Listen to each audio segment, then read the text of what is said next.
Sí.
Vale.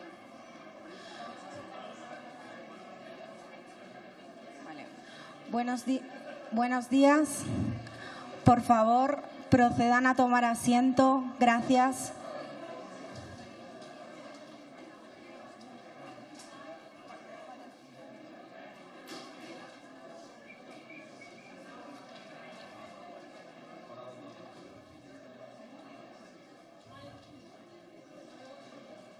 Por favor, vayan tomando asiento. Gracias.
Por favor, vayan tomando asiento. Gracias.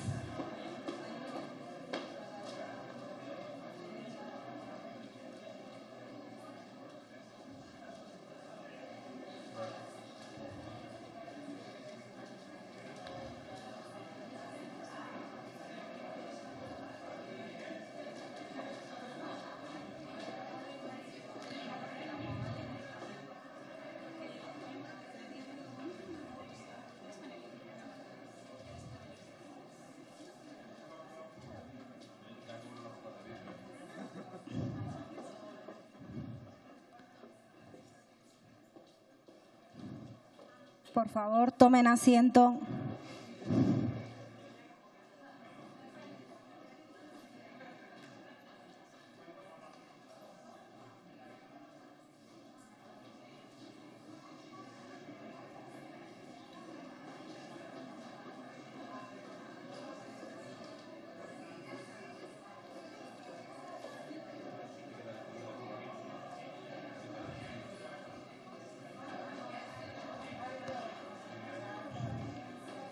Por favor, tomen asiento. Gracias.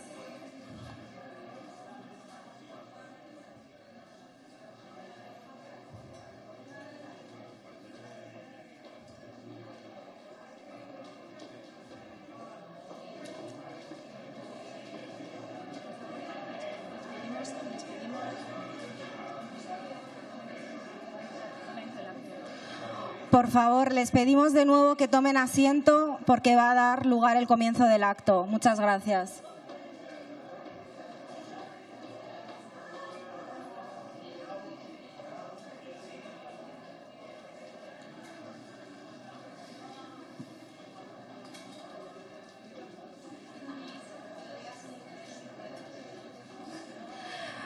Please take your seat. We are going to start.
Buenos días.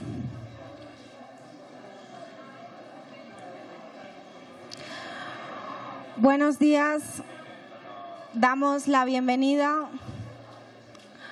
al evento de alto nivel Acelerando la localización de la Agenda 2030, organizado por el Ministerio de Derechos Sociales y Agenda 2030 y el Ministerio de Asuntos Exteriores, Unión Europea y Cooperación, en el marco de la Presidencia española del Consejo de la Unión Europea. Vamos a proceder a la inauguración oficial del evento. Invito a las autoridades a que, por favor, suban al escenario. Muchas gracias.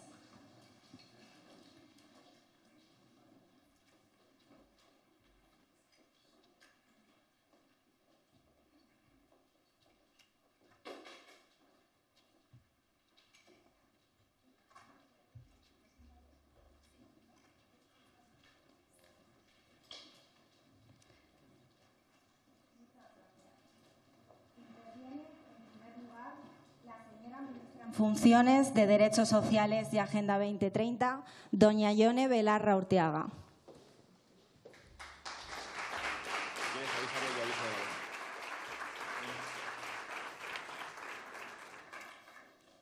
Buenos días a todos y todas. Es para mí un placer daros la bienvenida a este evento en el marco de la Presidencia española del Consejo de la Unión Europea y, en primer lugar, quiero dar la bienvenida a las autoridades que me acompañan en el día de hoy.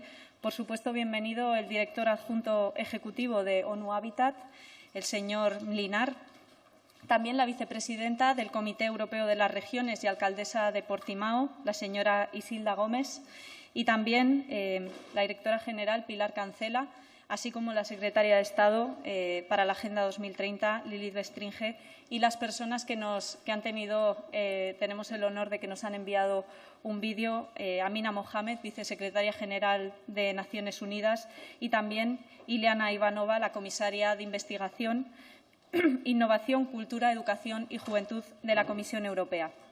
También quiero agradecer a los y las participantes que van a hacer parte de este evento en los distintos paneles de hoy, especialmente a la exministra Leire Pajín, que nos acompaña en el día de hoy, a los delegados y las delegadas de los distintos Estados miembros, también a los representantes de los organismos internacionales y a las distintas entidades públicas y sociales que habéis tenido el gusto de participar en este viernes, también un poco lluvioso y gris en Madrid, en este evento. Juntas y juntos vamos a analizar los retos pendientes, las mejores prácticas y las alianzas necesarias para llevar la Agenda 2030 hasta el último rincón de nuestros países.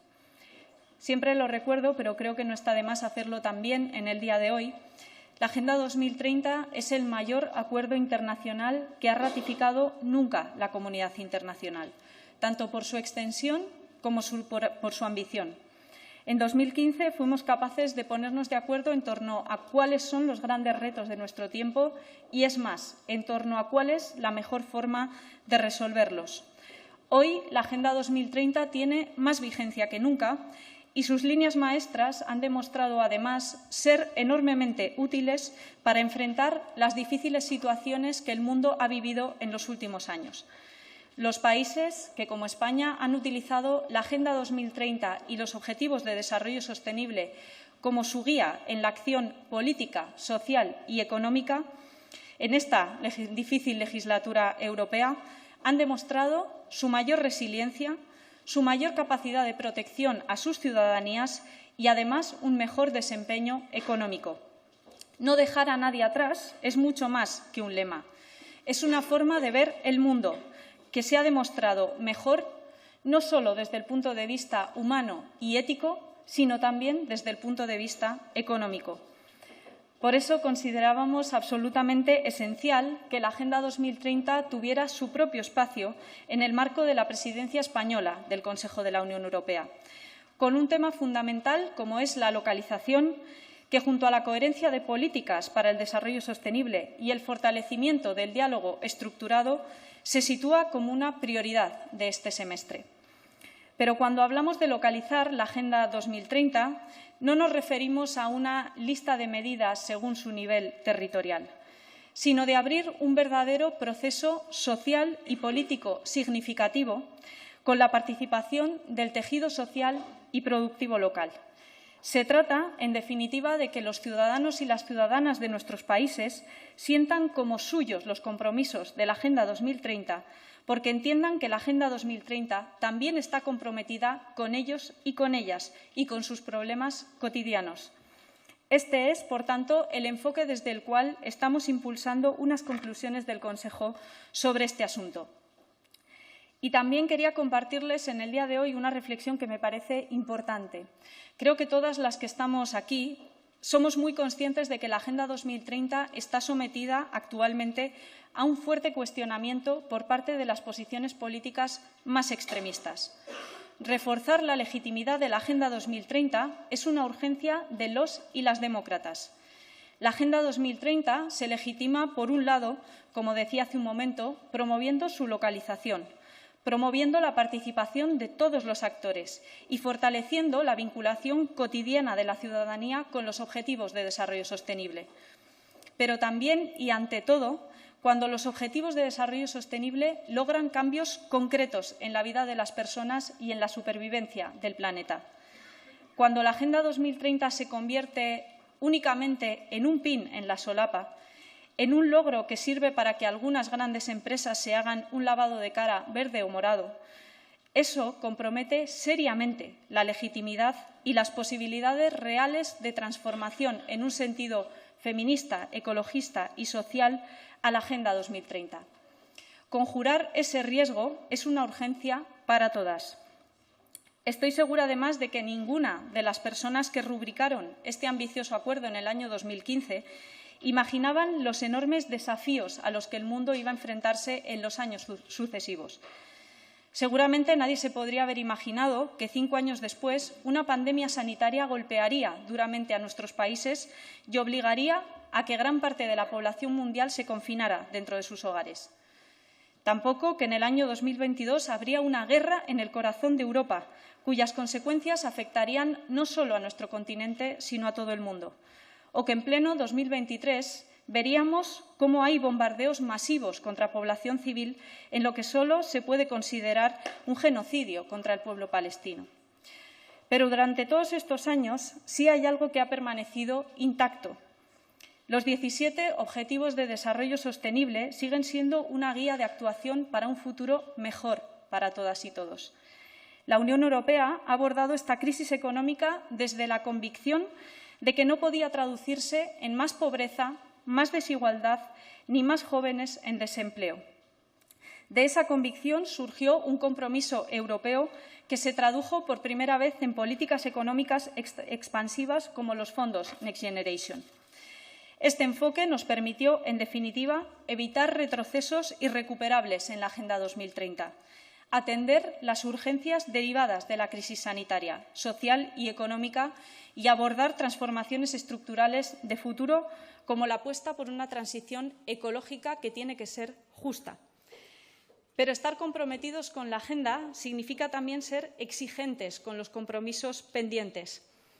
El compromiso europeo con la Agenda 2030 quedó, creo, muy evidenciado en el examen voluntario al que la Unión Europea se presentó el pasado mes de julio. Un ejercicio de transparencia y de rendición de cuentas enormemente significativo que tiene que formar parte de la dinámica estructural de la Unión. Este examen nos mostraba que, a pesar de los esfuerzos, nuestra región tiene todavía importantes retos que atender, como la brecha de género en el empleo, seguir acelerando la transición ecológica, la justicia social o acabar con la más injusta de las manifestaciones de las desigualdades, la persistencia de la pobreza infantil en nuestros países.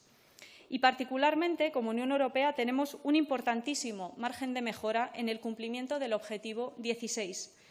La edición especial del Informe de los Objetivos de Desarrollo Sostenible de las Naciones Unidas nos situó ante una realidad enormemente preocupante, alertando de que en el año 2022 se produjo un aumento sin precedentes de las muertes de civiles en los conflictos, el primero desde la adopción de la Agenda 2030. Literalmente, este informe nos alerta de que los conflictos violentos en todo el mundo están descarrilando la trayectoria de la paz. Creo que es hora de pararnos a pensar sobre cómo reconstruir un renovado compromiso propiamente europeo con una paz duradera y la seguridad. las generaciones futuras estoy convencida de que nos van a juzgar por lo que hagamos en el día de hoy. Solo quedan 7 años para que se cumpla el plazo que nos dimos en el año 2015. Nos estamos jugando nuestro futuro y el futuro de nuestros hijos y de nuestras hijas. No se trata, como decía el secretario general de Naciones Unidas, Antonio Guterres, al que le quiero mostrar toda mi solidaridad ante los ataques que está viviendo en estos días, se trata de las esperanzas, los sueños, los derechos y las expectativas de todas las personas y también de nuestro entorno. Por eso deseo que estas jornadas de reflexión colectiva sean fructíferas, apasionantes para todas, para todos y para todes. Muchas gracias.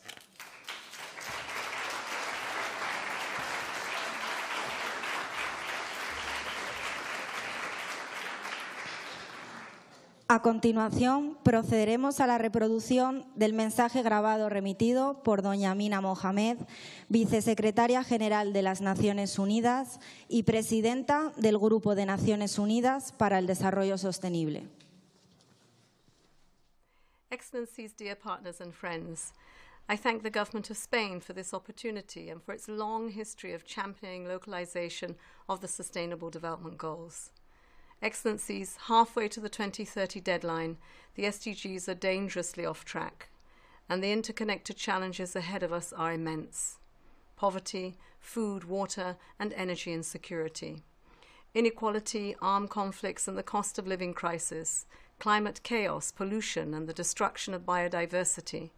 Localization is a critical part of the solution. The SDGs are eminently local. They will not be met in the halls of the United Nations or national parliaments, but in villages and municipalities around the world. That is why the United Nations is committed to pushing progress on localization. The SDG Summit in September, a part of this year's UN General Assembly High-Level Week, included a high-impact initiative on localization. This showcased novel solutions in localization and their importance, and it demonstrated the work of the United Nations Local 2030 Coalition and our SDG localization champions across the world. Last month, the Secretary-General launched his new advisory group on local and regional governments.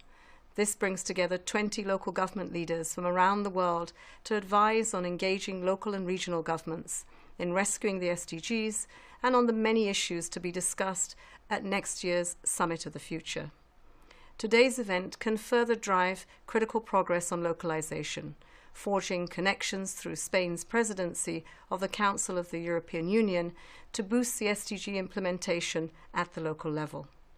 Together, we can galvanize action at all levels and build a prosperous, peaceful, and sustainable future for all. Thank you.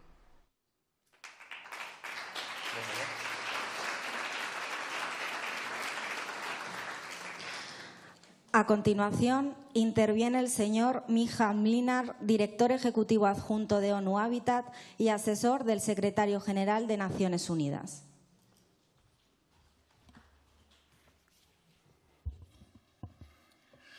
Buenos días, good morning to you all, excellencies. Buenos días a todos, excelencias, distinguidos colegas, amigos, señoras y señores.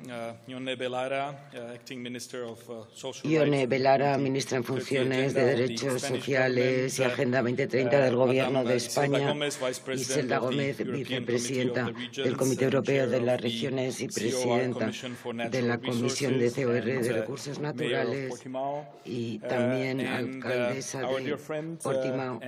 Queridos amigos, Pilar Cancela, secretaria de Estado del Ministerio de Asuntos Exteriores, Unión Europea y Cooperación del Gobierno de España. Es realmente un honor y un placer para mí unirme a ustedes hoy en esta sesión que es de tanta importancia. Quisiera felicitar a España por su exitosa organización de la Presidencia de la Unión Europea el presente semestre y agradecerles este evento que simboliza el excelente papel que España ha tenido para muchos de nosotros en el área de la localización de los ODS. Dependemos mucho de ejemplos como España en este área en concreto y como ya lo ha mencionado Amina Mohamed, solo podremos garantizar la implementación en nuestros municipios y en la práctica, en el terreno. Esto no es algo que se vaya a producir en las distintas reuniones que organizamos en Naciones Unidas o en los parlamentos nacionales o en otras sedes.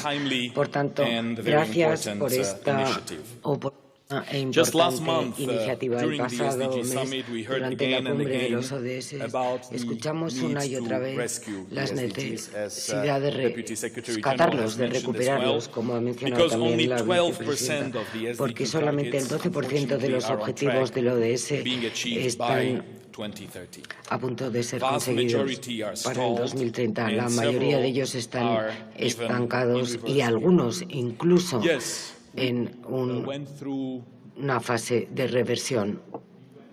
El micrófono, por favor. Lo sentimos, hemos perdido el micrófono. Sí, ahora estamos de vuelta. Tenemos que redoblar nuestros esfuerzos para garantizar que, de hecho, tenemos que hacer las cosas mejor para recuperar y rescatar los ODS a través de iniciativas a nivel local. Los gobiernos nacionales y regionales, las instituciones de Naciones Unidas, la sociedad civil, el mundo académico, los activistas, todos están de acuerdo que la Agenda del 2030 no puede sencillamente fallar. Esto es esencial para el desarrollo de las personas y del planeta, esencial para la prosperidad y la paz. Y creo que cotidianamente se nos recuerda claramente que no hay mejor resultado que podamos ofrecer al planeta y a su población para el futuro. Durante la cumbre y durante el foro de alto nivel celebrado en julio, también debatimos estrategias para recuperar la fuerza de los ODS y acelerar su desarrollo a la hora de lograr objetivos comunes. Sobre una localization of SDGs. Indeed, the SDGs will not be achieved without localization. This is the key enabler, accelerator, and, if you will, a game changer.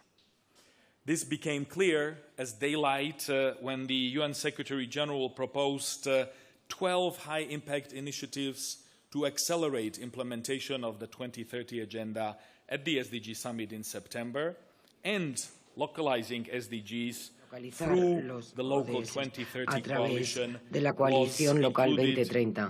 Esto se incluyó y se consideró como una de las 12 principales iniciativas de alto impacto. Nada de esto hubiera sido posible sin el liderazgo de España, que se ha comprometido a la agenda de localización desde el inicio, y al trabajo de mi propia institución, UN Habitat, y sus colaboradores que se centran en la definición de la localización, sus elementos claves, y para poder demostrar lo que se puede hacer para... Recognizing this, UN Habitat was invited in 2021 to be the Secretariat and permanent co-chair of the revamped Local 2030 Coalition, the UN system-wide platform on SDG localization.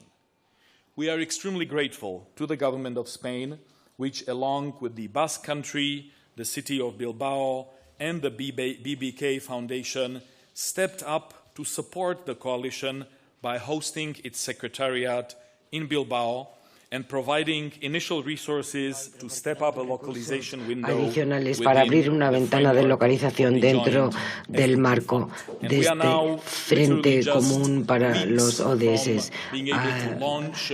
Dentro de unas semanas podremos lanzar y inaugurar esta oficina en Bilbao, que podrá dinamizar y catalizar aún más todo este importante trabajo. El liderazgo de España ha tenido un gran impacto, no cumplimiento de localización durante la segunda sesión de la Asamblea de Naciones Unidas de Hábitat en Nairobi en junio, los Estados miembros adoptaron una resolución sobre la localización de los ODS liderado por 13 países y adoptado por todos los Estados miembros por aclamación. El Gobierno de Italia ha apoyado el establecimiento de un hub de conocimiento dentro del marco de la Coalición 2030. Junto a esta iniciativa pionera, la plataforma del G20 en ciudades intermediarias también van a apoyar la localización de los ODS. Estuvieron, de hecho, su reunión ayer. Portugal está estableciendo el hub luso sobre la localización de ODS. Finlandia también se ha aliado a nuestra institución para apoyar la localización de ODS en Tanzania, en un acuerdo muy fructífero entre Tampere y Wanzo. Helsinki está también desarrollando un proyecto y hay muchas otras iniciativas similares dentro y emergiendo de otros países de la Unión Europea. Podría también proporcionar una lista exhaustiva de los esfuerzos de localización en otras partes del mundo, desde Jordania, Túnez, en los Estados Árabes, hasta Serbia, Georgia o Tajikistán en el sudeste de Europa y Asia Central, de Malasia, India, Japón, Asia Pacífico, Brasil, Costa Rica, Argentina, México, Latinoamérica y el Caribe, y también Estados Unidos y Canadá en Norteamérica. Pero la pregunta, señoras y señores, es ¿y ahora qué? ¿Qué podemos hacer juntos? ¿Cuál es el próximo paso? ¿Qué puede la Unión Europea y los Estados miembros?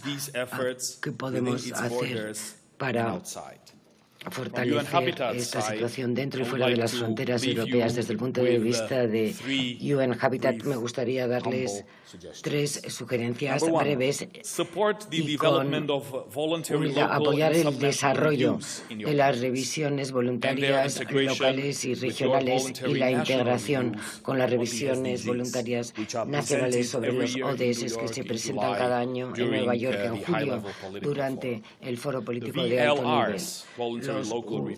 Las revisiones voluntarias locales han surgido como instrumentos útiles para desarrollar y mejorar la toma de decisiones políticas basada en la evidencia, unir los datos con las inversiones y la gobernanza multinivel. Me gustaría instarles a apoyar, por tanto, estas revisiones voluntarias y locales a través de distintos mecanismos de financiación. Y sé que la ciudad de Madrid acaba de realizar un modelo de revisión muy innovador que puede ser un ejemplo para los demás para, de forma sistemática y metodológica, abordar este proceso. Evidentemente, no se trata solo del propio documento que va a ser publicado y presentado y después dejado en una balda. Se trata de un documento que tiene que ser llevado al uso práctico y a la vida cotidiana. En segundo lugar, inviertan en la ventana de localización del Fondo Común de ODS, que tiene un impacto dual, el de apoyar las acciones locales, apoyando los ODS y al tiempo fortalecer el sistema de Naciones Unidas a nivel local para que pueda desarrollarse junto a agentes locales. Como parte de la iniciativa de alto impacto de la localización de ODS, tenemos el objetivo de un desembolso de 150 millones de dólares a proyectos locales a través de esta ventana para el 2030. Tenemos, por tanto, el vehículo, tenemos la ventana, la oficina, donde van a haber recursos disponibles para poder catalizar este trabajo tan importante. Y la Unión Europea puede ayudar a que esto se convierta en una realidad y a acelerar estos esfuerzos. Y en último lugar, pero no menos importante, instar a las instituciones financieras europeas y a los bancos para integrar los objetivos de ODS en sus criterios financieros, tanto para los préstamos y las dotaciones del mismo modo. Instar a los principales agentes del sector privado para que alineen sus inversiones, tanto nacionales como internacionales, con los ODS. De nuevo, tenemos un objetivo de alinear las principales inversiones privadas, por lo menos en 100 ciudades a nivel mundial, con los ODS para el 2030.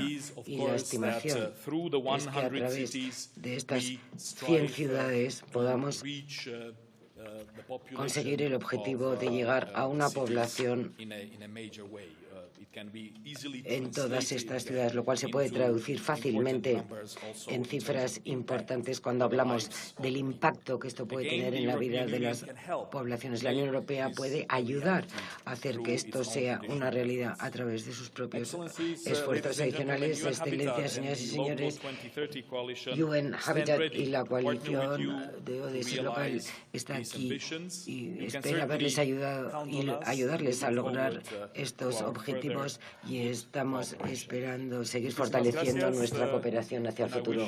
Muchas gracias y les deseo una conversación fructífera e interesante hoy.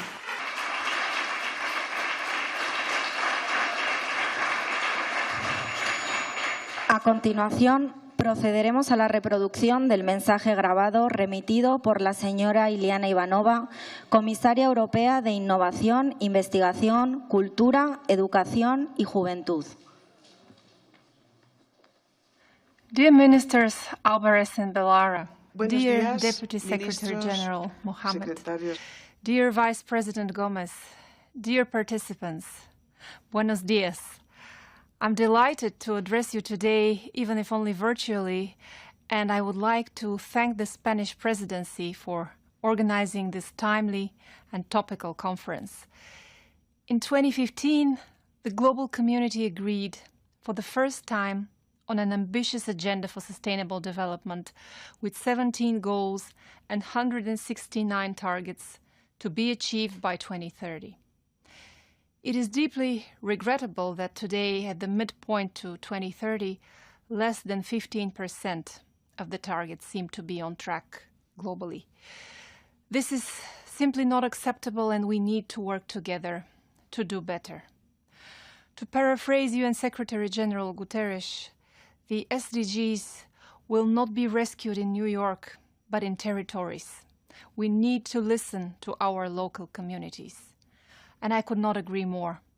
Regions and cities have a deep understanding of the local contexts, challenges, and opportunities. They are the best places to develop tailored strategies to achieving the SDGs.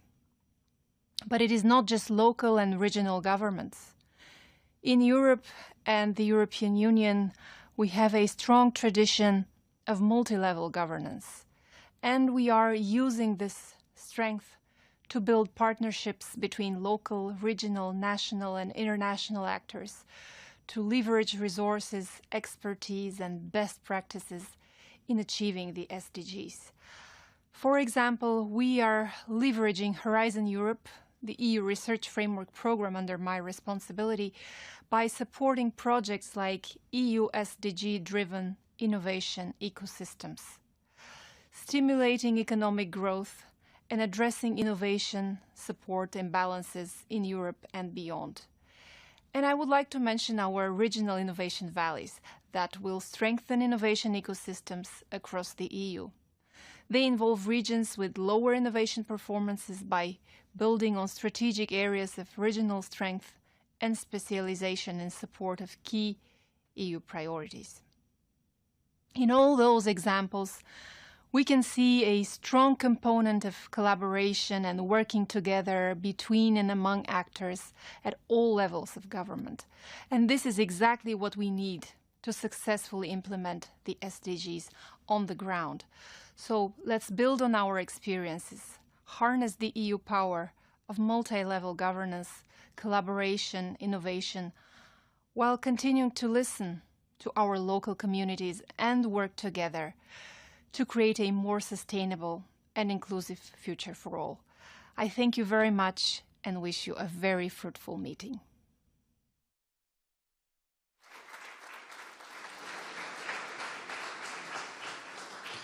A continuación, interviene la señora Isilda Gómez, vicepresidenta del Comité de las Regiones, presidenta del Comité de Agricultura, Desarrollo Rural y Medio Ambiente y alcaldesa de Portimao.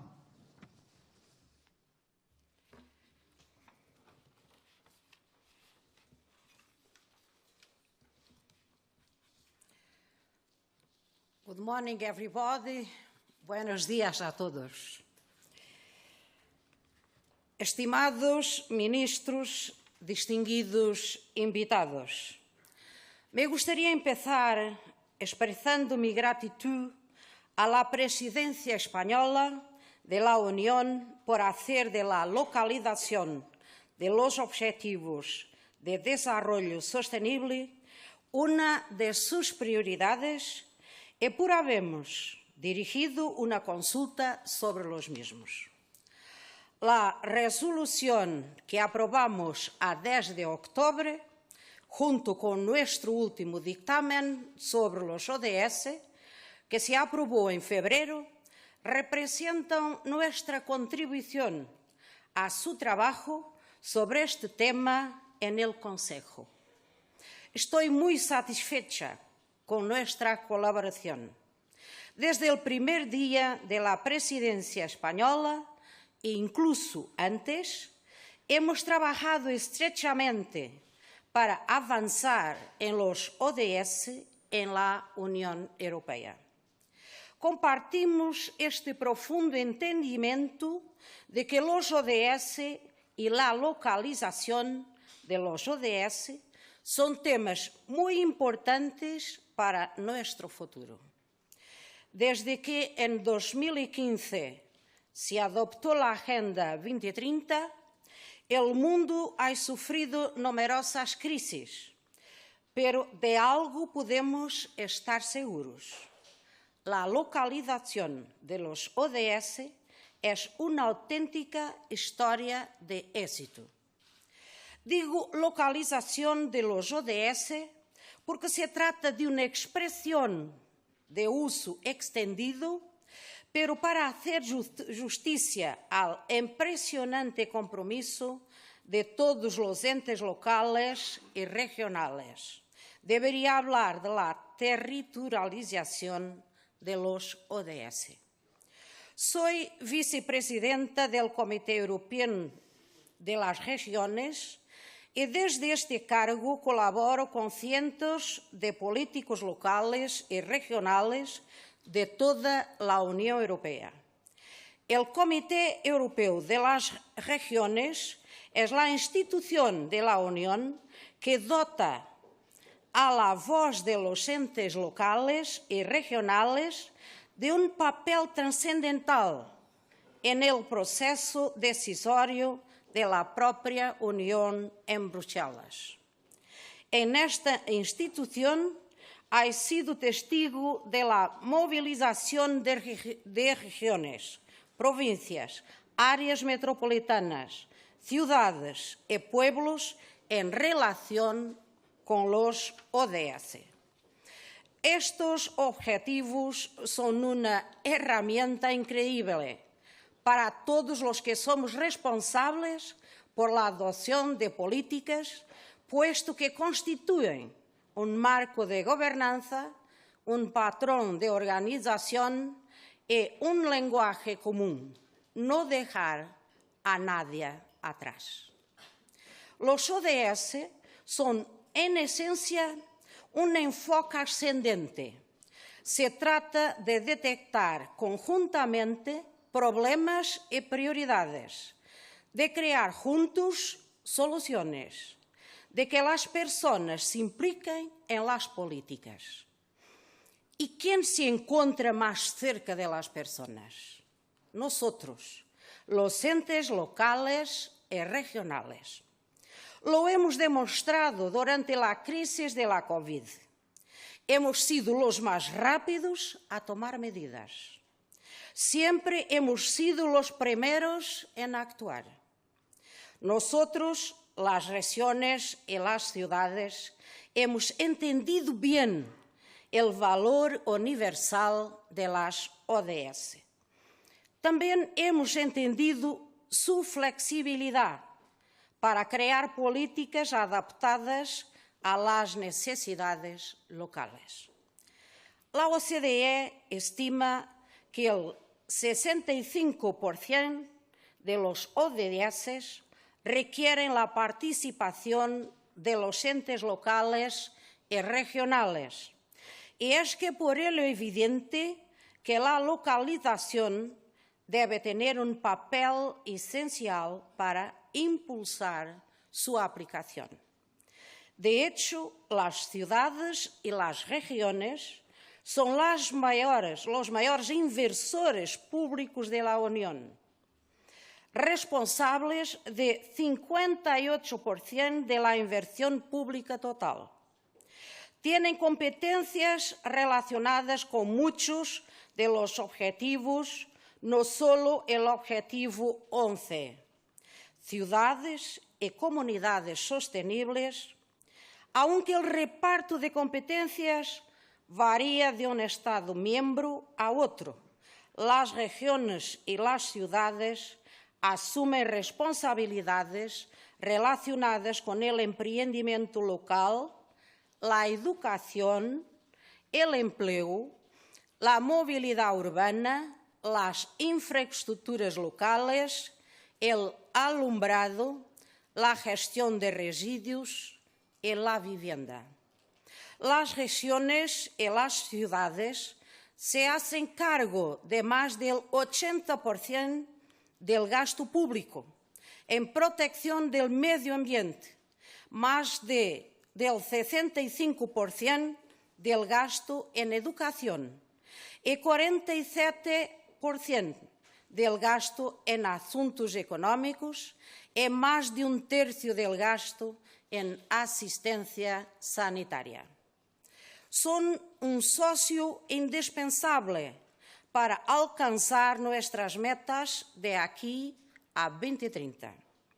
Y esa es una buena noticia, porque a pesar de las crisis, o tal vez debido a ellas, el compromiso local con los ODS sigue aumentando.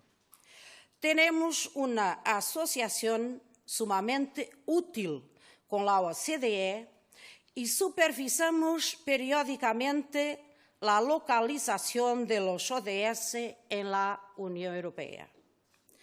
Nuestra investigación más reciente muestra que, a pesar de la COVID y de la guerra en Ucrania, muchas ciudades y regiones están utilizando los ODS como estrategias de recuperación y otras tienen previsto hacerlo. Con estos datos podemos cartografar la localización de los objetivos en la Unión Europea y mostrar la enorme amplitud de este movimiento. También observamos que las regiones y las ciudades utilizan la flexibilidad de los ODS para reequilibrar sus políticas en función de sus necesidades específicas y inmediatas. En los últimos meses, los denominados ODS sociales, los que presentan una dimensión humana, han reorientado la acción política para hacer frente a las consecuencias de la COVID y de la guerra de la Ucrania. Los ODS son la brújula para lograr el equilibrio adecuado entre las prioridades económicas, sociales y medioambientales. El Comité Europeo de las Regiones se ha comprometido plenamente a apoyar su localización. Colaboramos con asociaciones territoriales europeas para reunir a las ciudades y las regiones, aprender mutuamente y compartir buenas prácticas. También hemos promovido programas de apoyo para ayudar a localizar los ODS, programas muy eficaces que deben ampliarse aún más. Por ejemplo, la Comisión Europea ha financiado la red URB-ACT Global Goals for Cities, como la ciudad de Tallinn como socio principal. Esta rede ha ayudado a las ciudades a localizar los ODS. Tan pronto como finalice este programa, comenzará un nuevo, Cities for Sustainable Governance, con la ciudad finlandesa de Espoo como socio principal y que también tiene como finalidad ayudar a las ciudades a localizar los ODS. Las estrategias de especialización inteligente de la Unión ayudan a las regiones a trabajar en los objetivos, lo mismo que la iniciativa Intelligent Cities Challenge, la OCDE, las Naciones Unidas y los distintos países también han creado programas de apoyo para impulsionar la localización. Y las regiones y las ciudades no se quedan atrás, pese a que ningún país está en vías de alcanzar las ODS de aquí hasta 2030. Algunas ciudades pioneras están elevando aún más el listón. Las regiones que trabajan con los objetivos tienen un historial excelente y las regiones españolas se encuentran entre las que aplican los objetivos con más éxito. Regiones como Renania del Norte-Westfalia, en Alemania, y Carintia, en Austria, también están plenamente comprometidas con los objetivos. Por ejemplo, han vinculado a ellos su presupuesto. Las regiones tienen la capacidad de involucrar zonas amplias con los objetivos, incluidas en las zonas rurales. Muy importante. Eso no es todo. Algunas ciudades y regiones marcan realmente el camino e inspiran a otras. Por ejemplo, como parte de la plataforma para el liderazgo de las ciudades en la consecución de las ODS, Espoo se ha comprometido a alcanzarlas con 5 años de antelación, en 2025. Espoo también asesora a otras ciudades en la aplicación de los objetivos. Estimados ministros, distinguidos invitados, la localización de los ODS es una realidad muy prometedora. Creo firmemente que las regiones y las ciudades tendrán un papel clave en ella. Están construyendo un futuro mejor para sus comunidades y nos dan la esperanza de que es posible.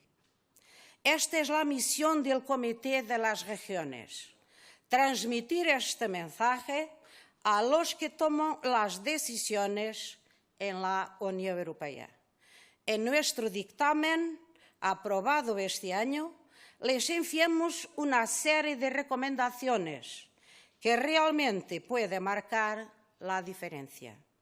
Necesitamos una estrategia concreta, objetivos claros, un presupuesto dedicado a los ODS. Necesitamos un diálogo estructurado con el más alto nivel de decisión en la Unión Europea. Necesitamos liderazgo político. Los que trabajamos a nivel local y regional sabemos lo que es implementar los objetivos de desarrollo sostenible en nuestras políticas. Es la hora de que la Unión Europea también nos escuche y nos imite. Si hoy estoy aquí, también es para decir que con el apoyo adecuado, las regiones y las ciudades puede ir mucho más lejos. Me complace que podamos trabajar con la Presidencia española de la Unión Europea y todas las partes interesadas en los ODS para hacer realidad un apoyo más fuerte de la Unión Europea a la localización de los objetivos. Muchísimas gracias.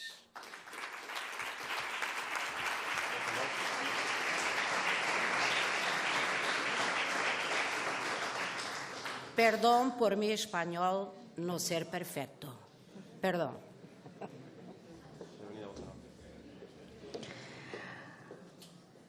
Como cierre de este panel inaugural, interviene la señora Secretaria de Estado de Cooperación Internacional del Ministerio de Asuntos Exteriores, Unión Europea y Cooperación, doña Pilar Cancela Rodríguez.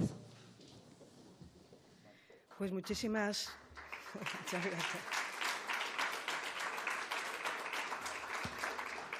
Muchísimas gracias y muy buenos días. La ventaja que tiene cuando interviene al final es que puedes hacer dos cosas, remitir a todo lo que han dicho los anteriores o decir alguna cosa más.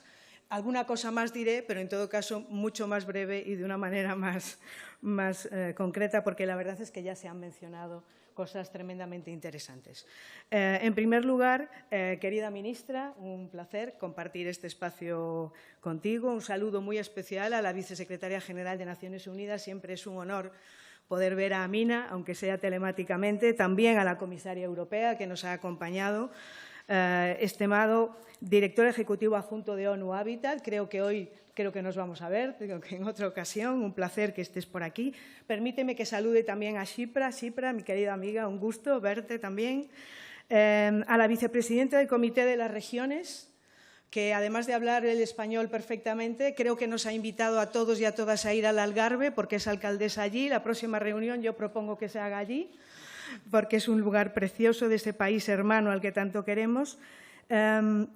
Y permítame también, desde el afecto, que salude de una manera muy especial a Luis, el director del Instituto Cervantes, al equipo del Instituto Cervantes, pero en este caso en tu nombre. Gracias por acogernos aquí, en esta casa, en este buque insigne de identidad de España, de nuestra lengua, de nuestras lenguas, que siempre son herramienta para unir y nunca para separar. Luis, un placer siempre estar aquí. Echo de menos venir más a menudo, pero es culpa mía, evidentemente.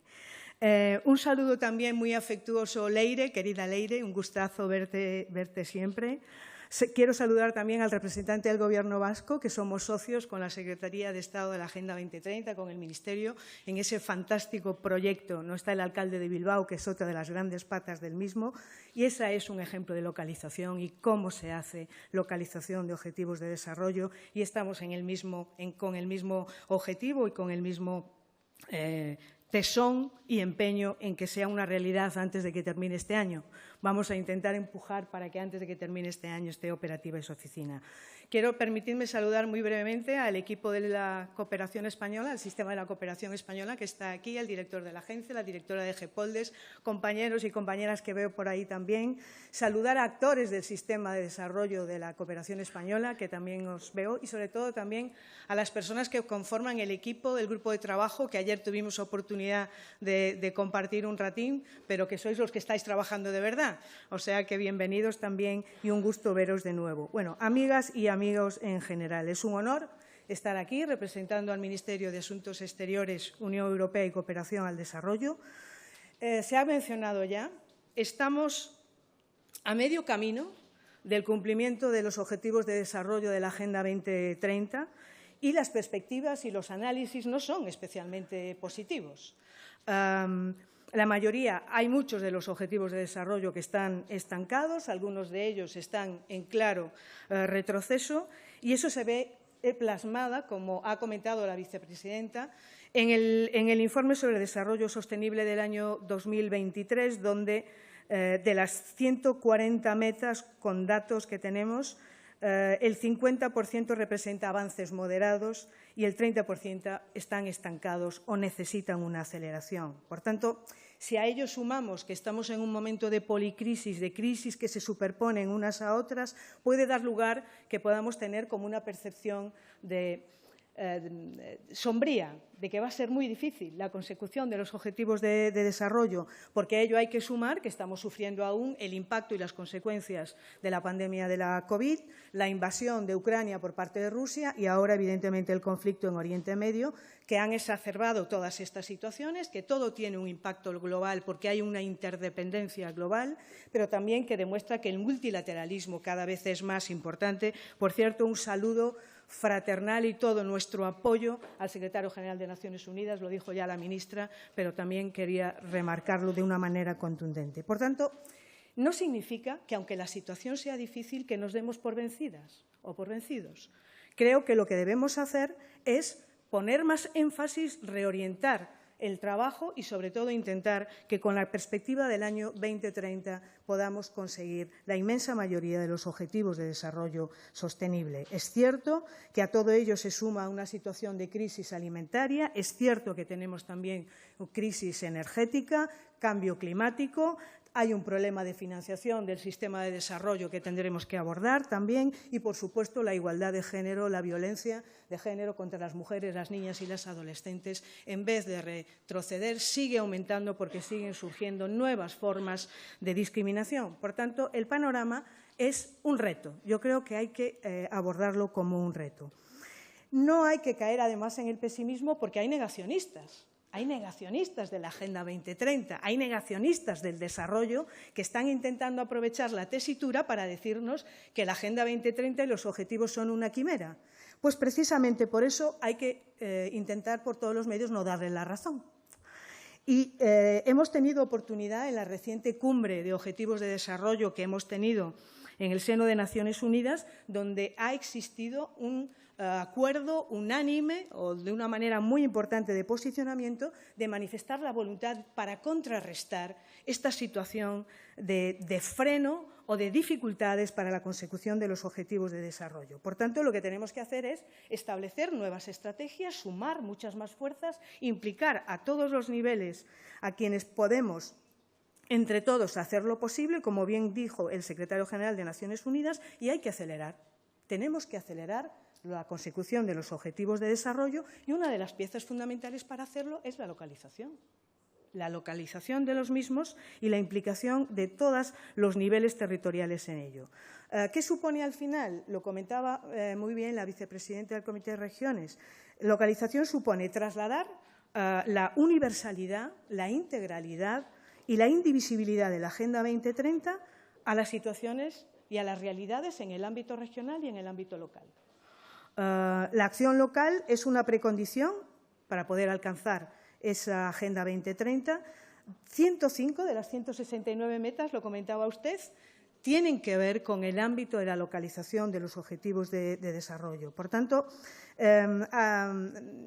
nos parece que ha sido un acierto por parte del secretario general de Naciones Unidas el haber considerado la localización como una de las iniciativas de alto impacto, como un medio de implementación de los ODS en la última Asamblea General y en el seno de la Cumbre de los Objetivos de Desarrollo. Creo que ese es el camino. Y España, como no puede ser de otra manera y de lo que estamos muy orgullosas y muy orgullosos, somos conscientes de este reto.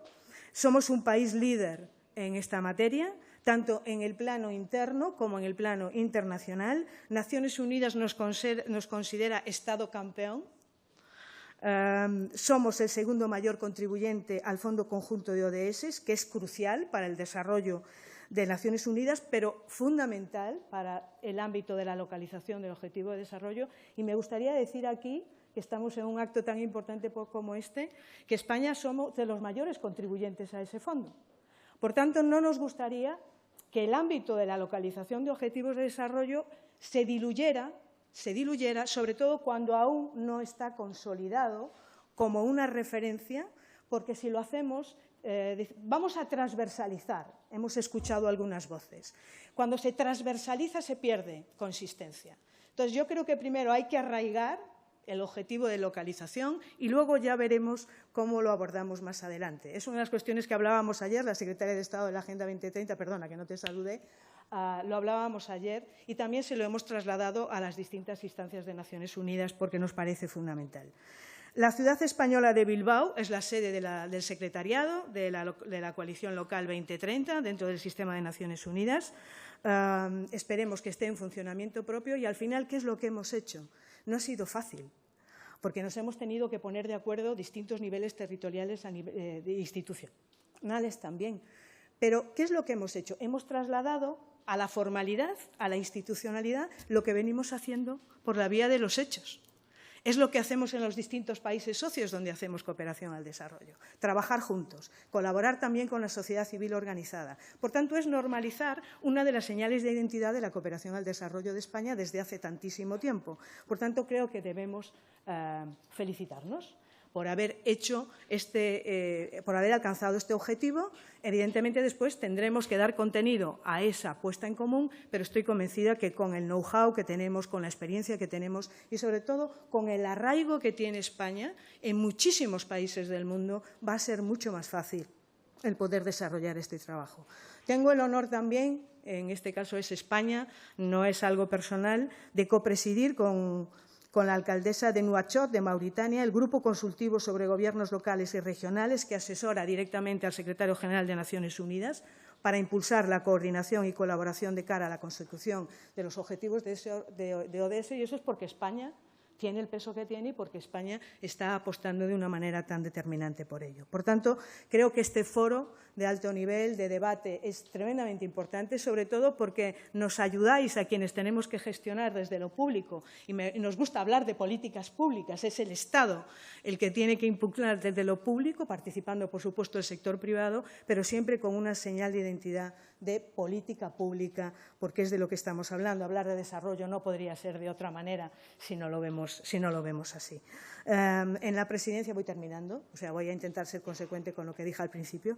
La Presidencia de la Unión Europea, que ha sido mencionada, tuvimos la oportunidad en el Comité Informal de Ministros de Cooperación al Desarrollo de la Unión Europea en Cádiz, hace escasamente un mes, de hablar de temas muy importantes: la triple transición, con la pata social como elemento fundamental y estructural, también de la reforma de la arquitectura financiera en el ámbito del desarrollo internacional, pero también hablamos de localización.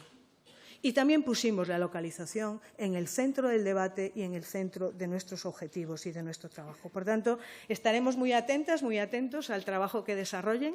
Les deseamos mucho ánimo para poder desarrollarlo. Están en un entorno precioso para poder hacerlo y, sobre todo, porque nos servirá para acertar mucho más cuando concretemos nuestros programas y nuestras actuaciones, porque esto no se trata de trabajar para que se lo lleve el viento, se trata después para concretarlo en programas y acciones.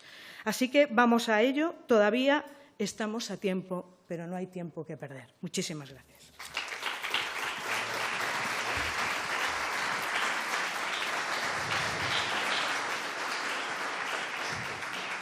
Muchas gracias. Invito, por favor, a las autoridades a que bajen del escenario.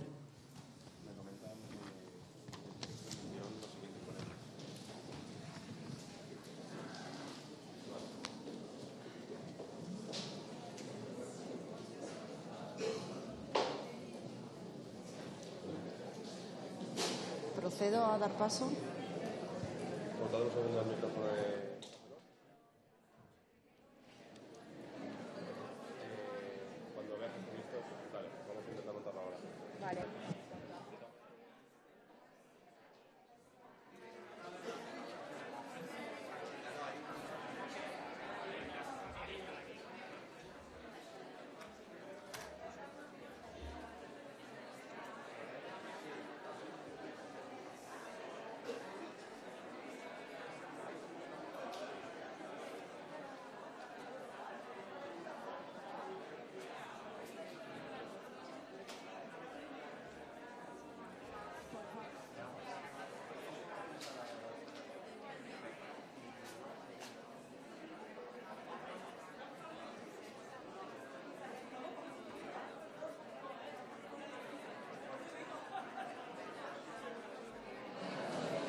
Por favor, tomen asiento mientras en unos segundos comenzaremos con el primer panel. Gracias.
Por favor, tomen asiento. Vamos a dar comienzo al segundo panel. Please take your seat. We are going to continue. Por favor, tomen asiento. Vamos a comenzar. Sí. Vamos a comenzar con el panel 2. Por favor, tomen asiento. Vamos a comenzar con el panel 2, titulado La localización de los ODS a nivel global.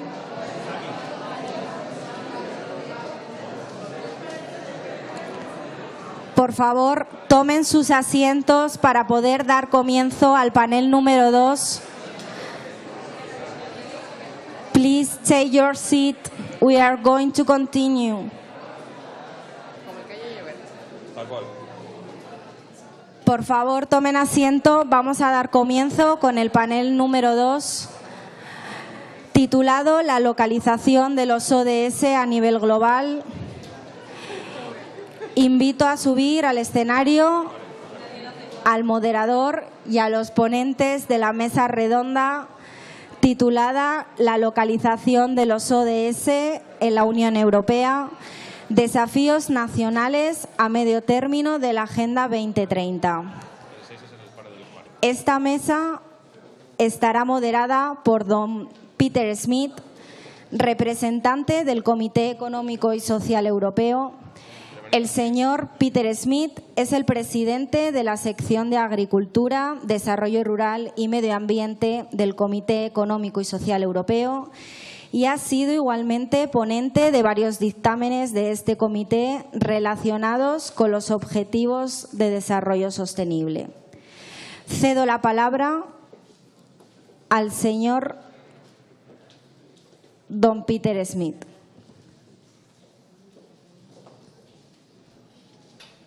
Muchas gracias.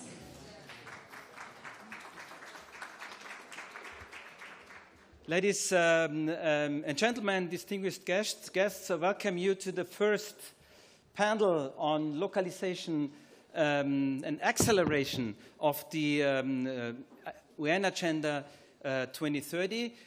Let me introduce and allow me to introduce myself, a bit the European Economic and Social Committee, and then I go directly to the speakers and let the speakers already know that they won't have that much time as the ones in the first panel, just that you're aware about this. My name is Peter Schmidt. I'm the current president of the European Economic and Social Committee section called NAT. This section is dealing with environmental issues, is dealing with rural development, with sustainable food system, with circular economy, with fisheries, and most of all, with the sustainable development and the implementation. And we have a body since 2012, which is observing the implementation of sustainability. And as you know, in 2012, we didn't have the UN Agenda 2030. We had only the Millennium Goals. But we have been working already quite a while on it. The European Economic and Social Committee is a body which represents the organized civil society, and we represent about 90 million Europeans, so which is quite a lot. So that's why we feel not only obliged, but we feel the right place to discuss sustainable development. And I'm happy to moderate this first panel today, and myself, I'm a German trade unionist, that you know where I'm coming from, because it's always important to categorize where the people are from. And for those who has read my CV, my real background is I'm a cheesemaker. Was my first profession. That gives me the opportunity and the chance to go in project thinking, because cheese making is really projecting, and the UN Agenda 2030 is a project, as we all know, and we heard right now what is this about. I welcome today the panel, and happy to go along the seats. We have in the panel Iraklis Stamos, Iraklis is from the JRC. I think this speaks for itself. So you will tell us what is the scientific background on it, on this. We have also the deputy mayor from Budapest, from the wonderful and lovely city Budapest, Kata Tüte. So here we hear what is necessary in order to localize the SDGs. We have Bernhard from SDG Watch. Even I'm German, so difficult to pronounce the name. It's Lan Bitnik from SDG Watch. And we have now Teofil Gersa from now I'm a bit lost, sorry, from URPACT program. So let us directly go into the debate. So you can feel free to come here to the podium when you speak, your first round, in the second round. You can also speak from here, it's no problem. Iraklis, what do you think are the main areas have to be improved in order to implement and localize the SDGs? And we heard right now that we are not on track. So what, from your perspective, is necessary to get on track in the last 7 years? Okay, is it working? Yeah. Okay, great. Thank you very much. Thank you very much for having me. Indeed, I'm here to represent the Joint Research Center of the European Commission. Our mission is to provide the rest of the DGs in the Commission with evidence and data and information and knowledge in order to support better policy making, better decision making at the European level on the one hand, and then on the other hand, because of the nature of the team that I have the pleasure to lead now on the localization of the SDGs, we also provide a lot of support to local and regional governments in order to implement the SDGs. Now, to answer the question directly on what has to be done in the next 6 years, 2 months in order to achieve the SDGs, I think, I'm afraid that we need to do a lot of things. But let me start a little bit before by saying that if we agree that things in life are in general relative, then all these, we can certainly claim that we are doing quite a job in the EU, in particular in the member states in regard to the Agenda 2030. At the supranational level, so the EU voluntary review in July testified to it. I have very many examples on how cities and regions are performing quite well on the SDGs, but I'm afraid this is not something that, I mean, I've heard a lot the word champion before, which is great, and it's important to acknowledge the good efforts, but I'm afraid that this is a game where there are no champions. So we either all win together or we all lose together. In that sense, the most important thing for me to note is that we cannot allow the SDGs framework to turn into a competition between places on who is doing best and who is doing worse, because this is then possibly the only way that we will ensure that we will leave someone behind. Quite the contrary, we need to be very mindful of that one. For instance, we're seeing a lot in Europe saying that, you know, we emit a bit less. Take, for example, cars. We use more electric cars, but are we mindful enough of where the components of these electric cars are made and where they come from, and what does it mean for these areas? So it's not that we're going to achieve the SDGs as Europe on our own, and that would be enough. We need to be very mindful of the operational landscapes, of the territorial interdependencies, and so on. Now, very directly to what you asked, I think that one of the main things is that we keep striving for better data.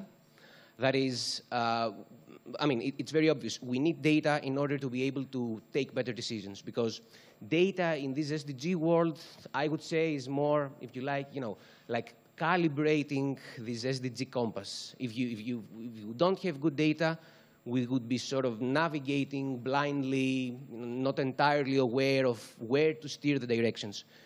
Good statistical information will help us in this regard, so that would be, let's say, my number one message.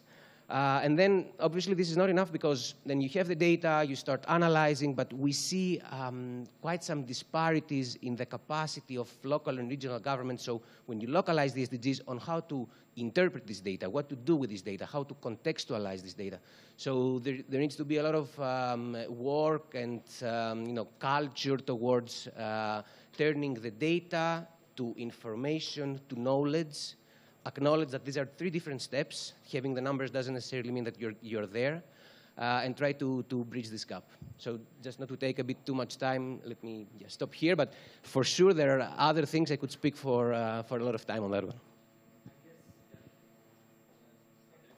Technology is working now. I think we all can speak a lot. I have to apologize because I missed introducing Wallis van der Burg-Göhlen from Regio Project Group and the long-term vision for rural areas. So since she's online, we bring her into the debate. Let me be, and I hope you allow that I'm a bit provocative on a couple of things. Go directly to Kata, to the Deputy Mayor of Budapest. Do you need data in order to do a decision on just having more public transport, for instance, in order to gain this? Is there the data needed to take the decision, or is it just a political will? I know it's not the question what is on the page, but I give you directly the floor in order to come in and to bring the perspective from the Committee of the Regions, please. Sure. Thank you very much. Is it working? Yes, perfect. Yeah, I have these two hats. So I work on the daily level as Deputy Mayor of Budapest, working on transport, waste, water, grey infrastructure, blue infrastructure, green infrastructure, implementing all the goals that's out there. Of course, I need data. Without data, we have no idea what's happening in the city. There's a lot of data out there. Using that data, creating knowledge from that data, that's a lot of effort. I know GRC, I know the Joint Research Center, I have a scientific background, I would love to use data. It's really hard to get data from you. You produce a lot of data. There's a lot of reports, but there's still a gap. How I, as a decision maker, can use that data, although I would love to. Okay, about the realities. The Committee of the Regions, what is the Committee of the Regions? It's a body in the European Union. We say it's the voice of the cities. We have actually elected representatives there who do their daily job in their own cities and regions and come to Brussels from time to time and try to bring their own realities into Brussels. Because when we talk about the goals, we have a lot of goals out there. Implementation, big chunk is on the cities when it comes to clean water, when it comes to affordable clean transport, when it comes to energy poverty, when it comes to sustainability. A lot of implementation is on us. But it's not easy to navigate because in the EU we have tons of goals. We want to become climate neutral by 2050. We have a mission of cities who will become climate neutral by 2030. Budapest is one of the cities. We have the circular cities. We have the net zero cities. We have the zero waste cities. We have the clean air cities. We have the C40 cities, the covenant of mayors. It's not easy. And okay, on the other part, our everyday lives. My past, I'm in politics for 20 years, deputy mayor since 4 years. The past 4 years was like things we've never seen before, crisis after crisis. Pandemic, I'm in politics for 20 years. I have a lot of mayor friends all around Europe. We were calling each other, what is happening? What are we going to do? What will happen with our public transport? What will happen with our public spaces? How will this affect our goals on circularity? Everybody's buying plastic now. Everybody's throwing away plastic. They don't want to use public transport. What is happening? Then, an energy crisis. We've seen prices in energy we've never seen before, affecting most of our public services. Of course, the energy crisis, now we see, with this European framework, gave a big boost on the energy goals. It did. It actually boosted a lot on local energy production, energy safety, on greening. We need a lot of things as cities. First of all, there's too much stuff out there, a lot of strategies. So from the European perspective, when we put money to have an incentive for cities to go on this path, because without the incentive, this won't work. You need to put the money over there. But you need to interweave all the different strategies. This is what we try to do in the Committee of the Regions. We try to interweave these strategies. This is where we have like a report on the Green Deal and gender, how these two relate. Now we're putting together a report on Green Deal and health. We try to interweave all these different strategies out there because it's hard for a mayor to navigate. And why is it hard? It's not just that it's too much for the mayors, but it's too much for us citizens. So if you see the realities, there is a strong pushback. And yes, I got my paper that, yeah, we shouldn't stop before the 2024 European elections and we should give a boost. But let's face our realities. There are a lot of political forces out there who will use the next 1 year to tell the citizens that that's not true, you have to go so fast. Because politicians and Brussels and the EU is asking too much of you to change the way you live, to change what you eat, the way you transport. They don't want you to buy clothes, they want you to give up everything. And we feel a pushback. And we have to be clever on that and take the pace that is possible, because otherwise we will not just lose momentum, but it can happen that there will be a short drop in this. Sorry, I'll stop here. Thank you very much, Kata, for this. So let's build on these two first interventions. So we have the problem, we do not have enough data. So we have crisis after crisis, too much priorities, too much tasks coming from the national or from the Brussels or the European governments. Théophile, let's bring now the urban program to this debate. Can you tell us a bit about the objectives first, and then does these objectives meet really these points which we heard right now? Can this help in order to localize the UN Agenda 2030? Yes, thank you. So I'm representing URBACT, which is a territorial cooperation program financed by EU funds and the member states' contributions. So we are working just with cities across Europe, including countries around Europe, like from Western Balkans. And I think it's important to mention first 3 points is that we need to understand that SDGs is, to localize SDGs is an ever-evolving practice. We need to be flexible and to allow different experimentation at local level. This is why it's important to work with cities. We have now SDG number 11, which has singled out the importance of cities. We know that OECD mentioned that more than 65% of SDG should be achieved at local and regional level. So this is why it's important to work with cities. And I think in Europe we have done a lot of progress. We have mentioned before that of course, we have still much work ahead of us, but we need to also to acknowledge the fact that we have done some progress in Europe. In the last SDG index, the top 20 ranked countries are all from Europe. So I think we also need to acknowledge the work done. What we are doing here at URBACT is really to encourage cities to cooperate, to find their way in all these different strategies and policies which are framing their actions at local level. And then we have financed a network.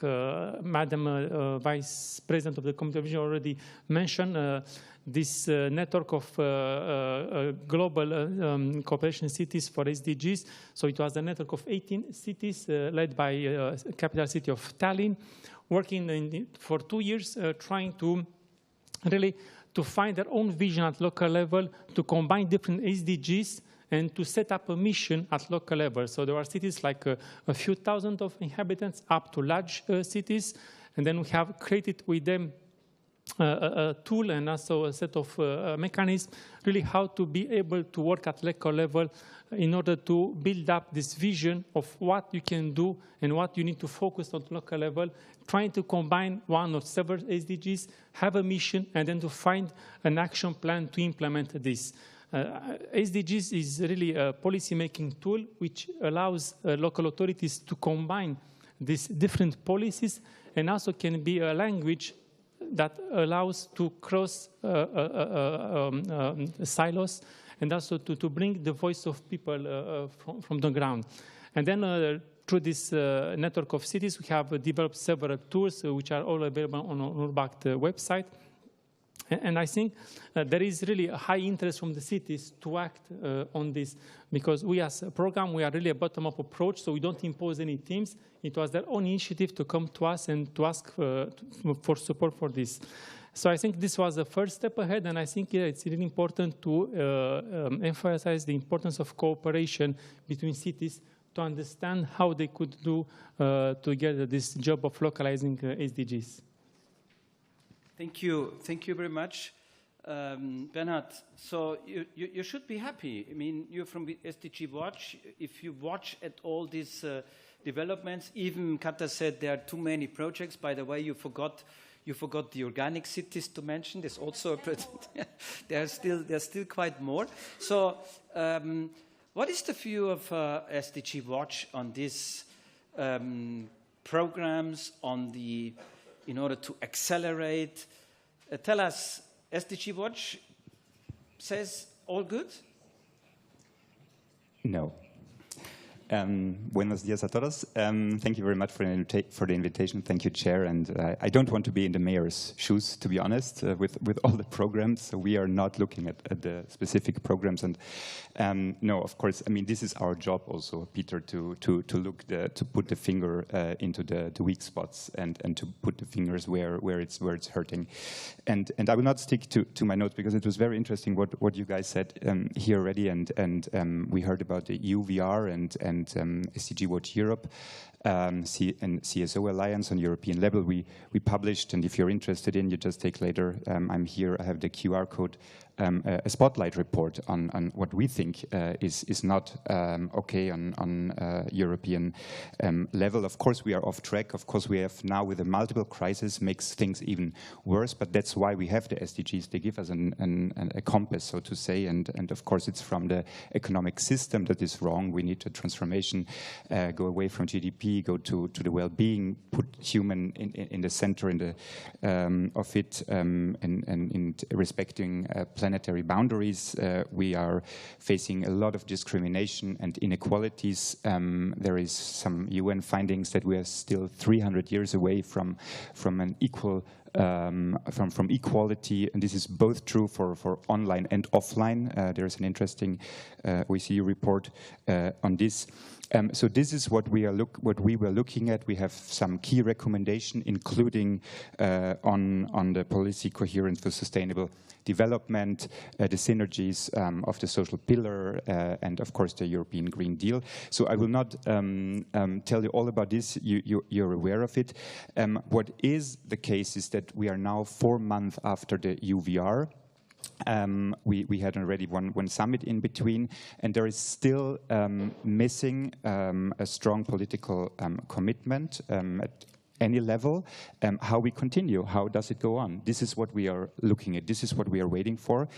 There are ideas of structured, inclusive involvements of European civil society organizations and, of course, other relevant stakeholders on the EU policy-making process to accelerate it. But still, I mean, Peter, I mean, we are exchanging on this for several months now with the ESC. Of course, I'm very happy also that the Committee of the Region mentioned this and this here. So we have ideas. We just need we are waiting kind of for the go from the Commission and other relevant stakeholders.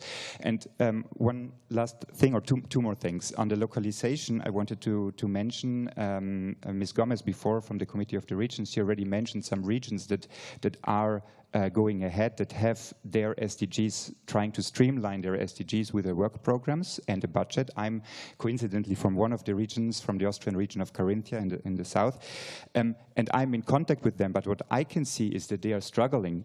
They cannot, it's not about best practice, it's just about comparable practices that are missing. So they are looking for possibilities, platforms where they can exchange. And we are trying to support and we are trying to help them. And how can we then these practices be applied on other levels, on upper levels of governance within member states? And let me mention one project on the Regions 2030, based on an idea of a member of European Parliament sitting here in the first row, Petros, and GRC and Estat and DT Regio on the localization of SDGs. And 2 regions of Spain, Navarra and Andalusia, have been part of this. This was a project, but I think we really need another one and continue doing this and helping regions, but probably we will hear about this later.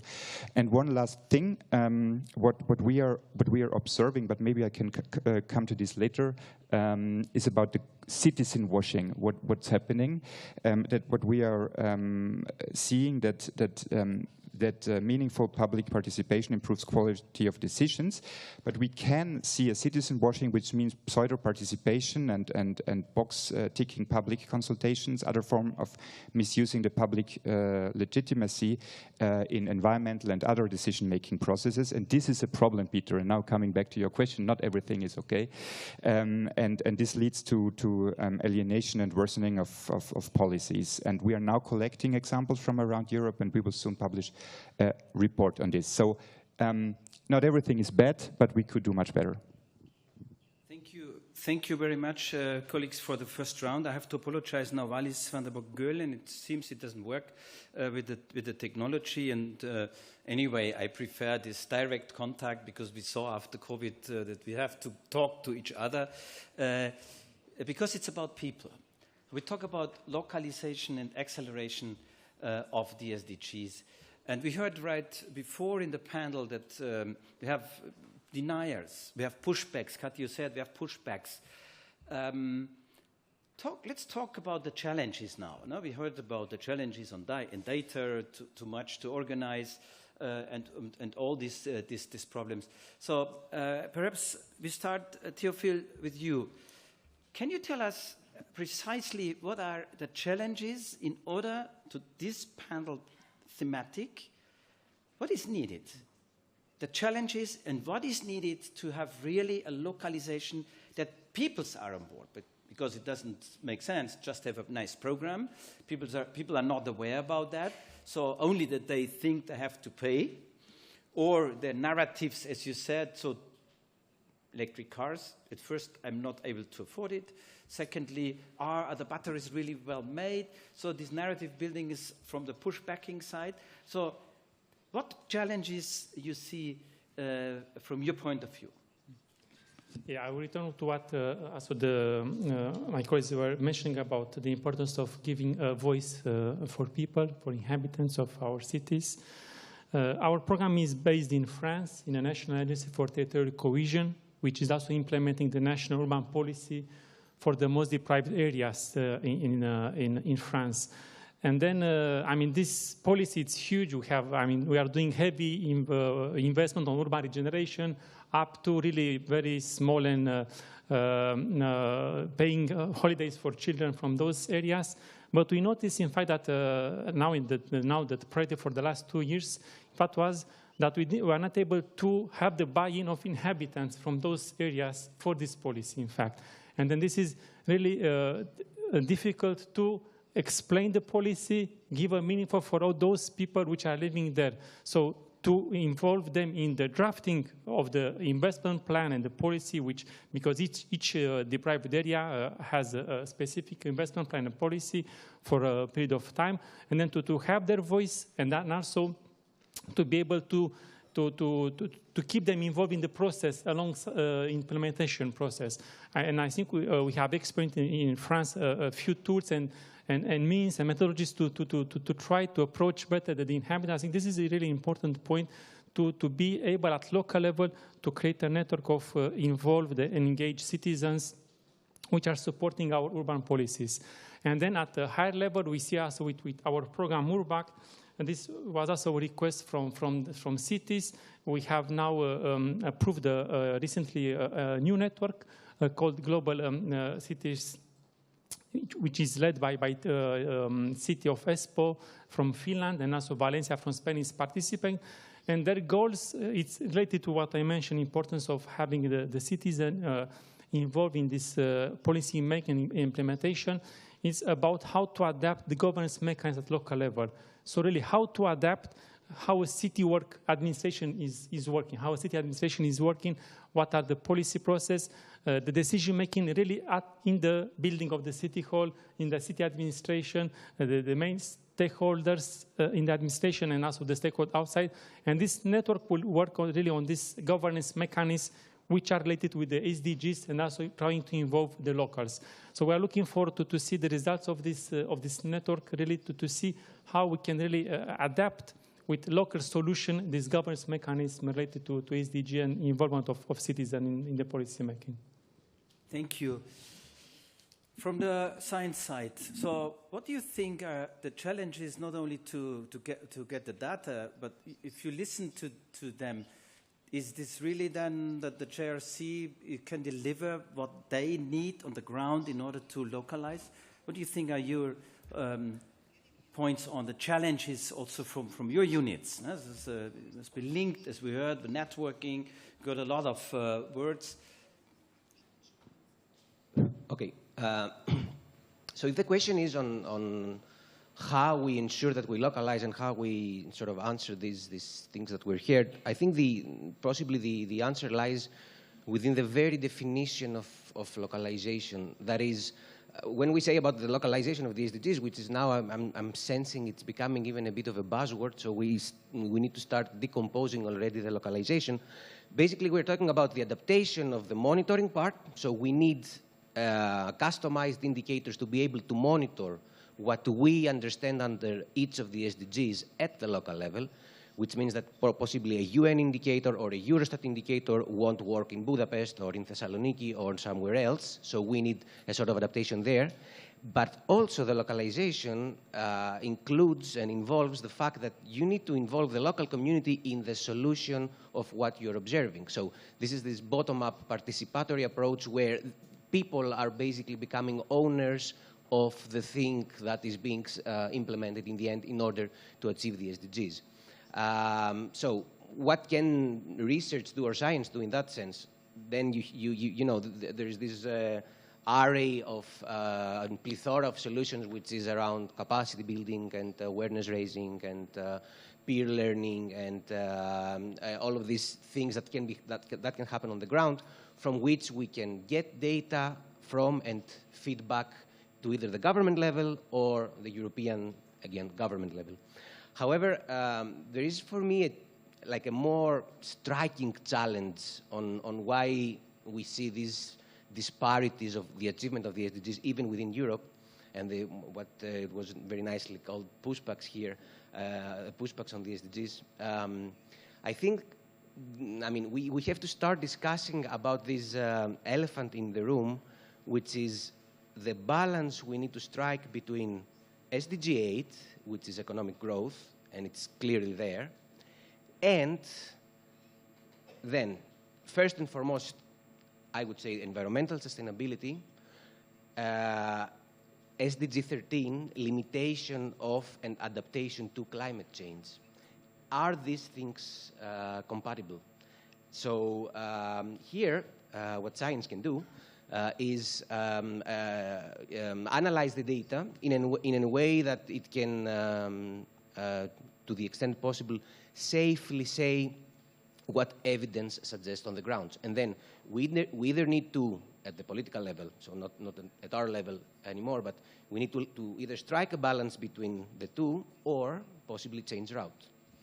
So I leave you with that. Yeah, then, thank you very much. You leave me with that, so with the big elephant in the room. Thank you very much, Irakli. That brings me really then again to the question for the whom are dealing with directly with the localization, Kata.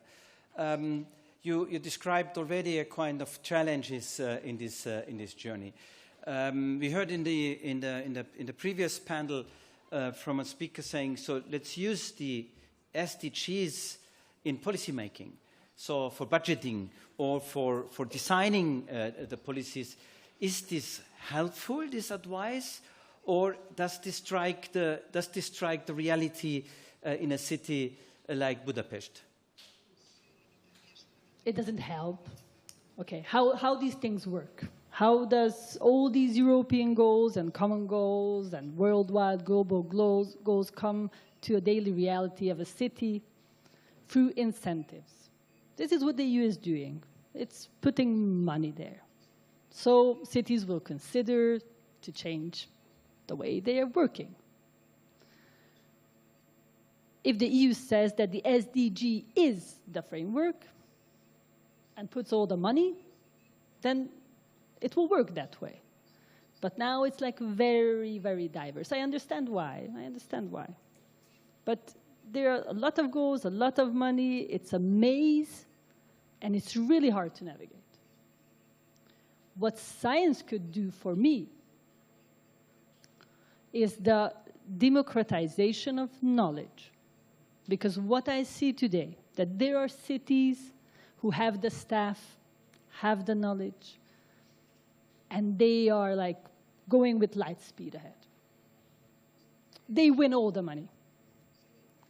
And there are other cities who are just in the beginning of this road, don't have the staff, don't have the knowledge, don't understand the maze, try to join as many networks as possible to understand what's happening over there, and struggle. Technology is here. Knowledge is here. I don't want to do more reportings.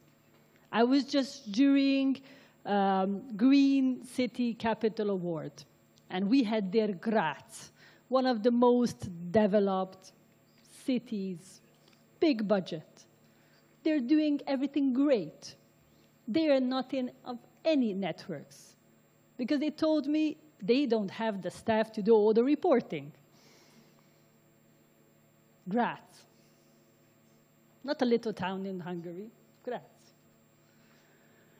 So we could build an AI with all the knowledge you have, with all the existing knowledge that out there. So a city, a small city, on its own language, can talk to and ask, oh, I have a project of this. I have a housing crisis. I have these buildings. I have this road. I have this problem. Help me. Show me existing solutions for this that's out there. You have the knowledge. Tell me. Pair me with a city. Help me find an Interreg partner. Help me and write me the LIFE project application. Because if you don't have the staff, you don't have those people who understand this bureaucratic language, which has nothing to do with reality, I understand. But if you don't have the staff for that, you have no chance. Even though you have a good project, you have everything you want. But the technology is there. We have to build that. We have to democratize this knowledge so the gaps will be smaller. So this is an advice.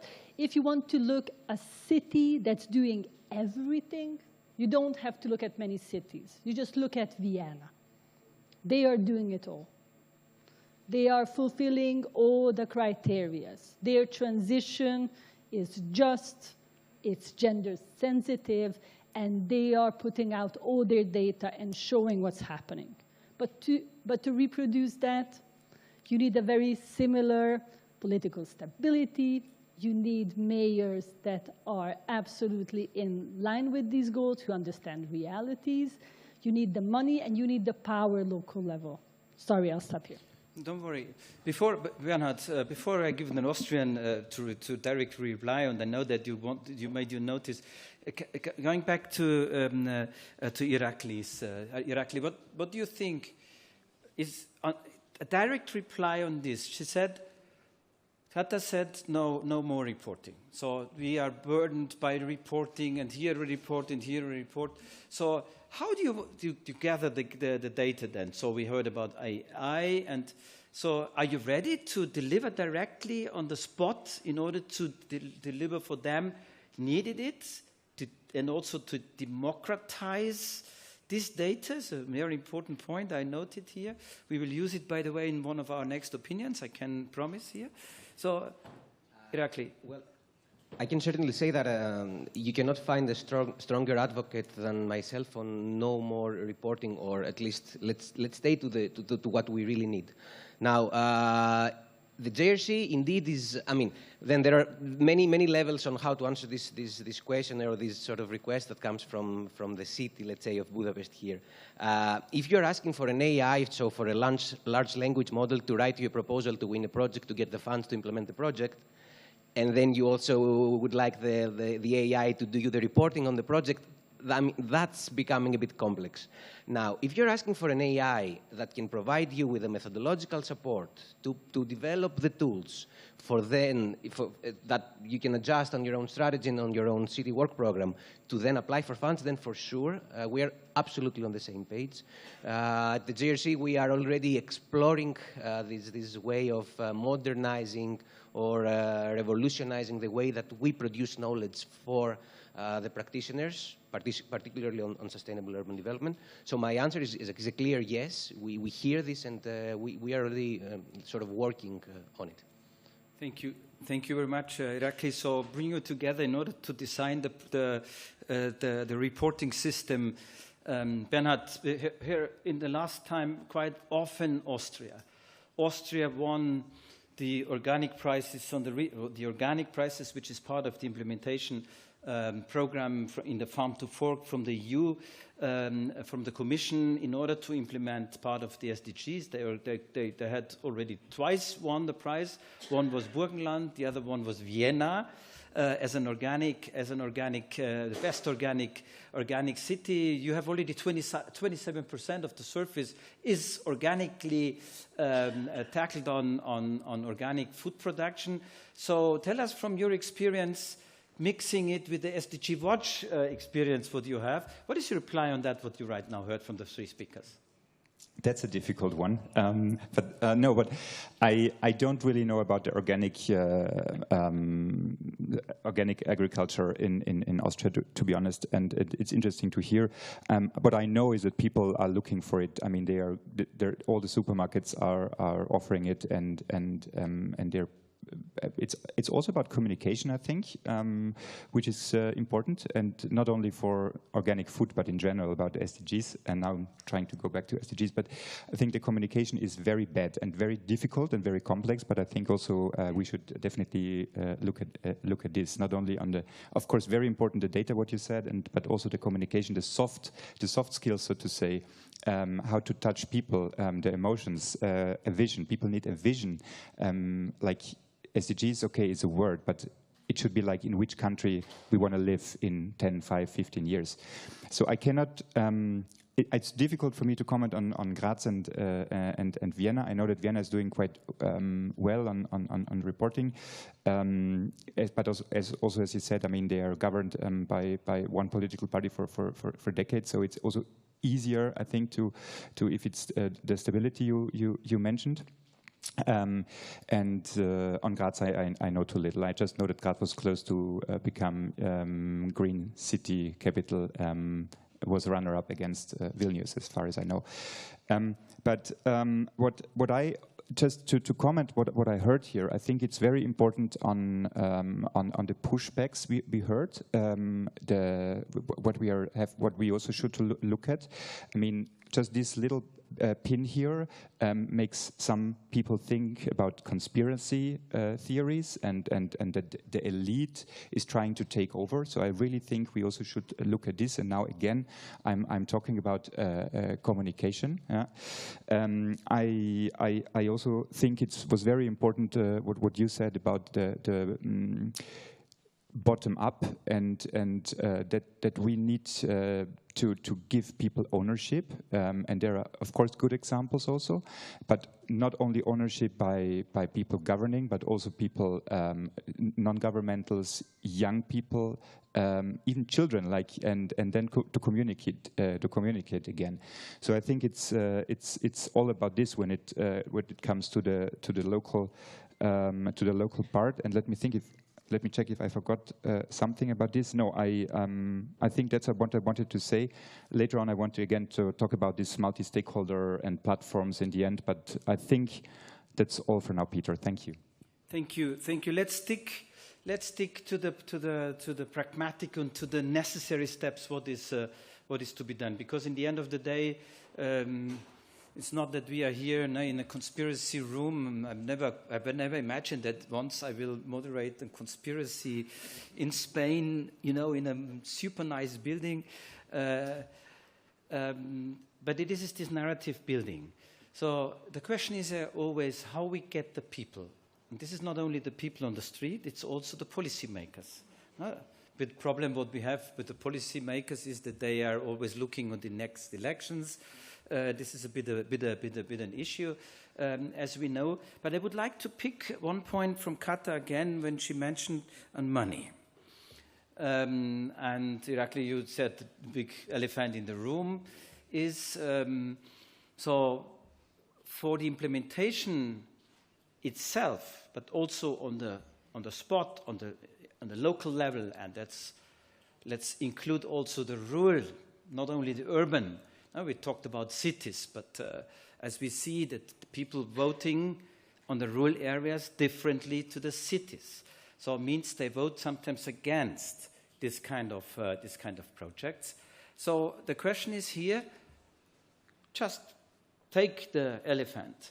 How we can share this elephant, the money in this elephant, in order to implement SDGs? Because I understood you, Kata, you said it's a good idea to have the SDGs also for the budgeting if we would have the money simply to do it. So what is to be done in order to localize and accelerate also on this point? What are your concrete proposals to do it? I mean, it is easy to say, give us the money, then we will do it. So this is not what I want to hear. I would like to hear how we can manage it, also politically in the narrative building, in order to get there, and is there then also necessary the money? I would like to start again with you, Theophile, because you are running projects. So do you have enough money to do it, or is it not the case? I know we never have enough money. I mean, I'm trade unionist, I know that well. So, but this is not what I mean. We have just 110 million for 7 years, so it's not a lot. But yeah, I mean, to reply to Kata's expectation to have this really need to cooperate, to get best practices, to discuss with peers from Europe. I mean, URBACT is offering this possibility. It's a EU-funded program, so comes with reporting, with audit obligations. So this is why we don't have Austrian cities, for example, in our networks, and we are missing. But I think there is a need to have this approach. I mean, in the last years, we have financed 80 networks of like 10 cities in a network, of which just 2 were addressing the SDGs. And because the cities are defining the topics of cooperation. And then the different topics are quite large. And why? Because I think often case at local level, they see SDG as too complex. It's really like the government job, national level, Europe, and for them to be able to navigate through all these complex, all SDGs, it's really not an easy job, especially when we have a small or medium-sized cities. And then we have noticed in the previous network that we have closed last year on SDG, working with 18 cities of different sizes, we noticed that, in fact, there is a place for every city to work on SDG.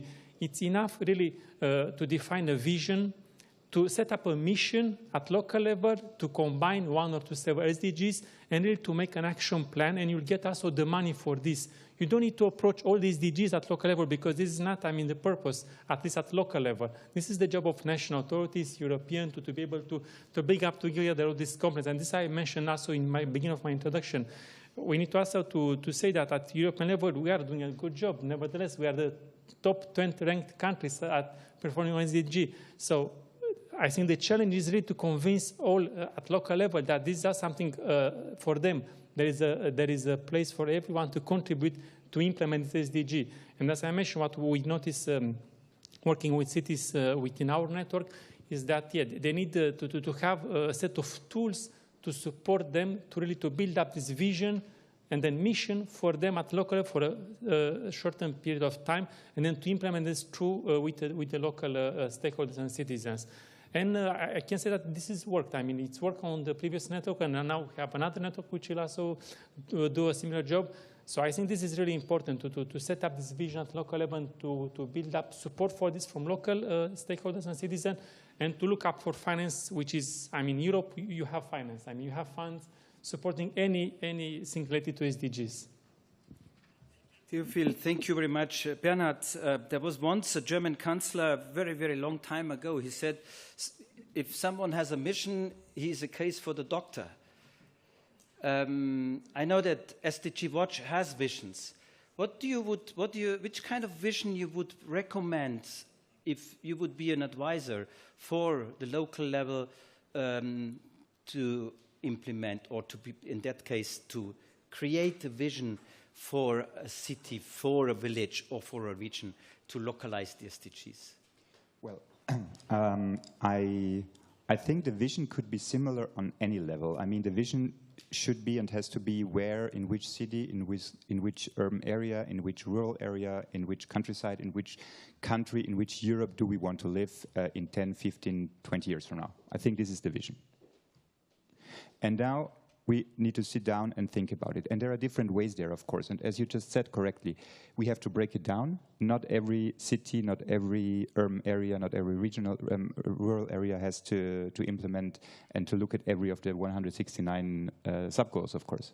But the overall, we need an overall arching vision. Let's call it strategy. And we are still calling for it on European level as well.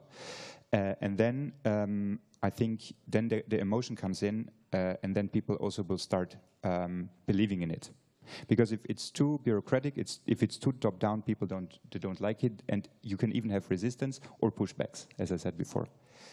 And I also mentioned, I also think we need to re-establish a platform on European level that of course takes stakeholders from all levels on board.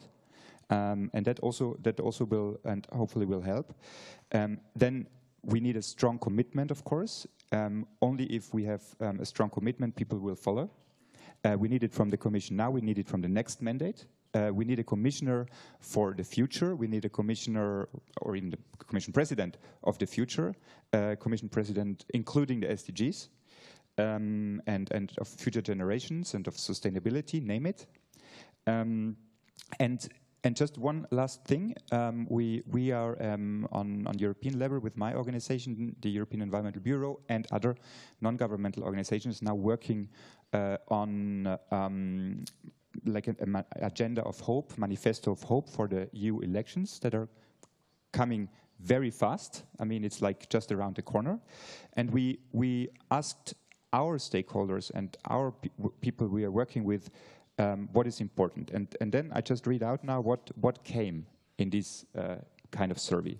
It came safe operating space, sustainable choice becomes the easy choice, environmental, climate and social justice, good governance, institutions we can trust.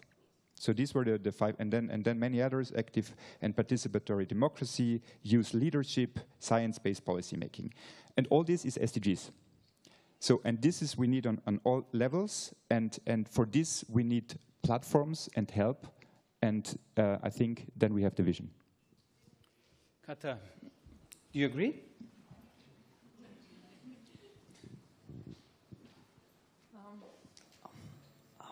I need to reflect on the comment you've made on, yeah, you were sure, I will, okay. You're free. On what's happening, because I think you always have to understand what's happening. When you see the difference in the rural, you see the cities, different pace. Too much change is happening. Not because of the SDGs. Anyway, a lot of change. Not just climate change, not just migration, technology, the way we live, the way we work, the way we study, the way we socialize. A lot of change. We humans are really good in adapting, but I think we are at a point where we are lost. Maybe a lot of people don't actually acknowledge those many changes, but they feel it. They feel that the ground is moving. So they're looking for stability, something that they understand, where they feel safe. And now the big pushbacks come from these illusions that the past is safe. The past, you know, the way we lived back then. You don't have to change. We can stop. And that's not really easy to conquer because the reality is complicated. A lot of simple answers are coming which are untrue. What can we do? What I believe in, I'm not sure I have the answers. But I'm a local politician for 20 years. This is what I love. I really believe that the local level, local authorities, are a very important and unacknowledged part of the immune system of society. Resilience is there, and innovation is there. So when there's a lot of things changing, you need to find new paths for your society. We always talk about that we want everybody on board. So we're thinking about building one ship. But one ship won't suit all. We need to build many ships. And this is why the local level is important. If you have mayors with ambition, with power, they will cut paths. They will take their people with them. They will find new ways, new solutions, because this is what we need. So at this moment, I think strengthening the local level is very important. Having ambitious mayors is very important. And if you want to keep on the European level SDGs on track, you have to put a lot of money. It will keep it on track for a while. That brings me exactly back to your point when you put the big elephant into the room. That's why it's by purpose that you are now the last now in this round before we go for 1 minute. Give us the bullet, you know, the silver bullet. On? We always trust in myself, I always trust in science, in scientists, and happy to have scientists here in the room. You have been invited in the end to say, this is the way to localize and accelerate the implementation of a sustainable world with a vision of 10, 15 years, as Bernhard said. Yeah, I'm not sure I can carry this kind of burden on my shoulders, but let me try sketch it a bit. I want to repeat something that I said when we started this panel discussion, that this is a framework, the SDG framework, which is boundaryless. So the more we treat it with these administrative barriers, boundaries and barriers in that sense, the more we're gonna, go away from it. And because we have to really think down that and analyze the fact that all these inventions that we humans made, like countries and cities and regions, these are all very interesting things for us to be able to live by and so on. But when it comes to something so big, like fighting poverty, stop climate change or try to reduce the climate change, ensure access to education. So we're talking about bigger things that are not going to be constrained in the first 20 ranked countries, wherever they come from in the SDG index, which is a very interesting tool to follow because we need to know where we are. At the same time, we need to make sure this is not becoming of someone that is on place 150 and says, what do I need to do to go out to 147? Yesterday, there was a very interesting discussion around this, we have this evidence apparently coming from countries from the UN wanting to go up in the ladder. But this is, I stress again that this is going the wrong direction. Let me give you some figures on why it's important then to localize. So 2021, unemployment in Finland, around 10%, 10.1%. In Turku municipality, around 13.8%. In people over 38 years old, in Turku municipality, over 18%. This is why we localize. This is why we disaggregate. This is why if I stay at the Finland level, things might be okay. But I need to go down not only to the Turku municipality, but address the people that suffer the most out of it. This is the SDG sort of silver bullet, if I have to put it like that. And I don't know if I will have the chance to say something else in the end, but okay, because I want... Make it now. Okay, good. Because for me, this is all very interesting, and we are monitoring, and you know, it's the fundamental, it's the basis upon which we do oral policies. It's high time we start discussing about implementation. You raised this question in many different ways, and you asked us like 4 times possibly the same thing, which is evident of why it's so important. How do we achieve the SDGs in practice? I mean, I don't have the answer to tell you, you know, you have to do this and that. I can tell you, though, based on the scientific analysis that we are doing on current practice, that local and regional governments worldwide are trying to achieve the SDGs mainly via infrastructure projects. At a percent of 31% of the measures that they're taking are infrastructure projects, and 23% of the measures that they're taking in order to achieve the SDGs are legislative measures. And this already gives us a lot of hints on what we at different levels need to do. We need to provide funds to ensure that infrastructure projects can be achieved. And I totally agree with the point. I mean, it's obvious. And indeed, a bit of a self-criticism for us in the EU that we still lack a tool that assigns all of the grants that we're giving out in many different forms to the SDGs. We will be working on that. And at the same time, it gives us the message on the legislative measure that at different government levels, there are things to do that can boost the achievement of the SDGs. Yeah, thank you. Thank you, Irakli.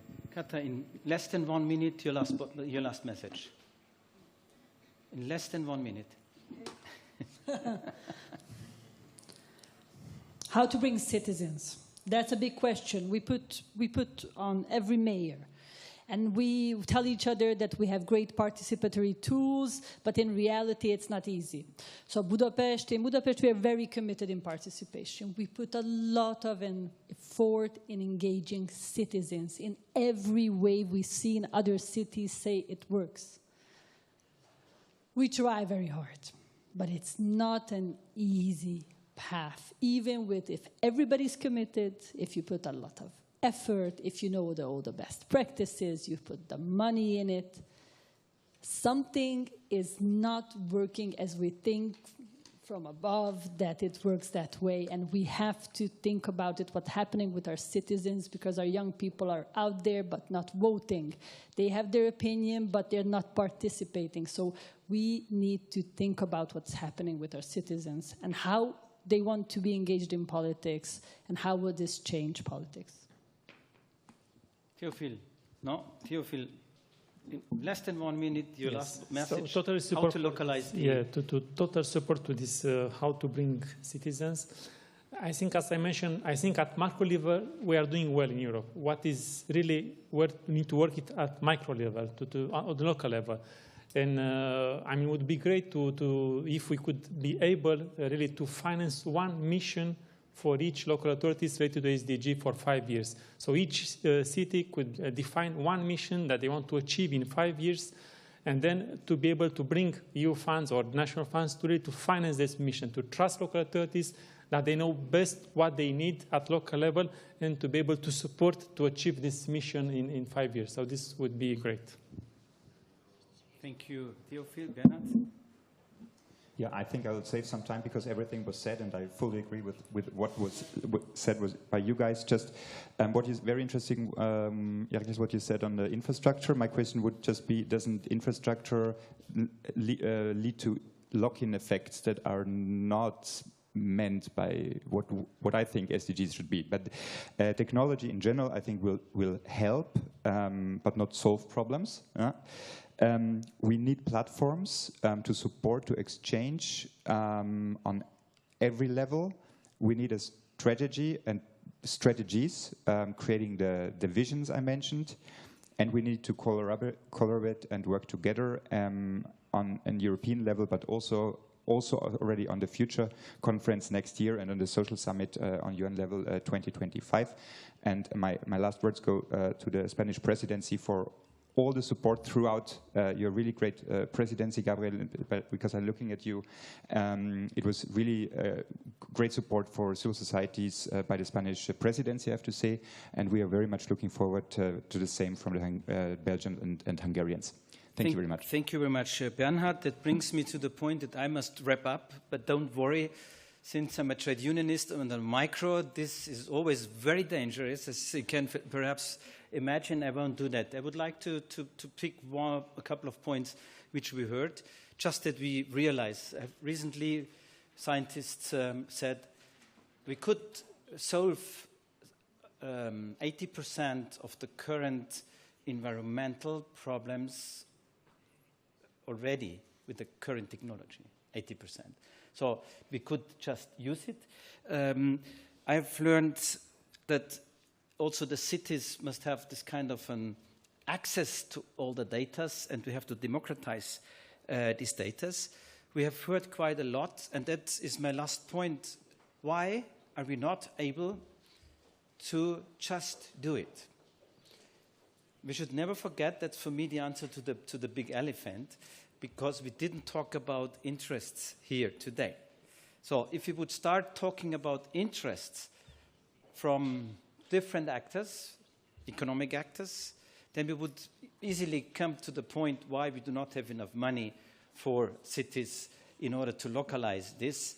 But this is probably the next step what we have to do, to convince policymakers not to have the 4 years, but the 15 years vision in order to build it and then to integrate the full society. We are happy as ESC that we work with all stakeholders, and we are also happy, and let me thank in the end, the last word, Gabriel and the team that we could manage in this Spanish presidency, really a great involvement of civil society, as you already said, and different other stakeholders and actors. And this had led, and I look to Carlos here, this has led in the end to this great contribution which we could organize to the EU, first EU VR on the HLPF. And let's go on this way, then I'm optimistic. In the end of the day, we will manage it. Thank you very much, and give a big hand for this fantastic panel. Agradecemos al moderador y a los panelistas sus intervenciones. Les invitamos a que bajen al escenario y vamos a dar paso ya a la siguiente mesa redonda de este panel, titulada El papel de la localización en la cooperación internacional de la Unión Europea. Por favor, invitamos a subir al escenario al moderador y a los panelistas de la mesa. Rogamos, manténganse sentados en sus asientos. Rogamos, ocupen sus asientos. Vamos a proceder de manera inmediata a dar comienzo al siguiente panel. Invitamos, por favor, a que bajen del escenario los anteriores panelistas y que suban panelistas del nuevo panel y el moderador.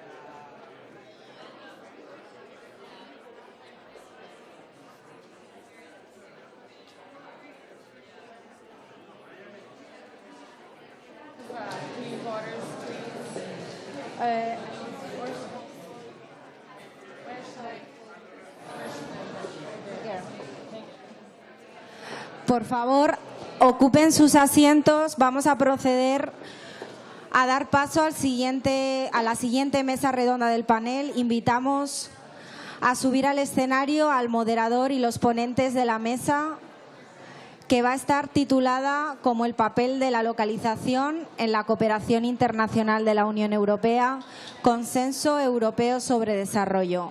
Por favor, rogamos silencio, que ocupen sus asientos para poder dar paso a la siguiente mesa redonda. Por favor, guarden silencio, ocupen sus asientos. Vamos a dar paso a la siguiente mesa redonda, que, como les decía, está titulada como el papel de la localización de la cooperación internacional en la Unión Europea, Consenso Europeo sobre Desarrollo. Esta mesa va a estar moderada por don Stefano Marta, responsable de la Unión de Ciudades Inteligentes y Sostenibles de la OCDE. Por favor, rogamos silencio, que ocupen sus asientos para poder dar paso a la mesa redonda. Si no, no podemos proceder a continuar con la siguiente mesa. Gracias. Como les decía, esta mesa redonda va a estar moderada por don Stefano Marta, responsable de la Unión de Ciudades Inteligentes y Sostenibles de la OCDE. El señor Stefano Marta coordina actualmente el programa de la OCDE, un enfoque territorial para los objetivos de desarrollo sostenible, y los trabajos de esta misma organización internacional sobre cooperación descentralizada para el desarrollo y asociaciones entre ciudades para localizar los ODS. Cedemos la palabra al señor Marta. Muchas gracias. Muchas gracias. Good morning, everybody. My name is Stefano Marta, and as mentioned, I'm the coordinator of the OECD program on a territorial approach to the SDGs, and I'm also heading the unit that is working on smart and sustainable cities. So it's really a great honor for me to moderate this session this morning, and I really would like to thank the Spanish government for the invitation to the OECD and for the leadership in the localization of the SDG process. So the session today is going to focus on the role of the localization on the EU international cooperation, the European Consensus on Development. So we are going to focus on the localization of the SDGs, but through the lens of international cooperation. As OECD, we have been working a lot, in particular with the European Commission, DG INPA, on decentralized development cooperation, that I think it's a tool that can really help local government, regional government, and national government to achieve the SDGs and to localize the SDGs. We see that also at the OECD, at the DAC, that is basically a committee of national donors, this topic of the localization of aid and the importance of decentralized development cooperation is becoming more and more prominent. In terms of number, we also see that in terms of financial flows, in terms of ODA flows, decentralized development cooperation is also becoming more and more important. We know that from between 2015 and 2021, the total volume of ODA from decentralized development cooperation increased by 38%, from around 2 billion to more than 2.8 billion in 2021. So that's a good news, but we also know that decentralized development cooperation is not just about financial transfer, financial support, but is mainly about the exchange of knowledge, exchange of good practices, peer-to-peer learning between cities and regions from developed countries and cities and regions from developing countries. Just three key messages that are emerging from the OECD work on this topic, and then I will go to the panel. Three key messages that are emerging are that to increase the impact of this international cooperation action of local and regional government and to achieve the SDGs, we need to, first, local and regional government should focus their international cooperation action, in particular considering that funding is limited and funding is not the main way to support cities and regions in developing countries. They should focus their action on the sector, on the policy area where they have unique skills and knowledge. And from our report, we saw, for example, a great example from the Basque Country in Spain, where gender, that has a great knowledge in terms of women empowerment and gender, and has included this dimension also in the international cooperation actions. The second message is that we need the right legal and institutional framework at the national level to support cities and regions in their international cooperation activities. And the third one is that the importance of monitor and evaluation, because these are public money. We need transparency, we need accountability. We have been seeing that often the monitor and evaluation of this, of the impact of this international partnership is done more at the input level, let's say, how the funds are spent, but not on the actual impact of this action on the SDGs, for example. And as OECD and the European Commission, we develop a monitor and evaluation framework for city-to-city partnership. So I will stop here. We have an amazing panel today. In the first round, what I would like to discuss is really to hear from what each institution is doing in terms of international cooperation with the localization to the SDGs lens. And then in the second panel, in the second round, we are going to discuss more about the challenges and also maybe the needs from developing countries, if the European, in particular, international cooperation action is meeting the needs of developing countries. And then in the third round, we can have some recommendation from each of you on what to do next. So let's start from Firdaus Ossidum. I hope pronouncing well the family name. She's the special advisor of the UCLG Secretary General. I'm sure I don't need to introduce UCLG. It's the association of cities and regions worldwide that is really playing a leading role in localizing the SDGs. So please, Firdaus, tell us what are the ongoing initiatives of UCLG and your members in terms of localizing the SDGs through this international cooperation lens. You have the floor. Maybe.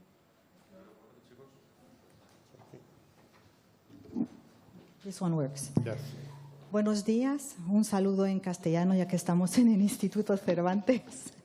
La última vez que estuve aquí fue hace 9 años con Joan Clos sobre una conferencia sobre África y de verdad es un honor estar aquí. Haré mi intervención en inglés, si lo permiten.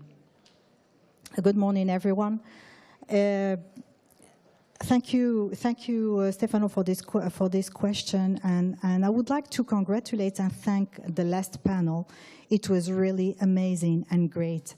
I think what was said by the city of Budapest, by Kata, but also by the GRC, and we are cooperating with them through the Global Covenant and many other cooperation mechanisms.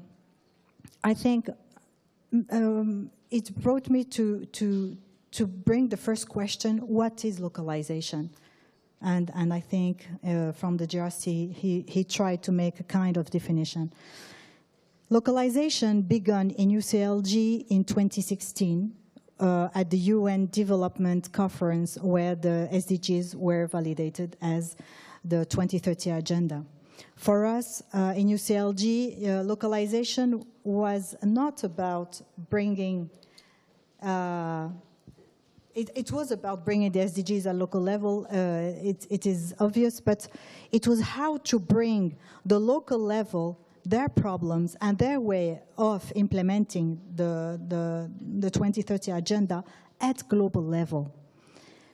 Because we understood from the first, since the beginning, that this would happen in the territories, this would be happening with the mayors at local level in the territories.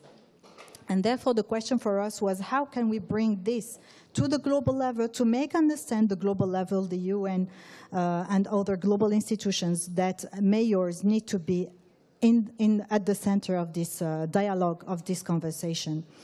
Therefore, what we began doing was working with specific cities on Visions 2030. And we did this in many cities for them to allow their teams to understand what are the SDGs, for their teams to understand that it's not a utopia in between many others.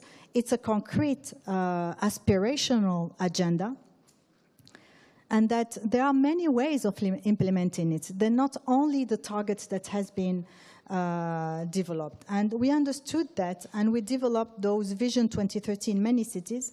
We developed the VLRs and VSRs at local level, at voluntary local reviews. We developed later on the local for action hubs, and one of the first was the city of Bilbao, which now we have there the local action coalition. So for us, those last 5 years have been about bringing this local dimension at the global level. Now that localization is global and is taken as something sine qua non. We need to go back to the cities. We need to go back to the territories. We have made the bottom up. Now it is the next frontier to bring it down again to the local level. And when I was hearing this morning and yesterday as well, we were in the G20 working group on intermediary cities.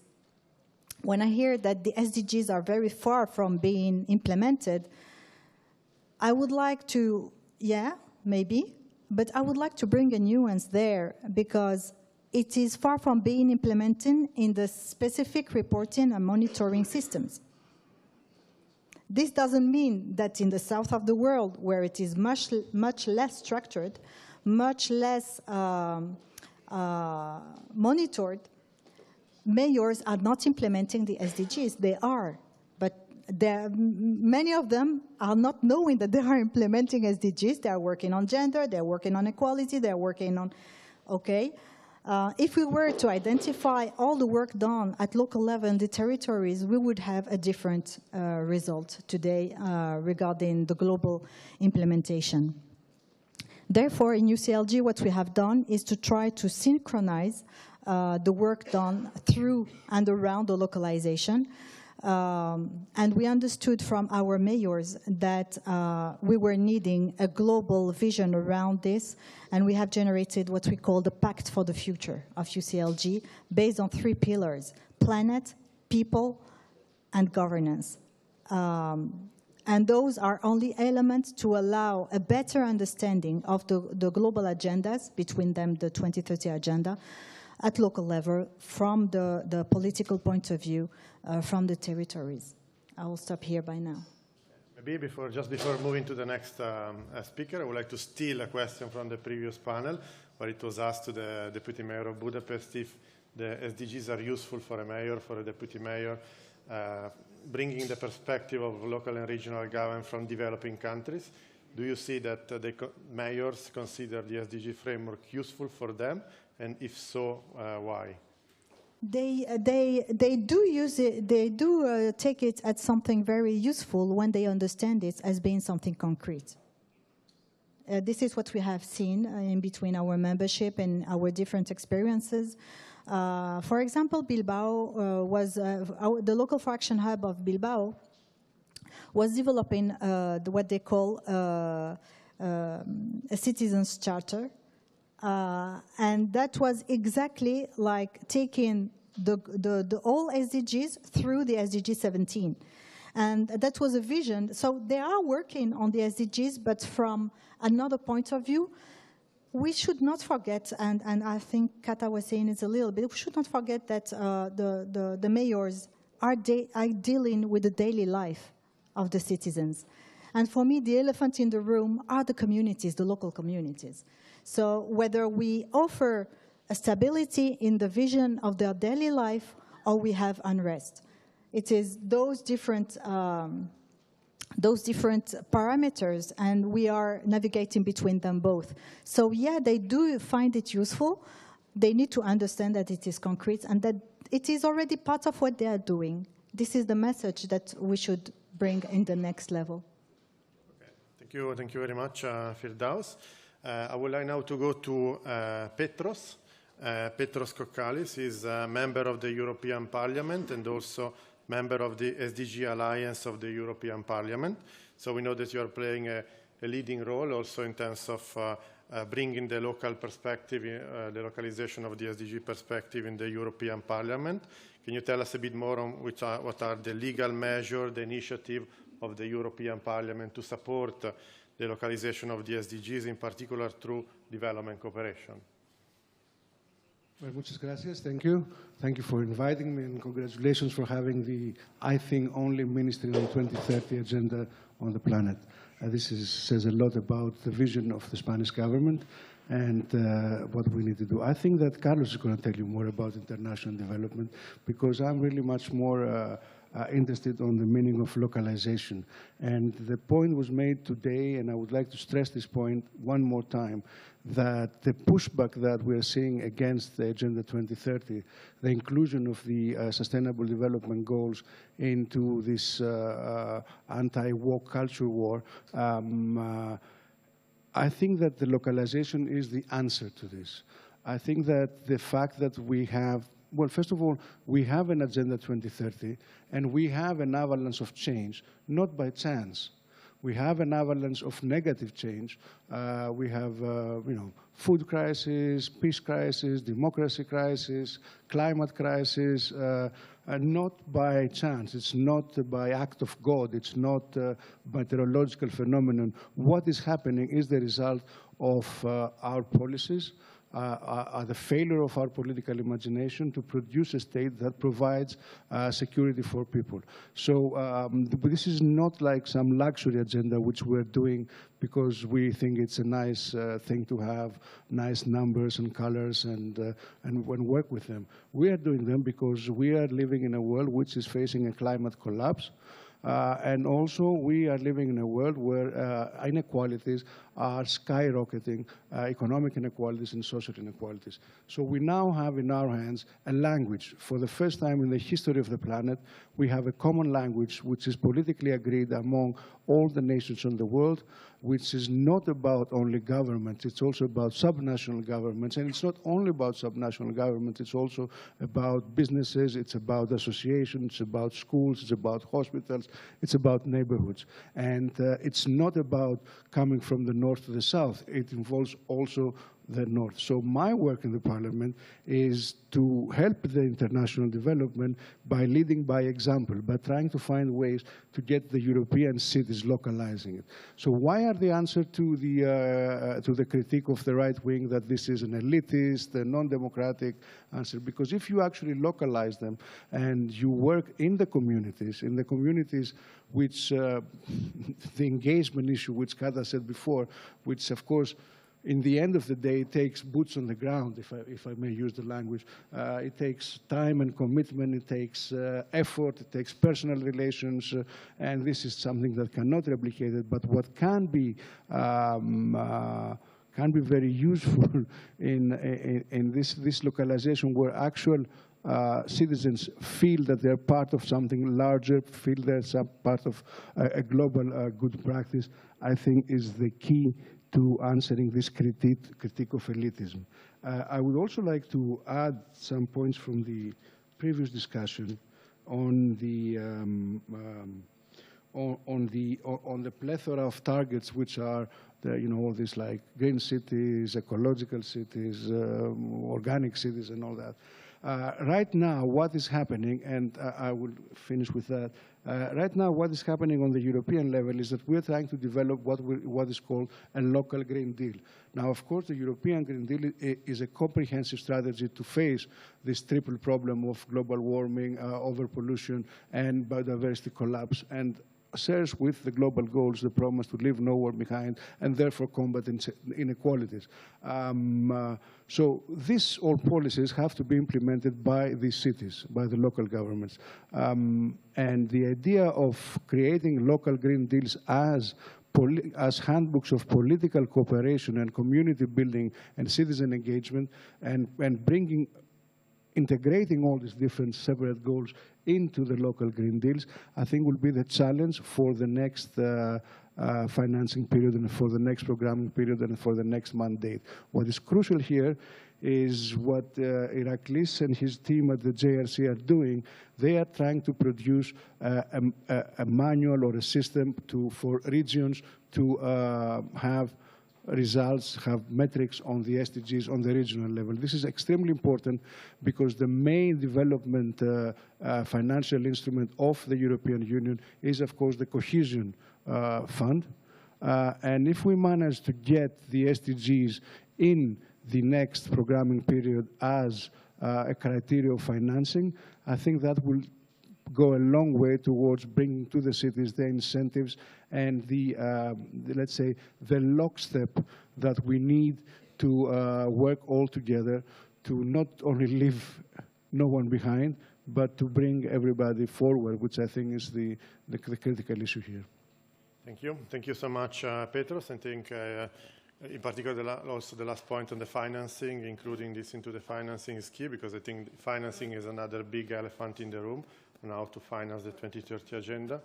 If I just may add to the financing issue, I think that, at least in my view, we have a lack of time here. This is a matter of urgency. In my view, all public finance going forward is adaptation finance. We moved into a space for which none of our infrastructure, material or non-material, are adequate or specifically designed for what is going to happen. Therefore, all public finance would be adaptation finance. Now, in my mind also, I think it's very important that since we have this agreement on the SDGs, we should be using them both as the adaptation framework, measurable adaptation framework, and also as a very necessary beyond GDP metric, which is or supplementary to GDP metric of project, which was alluded before as the white elephant in the clash between goal number 8 and goal number 13. Thank you. Thank you very much, Petros. Let's now move to Carlos Berroze Garcia, from the Director General for International Partnership of the European Commission. Carlos, we know that in 2017, the European Consensus on Development acknowledged the significance of promoting transparency, accountability, decentralization reform to empower local and regional authorities.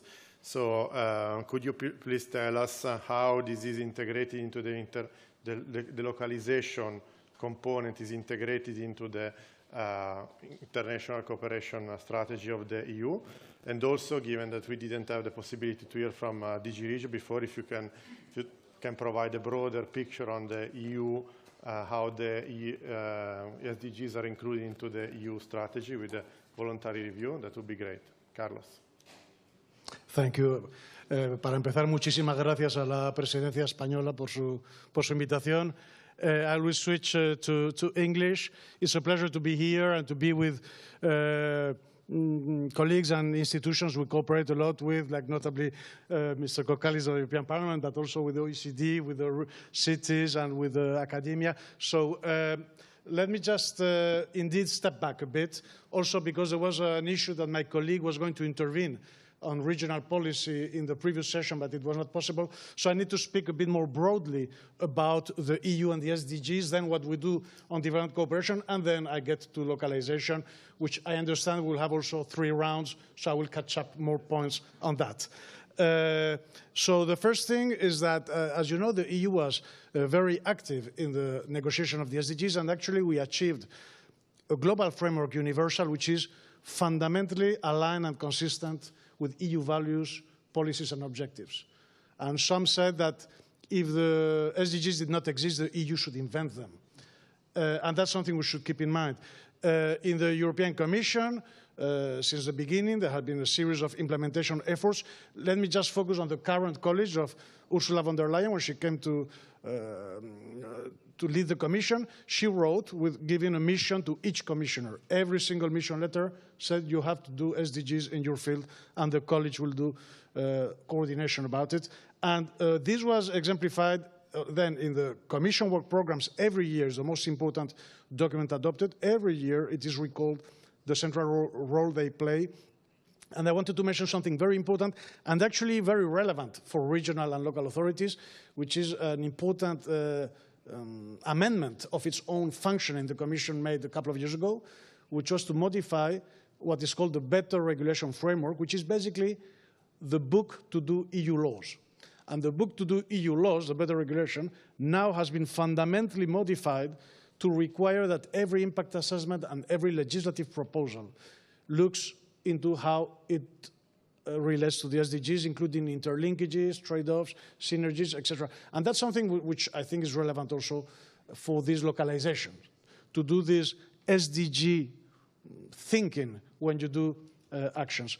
And another major deliverable on SDGs under this Commission has been early this year the preparation of the first ever EU voluntary review on how we implement SDGs, which was presented to the United Nations collectively, with all the institutions were there, with the Spanish presidency, with the Parliament, giving a strong sense of collective ownership. And I want to stress that it is more than a normal report. It really contains the strategic framework elements. To give an example, for each SDG, it captures what are the EU targets to be achieved. And I'll come back to this later on because that's very important.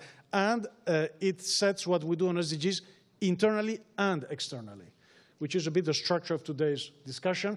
And importantly, focusing on the coherence, the policy coherence between both levels, including impacts we can have outside under the spillovers, which is something we wanted to put to the fore that was not discussed in the UN.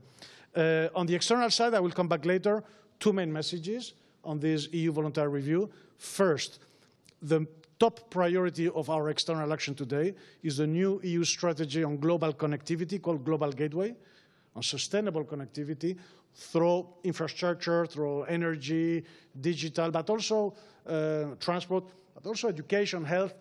And the main message is we will push the SDGs through this. So we will mainstream SDGs and to make it visible as we roll out Global Gateway. This matters because of its local and regional dimension. I'll come back. The second message, also very important for today, in the EU voluntary review on the external side is we will combat notably inequalities. That relates to leave no one behind, and that also matters what we'll discuss today. But also the EU voluntary review is a clear message on the multi-level governance. In every single chapter, we have a multi-level governance with examples that we gathered in cooperation with the member states and with the Committee of the Regions. Just to give you one example, on SDG 11 on cities, we have examples of from Sweden, of a Council of Sustainable Cities, of Spain, about the Federation of Cities and Provinces work on sustainability SDGs, German Länder, etc. So we try to show how Europe is not only the EU or even the national governments, but SDGs are being pursued at all levels. Now, with this, I move to the development, and I'll try to be faster, I understand. Indeed, we negotiated the consensus in 2017, which was a high-level strategy about aligning the development cooperation policy of the EU and its member states with the SDGs. And indeed, it had a very good paragraph on the role of local and regions in this, and decentralized cooperation, etc. And you quoted a bit, although, of course, you couldn't read everything. There was a very important bit in that paragraph, which was, and to better address inequalities within countries. I'll come back to that. And what was the next stage after the consensus? We negotiated in financing instruments, the neighborhood called Global Europe for neighborhood, for development cooperation, which is really an SDG instrument. It's everywhere, but it has a lot of local authorities. You can find it more than 30 times. It's defined, you can find them in how to program thematically, regionally, methods of implementation.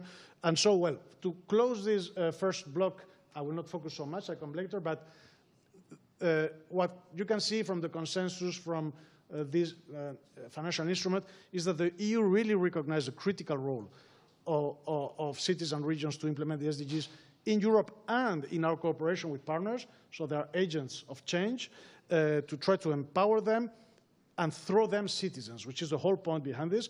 And this is visible in a number of areas. You mentioned some, in a number of country programs, a number of regional programs, of global initiatives, and also, and that's important for the OECD, a lot of work on sustainable cities, SDG 11, and therefore a lot of interlinked. So I will come back to some of these points later. Thank you very much. Thank you very much, Carlos, and indeed we can come back in the next round. Now I will move to Leire Pagin. I hope I'm pronouncing it well. Current ISG Global International Development Director and Chair of the REDS, that is the Spanish chapter of the United Nations Sustainable Development Solution Network, SDSN, as we all know it. Leire, can you tell us a bit more about what is the perspective of REDS and SDSN on the localization of the SDGs? We are actually currently have a joint project with OECD and SDSN on that. And also going into the external dimension, how is this perspective put into place in the collaboration with CEGIB that REDS has in place? You have the floor. Thank you so much. Well, good morning, everybody. Welcome. Having the opportunity to use the translation services and being in the Instituto Cervantes, let me switch to the Spanish. It's a Spanish presidency event, so... Creo que es importante primero volver a situarnos en el contexto que esta mañana la ministra de Agenda 2030 y la secretaria de Estado describían sobre la tradición y el contexto de cooperación internacional local y territorial de España. España es un país profundamente descentralizado, como todo el mundo conoce, donde el ámbito local y de diferentes niveles territoriales tiene una larga tradición en su participación directa en la política de cooperación internacional para el desarrollo. Esto es algo que además ha sido recientemente reconocido en la recién aprobada Ley de Cooperación Internacional, con un gran consenso, y que pone de manifiesto esa cultura de trabajo de diferentes contextos territoriales trabajando juntos por desarrollos globales. Por tanto, ha sido bastante natural que esa cultura, desde hace muchos años, se construyera ahora en nuevas redes e instrumentos de trabajo por el desarrollo sostenible, tanto dentro del país como fuera del país en su ámbito de cooperación internacional. Y tampoco es casual que por eso, precisamente, el capítulo español de la Red de Naciones Unidas para el Desarrollo Sostenible fuera desde el inicio un poco diferente al resto de capítulos, porque este es el único que desde el principio construyó una red multiactor intentando generar un espacio y una plataforma de trabajo compartido entre la academia y el sector del conocimiento, las instituciones públicas, el sector privado y la sociedad civil, pero desde el principio las autoridades locales y los entes territoriales formaron parte de ella. Y por tanto esto nos ha permitido en los últimos 10 años construir un ecosistema de innovación que permita trabajar de forma compartida a actores que no están acostumbrados a trabajar de forma compartida. Decíamos en el panel del inicio esta dificultad a veces, ¿no?, de conectar el mundo del conocimiento con los tomadores de decisiones. Quienes hemos tenido la oportunidad de estar en los dos lados de estos ámbitos sabemos bien que esto no se produce solo por el hecho de tener voluntad o de sentar en una mesa a unos y a otros. Lo hablábamos hace un minuto, ¿no? A veces el mundo científico cree que por generar y aprobar excelentes reports analíticos y con recomendaciones es suficiente. Y a veces también el tomador de decisiones cree que su convicción política y su conocimiento de la realidad es suficiente. Pero para generar esa conexión se necesita crear metodologías, construir lenguajes comunes y compartidos y trabajar con un objetivo común. Y aquí, desde Reds, hemos adoptado esta metodología y esta visión del concepto misión, ese concepto que empezó en Estados Unidos con el lanzamiento del primer viaje a la Luna y que supuso una revolución en términos de movilizar todos los recursos públicos, privados, el talento, el conocimiento y la voluntad política en una misma dirección. Esto que Mariana Mazzucato, colega de DSN, ha trabajado mucho, es lo que la Unión Europea también ha querido llevar a su programa Horizon y a su apuesta por el trabajo compartido entre ciudades. Esta forma de trabajar la hemos llevado a algunos proyectos que luego desarrollaré. Uno de ellos, trabajado primero en España, con 5 ciudades de diferente color político, en un contexto de polarización como el que estamos viviendo, trabajando conjuntamente, comprometiéndose con un compromiso político común en reducción de emisiones en un calendario concreto y dando espacio a una plataforma donde academia, sector privado y funcionarios públicos decidían cuáles eran los objetivos y cómo y qué metodología se establecía. Esta forma de trabajar, que ha sido un éxito y que sigue hoy desarrollándose, es la que queremos compartir hoy con otras ciudades y otras realidades territoriales del mundo. Y aquí es donde entran los mecanismos de cooperación. Estamos creando una plataforma iberoamericana de ciudades con ciudades de América Latina, compartiendo esta visión de misiones, trabajando conjuntamente en este enfoque y siendo capaces de construir una nueva fórmula de cooperación entre iguales que permiten que esa universalidad de la Agenda 2030 en la que creemos, esos retos compartidos de la Declaración de París hacia transiciones de sociedades más justas ambiental y socialmente hablando, puedan ser una realidad compartiendo experiencias, pero sobre todo construyendo proyectos de tal dimensión que el sector privado también esté interesado y esté llamado a participar. Por lo tanto, antes de acabar y de entrar después en la segunda ronda en en los proyectos concretos, sí me gustaría destacar que hay 3 elementos desde nuestra experiencia que creemos que son tremendamente importantes. La primera es esta necesidad de construir la visión multiactor y del objetivo 17 como una metodología concreta capaz de identificar consensos y disensos y de construir lenguajes propios para avanzar juntos.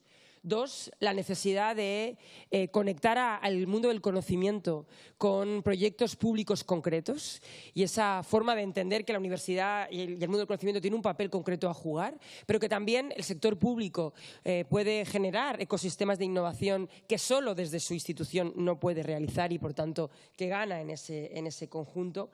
Y 3, esa capacidad también de construir narrativas, se ha dicho esta mañana, yo lo quiero volver a subrayar, narrativas que nos permitan llegar a la ciudadanía. Porque toda la mañana llevamos hablando del contexto urbano. Y es verdad que en el contexto urbano está la mayoría de nuestros retos, 70% de la población viviendo en realidades urbanas. Pero no nos olvidemos de otras realidades locales y de esa asimetría entre lo rural y lo urbano que está haciendo que en muchas ocasiones se perciba la Agenda 2030 como una agenda urbana y de determinadas élites y clases sociales. Por lo tanto, aquí tenemos un reto de construir también narrativas capaces de llegar a la ciudadanía y sobre todo a los sectores más vulnerables. Thank you, Leire. Maybe just a very quick follow-up question. I think it's very interesting, this methodology that you mentioned, where you bring together different actors from different parts of the society and from different levels of government in Spain. And the question is, when you try to export this approach in your partner countries in Latin America, is this something that it's easy to export, is easy for them to implement, or it depends, talking about multi-level governance, it depends very much on the level of decentralization of a country in Latin America, or what is your, how do you see this when you try to export this in other countries? Bueno, nosotros no nos gusta hablar de exportar porque creemos que no se trata, ¿no?, de exportar realidades que pueden ser muy de este contexto a otras realidades, sino de compartir una visión conjunta. Es verdad que allí donde hay una tradición mayor de descentralización y donde existe una descentralización institucional, evidentemente es mucho más fácil generar una cultura de trabajo donde los actores locales tienen un protagonismo que allí donde no lo hay, ¿no? Pero precisamente una experiencia muy interesante está siendo el poder compartir cómo identificamos a quiénes son esos actores clave en el territorio. Porque creo que a veces entendemos que cuando hablamos de localización, primero hablamos o tenemos la impresión de hablar de un proceso de lo global a lo local, y aquí es todo lo contrario. Es cómo se acompaña el motor de transformación por excelencia, que es el territorio, a acompañar las agendas globales. Y cómo se identifican los actores locales, entendiendo como actores locales todos aquellos actores que son fundamentales y van mucho más allá de las instituciones públicas locales, que son fundamentales, deben ser quienes lideren, deben ser quienes aprueben la política pública, pero no se agota ahí esa realidad local. El hecho de encontrar e identificar los actores clave en el mundo académico, en el mundo del sector privado, en el mundo social, en el mundo de las asociaciones y organizaciones de ciudadanía es clave. Entonces, estamos en esta fase ahora de identificar en cada ciudad y en su contexto territorial particular cuáles son esos actores clave y cómo podemos compartir esa visión. Lo que sí hemos visto, y con esto acabo, es que ese concepto de misión que la Unión Europea ha apoyado tanto, sí es un concepto bien aceptado y que puede ser útil para otros contextos regionales o de otras partes del mundo. Thank you so much, Leire. So now in the first panel we discuss what each institution is doing in terms of localizing the SDGs, international cooperation. I think in the second round I would like to see also what is the responses, the perspective of the developing countries, so the partner of your action, and focus very much on this external dimension and also some of the challenge that you see when you export this localization of the SDG process in developing countries. So I think it's great to have UCLG, where you represent both parts of the world. So Fridaus, can you tell us what are the expectations of local and regional government in developing countries when it's about international cooperation and localizing the SDGs? Do you think that their needs are incorporated in the action, in the international cooperation action of Europe or OECD countries?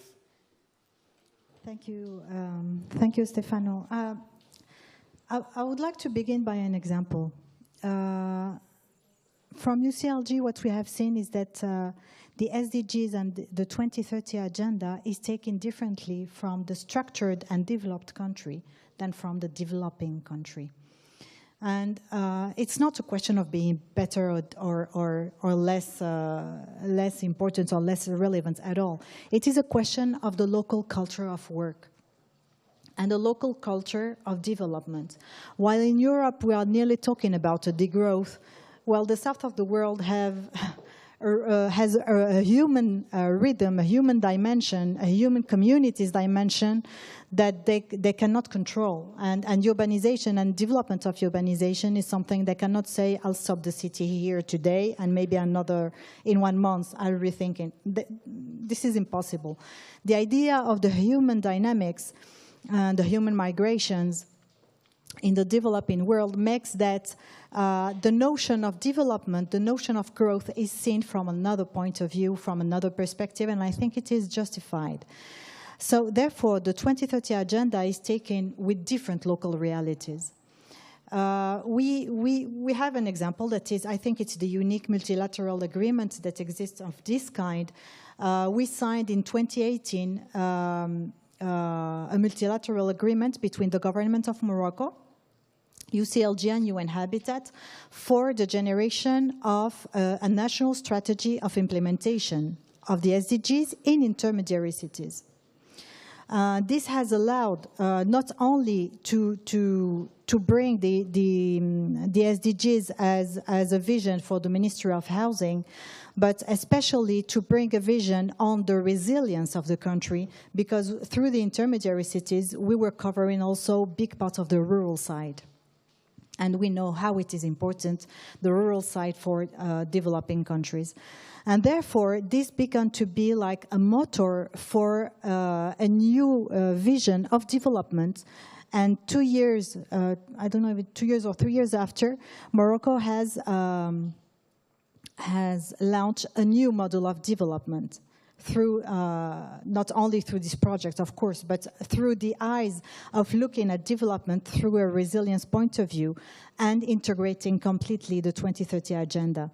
For us, it was a key experience because 1 year later, we were in Soria. Later, you were with us. And we brought, it was the European meeting of intermediary cities that we were organizing at UCLG. We did organize it in partnership with the Spanish government. And the Spanish government was interested at that time in knowing the Moroccan experience with intermediary cities and implementation of SDGs.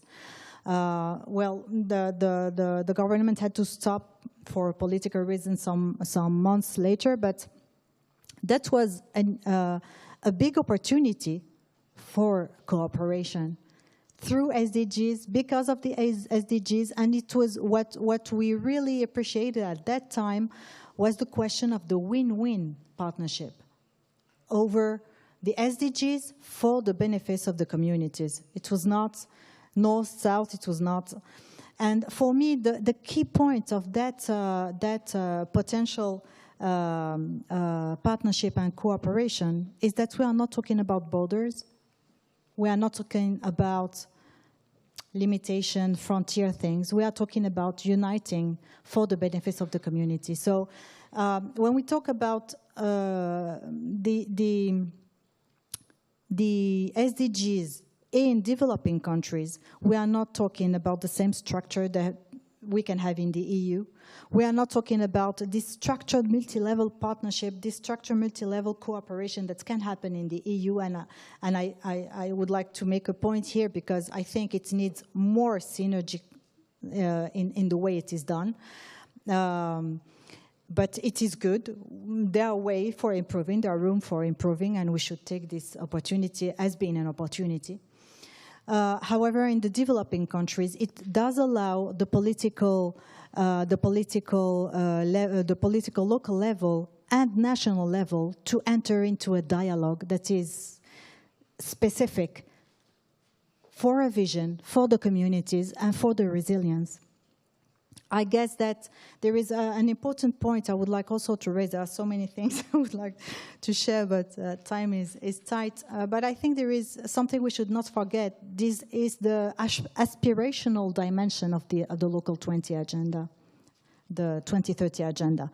And especially when we bring it to the local level. And the localization should not forget this. The local realities, Kata was saying earlier, we are a bit lost. It's true, we are in a moment where change is the unique rule, is the unique norm. This is what we are after COVID, and we need to take it as an opportunity. Therefore, when we think about the vision that we can build at local level, adapt the local realities to a global and the global agendas, this brings a lot of stability in the visions, in the local political visions. We are not talking about colors of parties. We are not talking about specific visions of the society, but SDGs are neutral. This conspiracy thing doesn't happen in the South, but it is used today in the North. And the last point I would like to say why this Morocco-Spain was important is that we need this unity, and the global agendas are key for this, to make multi-scholar dynamics. Not only multi-level, but multi-scholar. And this is where we need to go forward. Thank you very much, Firdaus. There will be a final round, but it will be a bit shorter than the 5 minutes because we are running a bit out of time. So I would like to go back to Petros from the European Parliament and to know, hearing also what UCLG is saying about the needs, the different realities in developing countries. What is the vision of the European Parliament, in particular within the SDG Alliance, regarding the challenges and the outstanding priority in the EU policy, EU international cooperation policy to localize the SDGs? Well, I think that I will focus on 2 issues. One is that as the SDG Alliance, which is a group of members of the Parliament who work for the promotion of the SDGs and the integration of the SDGs and building on and working with things that Carlos is doing in the Commission on the better regulations, things that the JRC is doing, things that the European Statistical Agency is doing into setting up the SDGs. What we are pushing is for the realization that we are in the middle of the SDGs. We do not have endless time. We're not doing this for fun. And monitoring and seeing the progress and direction is all very nice, but this is the time to have a specific political commitment, to commit ourselves to specific values to each and every one of the 169 targets, and expose ourselves politically that we are going to deliver this level of success by 2030. It's too late to be vague about what we're doing with this thing here. And I think this also goes for the mayors, for the cities, and this goes a lot into putting themselves out with a political promise and a political commitment and hold themselves accountable, because I think that this is also a very critical weapon and tool that the SDGs are giving us, that since they're number-based and we can now measure them into a local level, into a regional level, into a national level, this is a tool for transparency and for accountability. I need to see politicians who will go out there and will say that, listen, if you elect me, this number in 5 years will be so, and this number is here now, and in 5 years it will be this number. And I think this is a very critical point into fighting or in citizen engagement and getting people into politics back. Now, I do not think that the SDGs are politically neutral. I do not think that we live in a world where we all believe that by 2030, where there will be 10 billion people on the planet, they will all have equal fundamental rights. I know that, for example, President Trump did not believe and probably doesn't believe that the climate change is human-made. And he definitely does not believe that people who are affected by emissions which bring wealth to the United States but destroy the climate in Central America, destroy farming in Central America, destroy the climate in Central America, and drive people towards North America should be stopped at a wall and should not have the right. I do not believe in Fortress Europe, where we create a place in the south of the Mediterranean where we now have 45 and 55 degrees Celsius, where people cannot live. And we organize ourselves around a place where we, we create a seawall, or we machine gun people with boats and families moving towards us. This is a great migration. We see it in the physical world. We see microbes moving. We see bacteria moving. We see fungi moving. We see trees moving. We see plants moving. We see animals moving. We are going to see people moving. And we better be prepared for that. There's nothing about walls on the SDGs. So this is an agenda against inequalities. This is an agenda against climate change, and this cannot be done by, and I can say this because it's a socialist country, this is not something that can happen in a free market approach, in a deregulated market approach, in a privatized approach. I think that the time where we believe that there is no alternative is now. Now there is no alternative to face the tremendous crisis and pick up the tab that all this past year has brought us. And I believe that there is an alternative, and I think that in 2023, the fact that we do not actually have a planet where all people can live in peace and earn a decent living is a political failure. It doesn't have to be this way, and that's why I think that the Sustainable Development Goals are not neutral, and it's our only tool to build this political consensus and deliver this kind of security and prosperity. Thank you. Thank you, Petros. Very clear. Let's go back now to Carlos. So in your first round, you talk about the overall EU strategy. You started explaining the consensus on development. So maybe in the second round, considering the last one will be very short, if you can tell us a bit more about the localization component in the consensus on development and some of the challenges that you still see in the European international cooperation action to support the localization of the SDGs, for example, which are the mechanisms to listen to the voice of local and regional government in developing countries. You have a mechanism where these priorities are really included, or if you can elaborate a bit on that, Carlos, would be great. Yes, thank you very much. And indeed, as I already mentioned earlier, it's an important part in the consensus and the way we have implemented it through our financial instruments, Global Europe, to cooperate with local authorities and with regions, also in our partner countries, to make, as a matter of development effectiveness, to enhance our impact. And that includes decentralized cooperation, which means the cooperation between European cities and regions and those, for instance, in Africa or Latin America. By the way, this term sometimes creates confusion, like, is the EU promoting decentralization in other countries? And I want to clarify, there is not a right level of decentralization. The EU treaty itself, in Article 4, says that the EU respects the fundamental constitutional structures, including local and regional self-government of its member states, and protects them as a matter of rule of law.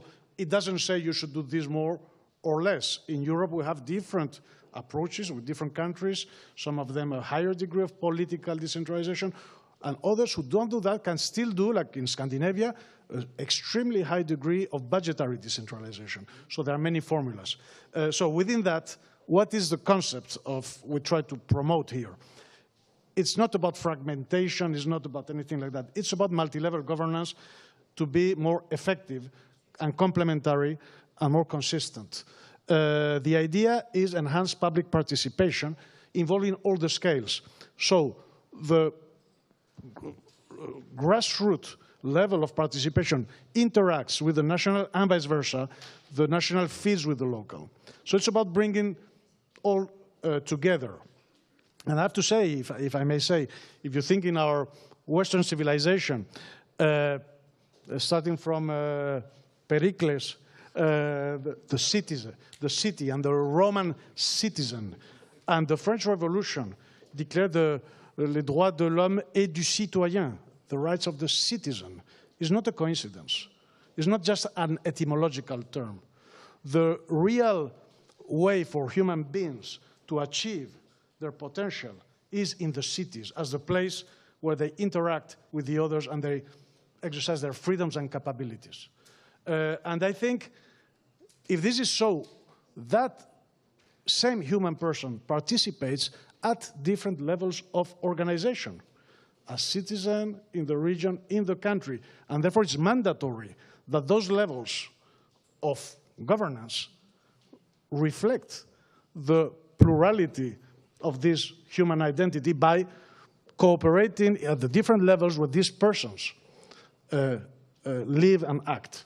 And so the whole point is about precisely avoiding fragmentation and rather the opposite, play with complementarity, with public participation of citizens. What do we do in development cooperation in this area? Just to mention, we have a series of projects in our programs. Of course, important to say, the programs we do with partner countries depend on their own priorities. We don't impose. It's called development effectiveness ownership principle.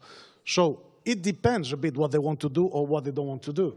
But many of them do put these things on the table in terms of local authorities, like for instance, a budget support project in northern Cameroon, really to help their process, or in Kenya, the EU was taken as a partner in their own process of political reform about this, but also about sustainable cities. We have a lot of that. Sustainable urban planning in Ghana, in Tanzania, Uganda, Rwanda, often involving the 3 dimensions of sustainable development, and often also digital and other aspects.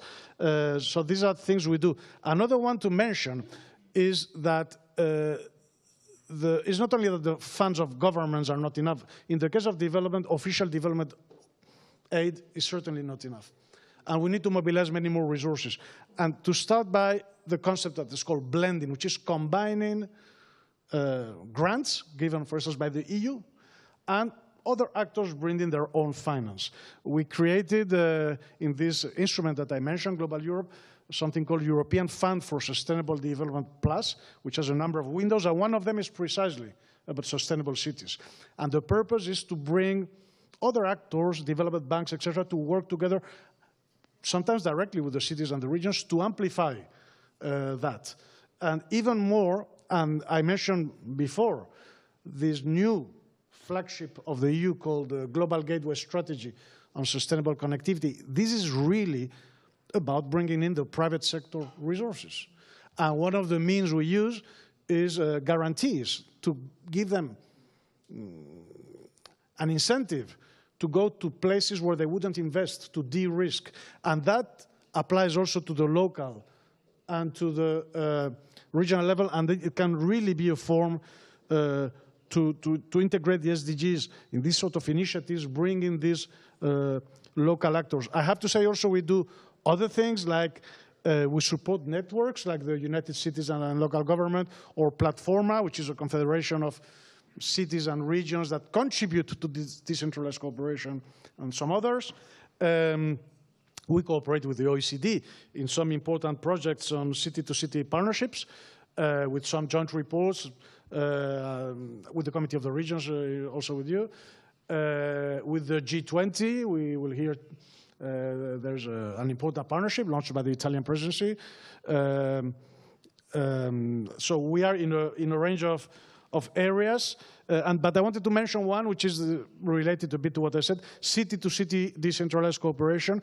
We have mobilized like more than 160 million, touching more than 30 countries and 57 city-to-city partnerships, where we strengthen that local dimension of cooperation, the different aspects of governance, of sustainability, of measurability, we heard about it today, are important into this. And we had a meeting in March, actually the first meeting, bringing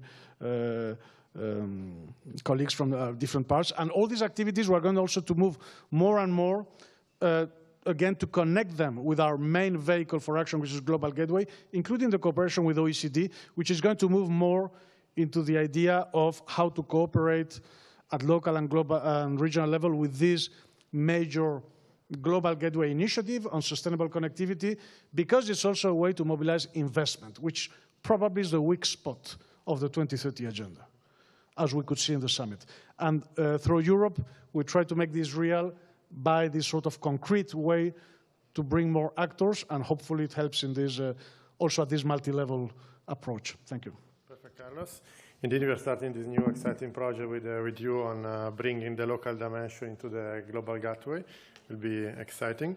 Leire, so also for you, if you can tell us, based on the cooperation that REDS has with the CEGIB, which are some of the challenges that you still see in, through bringing this localization process through decentralized to international cooperation in your partner countries, some challenge that you still see? Sí, bueno, lo primero que quiero decir un poco relacionado con lo que decían mis colegas es que tenemos que pensar que estos mecanismos de cooperación o de compartir el desarrollo sostenible entre diferentes territorios de realidades muy distintas se está desarrollándose bajo dos premisas. Una, la urgencia. Es decir, tenemos que sentir que lo que hagamos ya no vale con hacerlo, sino que lo tenemos que hacer a tiempo y en un marco temporal cada vez más corto. Y segundo, la profunda magnitud de la transformación a la que necesitamos ir. Y estos dos elementos nos obligan a ser mucho más innovadores y a tener en cuenta que necesitamos todas las capacidades y todos los recursos trabajando a ser posible en la misma dirección y no duplicando, ¿no?, otras tareas que ya se hacen. Por eso una de las lecciones aprendidas es construir sobre las redes que ya existían y no tratar de crear unas nuevas, sino intentar identificar las que existían y trabajar con ellas para compartir este tipo de cuestiones. Un ejemplo que nos ha servido mucho para aprender sobre la importancia de la localización y de cómo los actores locales y territoriales deben estar involucrados desde el principio en el diseño de estos retos es todo lo que tiene que ver con las energías renovables o las energías limpias y el territorio. Desde RED trabajamos mucho, ya lo estamos haciendo también en América Latina, pero lo estamos haciendo mucho en España, con un reto que a nadie de los que estamos aquí se nos escapa. La apuesta de España y de Europa por tener en el 2030 una mayoría de energía renovable al servicio de nuestra economía y de nuestra sociedad requiere un grado de inversión y de cambio en el desarrollo de esas infraestructuras en el territorio muy grande. Y esto fundamentalmente se desarrolló en territorios no urbanos, en territorios de dimensión mucho más rural. Por eso es absolutamente necesario desde el principio entender que en esos contextos territoriales hace falta involucrar a los actores para diseñar conjuntamente y compartir esos retos, para introducir retos locales sobre los retos o territoriales sobre los retos globales, para entender muy bien cuál es la idiosincrasia y la narrativa de esos actores y para intentar que el impacto de esa apuesta sea un impacto beneficioso y que vaya acompañado también de impactos económicos, sociales y ambientalmente sostenibles. Y para ello es necesario desarrollar metodologías de profunda escucha, de plataformas de intercambio de acción participativa con todos los actores, porque si no, lo que estamos viendo también es un rechazo de una parte de la población que ve en esa apuesta solo las renuncias y los impactos negativos, pero no comparte los beneficios ni tampoco la visión. Y es tremendamente importante hacerlo desde el principio. Por tanto, nosotros hemos desarrollado todo un área que llamamos renovables en el territorio y que trabajamos de la mano del Ministerio de Transición Ecológica con el objetivo de contextualizar estos grandes retos que tenemos entre manos y que también se están compartiendo con otras ciudades de América Latina. Y otra experiencia muy interesante que estamos teniendo tiene que ver cómo cuando la ciudadanía tiene capacidad de entender bien el reto, cuando somos capaces de compartir la información y la formación con la ciudadanía en general, sin lugar a dudas tenemos una mayor comprensión y una mayor involucración. Un ejemplo muy claro fue la Ley de Cambio Climático española recogía la necesidad de generar una asamblea ciudadana por el clima. Y eso implicaba un reto no menor. ¿Cómo articulas una asamblea ciudadana a nivel estatal? Había habido otros ejemplos, algunos exitosos, otros que no habían sido tanto. Y se nos pidió a Reds y a otras entidades trabajar en el proceso de participación. Por resumirlo mucho, lo que hicimos fue elegir aleatoriamente un grupo de ciudadanos y ciudadanas de este país que fueran representativos en términos de edad, clase social, territorio, género, etc. Y se estableció con ellos una dinámica, primero de información con expertos de reconocido prestigio de nuestro país, explicando los grandes retos científicos desde el punto de vista científico y, por tanto, objetivo, a los que teníamos que ir conjuntamente como país en la lucha contra el cambio climático y en la apuesta por la Agenda 2030. A partir de ahí se estableció una serie de discusiones, aterrizando esa discusión mucho más científica y global en retos más cercanos a la ciudadanía, en sus barrios, en sus territorios más cercanos. Y los ciudadanos y ciudadanas después acabaron votando propuestas concretas que fueron elevadas directamente a la Comisión de Medio Ambiente del Parlamento y al presidente del Gobierno que los recibió. Nuestra experiencia con esto ha sido que estas personas, que muchas de ellas no habían estado nunca familiarizadas con los retos del cambio climático ni con la Agenda 2030, después de este proceso se convirtieron en activistas claros de esta visión. Esto nos demuestra, por tanto, la necesidad que tenemos de traducir a veces el lenguaje de una Agenda 2030 que tiene un lenguaje internacional y un lenguaje muy técnico y que a veces es incomprensible para la ciudadanía. Por tanto, la importancia de contar con el territorio, contar con la ciudadanía y entender que estos retos que tenemos de tiempo, urgencia y dimensión son tan grandes que necesitamos subir a ellos, a todos los actores, de una forma muy clara e incluso muy comprometida, ¿no? Thank you, Leire. We are running out of time, so we'll propose that we do the final tour, but with 1 minute each, and I will ask you to give me one key recommendation, one key suggestion, one key takeaway that you would like to convey with everybody based on the discussion we had today on how to move forward, how international cooperation can contribute to achieve the localization of the SDGs. So 1 minute each. We can start again with Frida's. Thank you, Stefano. I would like to retake quickly what I was saying about neutral. It's not that it is neutral here, but in the developing countries, they are taking the 2030 agenda, whatever the color is. Now, whether we want to do of the 2030 agenda a vision from the north is a specific thing. And I think it is important that in the developing countries and in the south of the world it is taken that way because, as Leire was saying, it's the communities that are at stake. Now, retaking the EU position in the world, that would be a little bit my last point, and I will be quick. EU, there is an excellent article of Mario Pezzini that is exactly of OECD that talks about the European interreign in the world today. And I think this is a critical issue and a critical question for Europe in the rest of the world. China is gaining a lot of cooperation around the world and gaining all the resources of the world because they are not asking nothing in exchange. I'm not saying it's the good thing. I'm saying this is what's happening. Africa, when the EU came with the partnership, the normal partnership, EU said, we are not interested. We want a win-win. We want to talk from equal to equal. So I believe that the EU has a lot still to bring to the world. In French, we say le vieux continent. The old continent has all the potential to build a future for the world with its human values. And Carlos was talking about that earlier.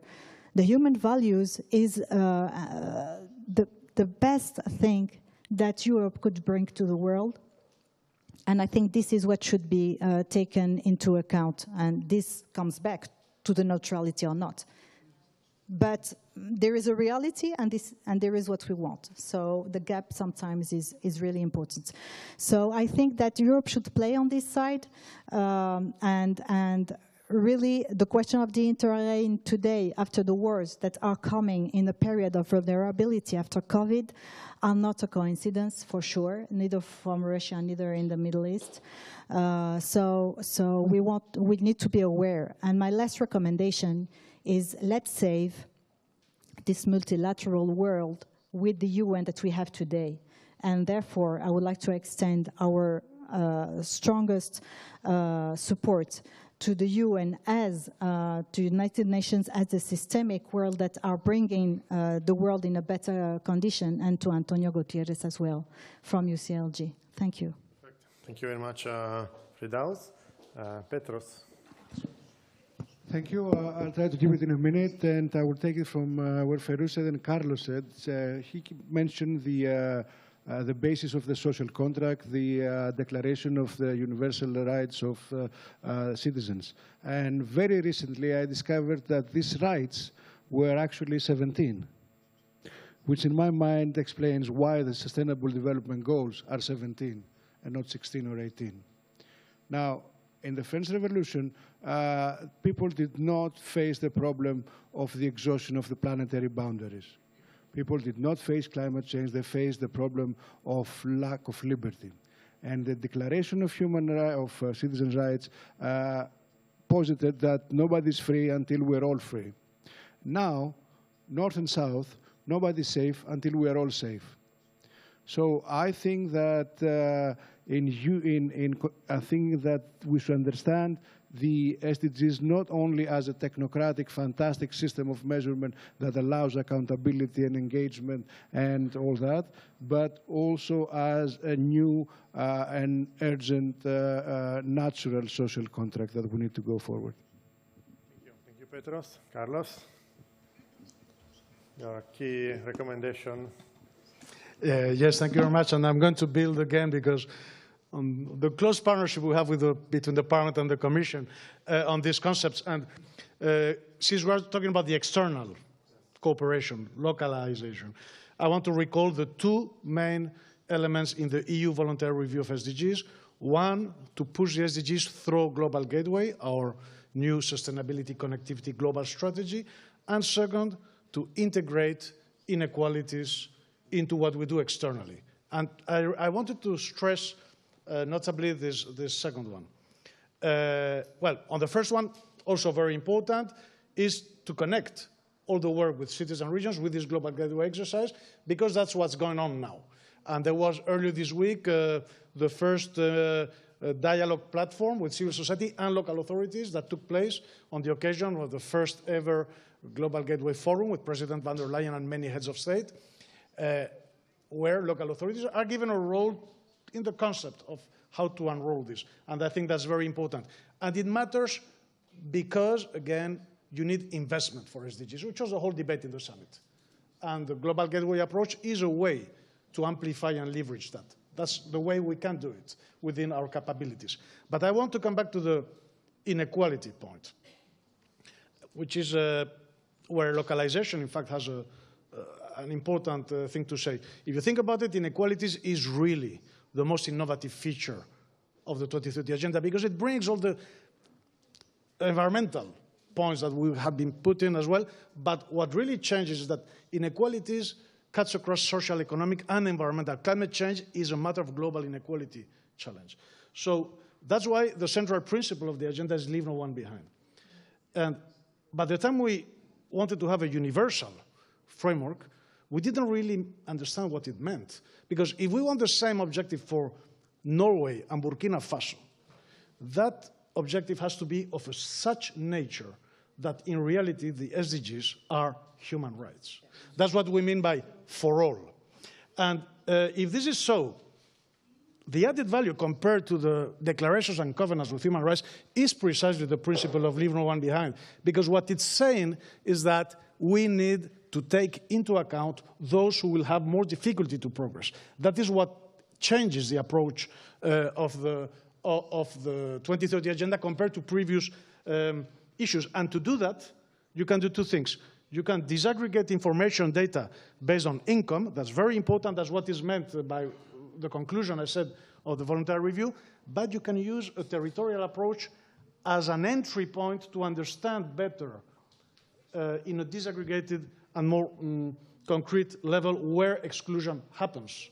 Because if you zoom out, if you look at the whole EU or member states, you don't see it so much as if you zoom in. So basically, it's not that the territories have rights, it's the citizens who have rights. But the territorial approach can help you to get to those citizens whose rights you should promote. And just to finish, I wanted to mention something which may be surprising to some of you, because many of you will be looking into SDG 11 cities, because you like local, so SDG 11, etc.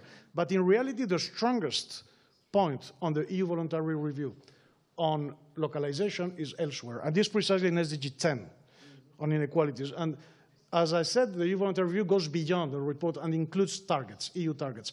And the targets you can find on SDG 10 are completely about this, about inequalities and localization. It says, reinforce economic, social, and territorial cohesion by redressing the main regional imbalances and address the problems of disadvantaged areas. That's SDG 10 inequalities. But what it is localization.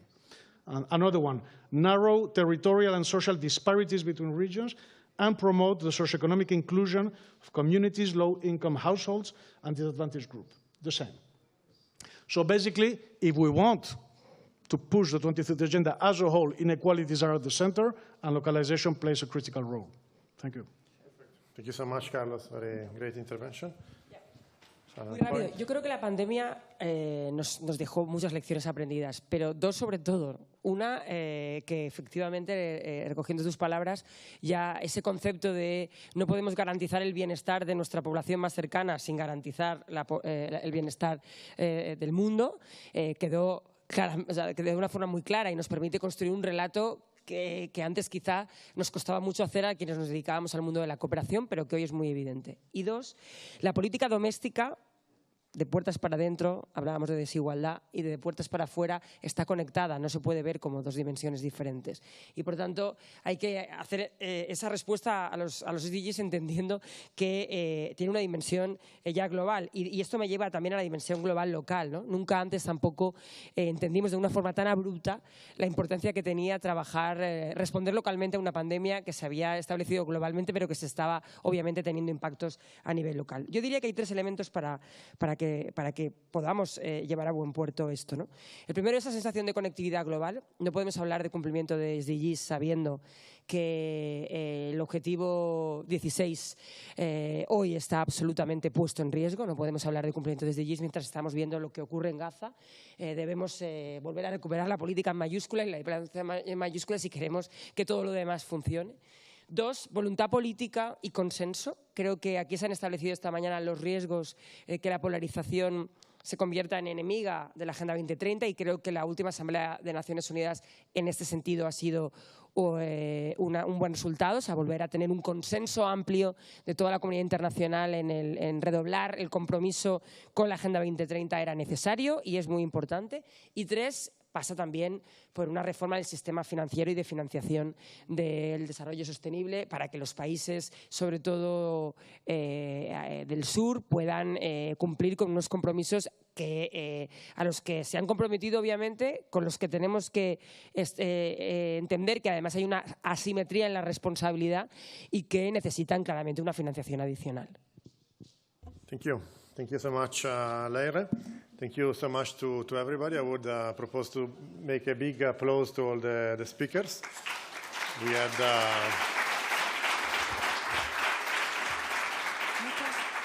had an incredible, I'm concluding, sorry, 1 second.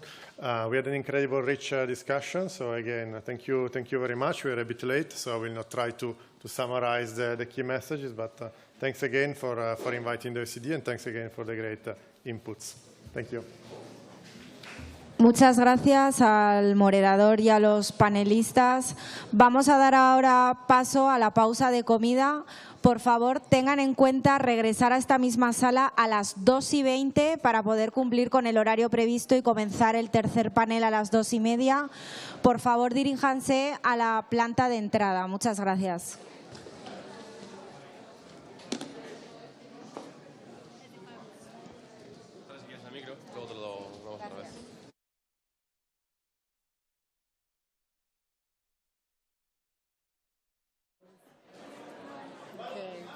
Thank you.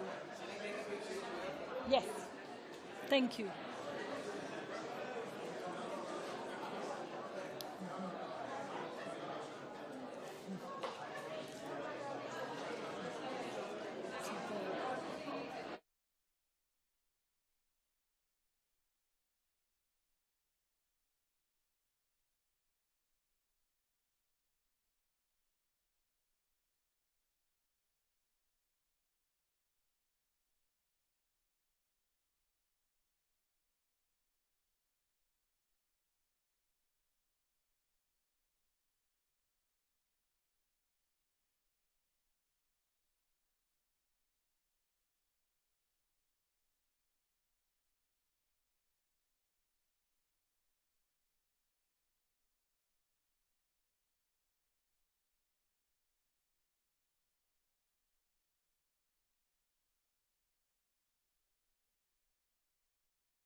Sí, soy la voz de Noa. Sí, sí. Que no me hacen mucho caso cuando les pido que se sienten, pero bueno.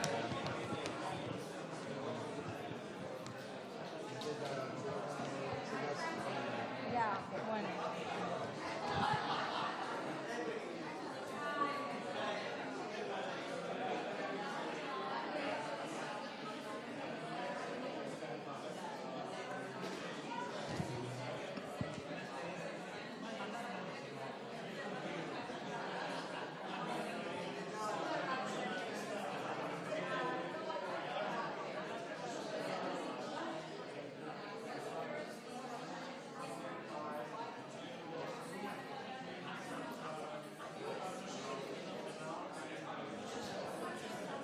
Buenas tardes. Por favor, vayan tomando asiento. Gracias.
Cuando me digáis, empiezo.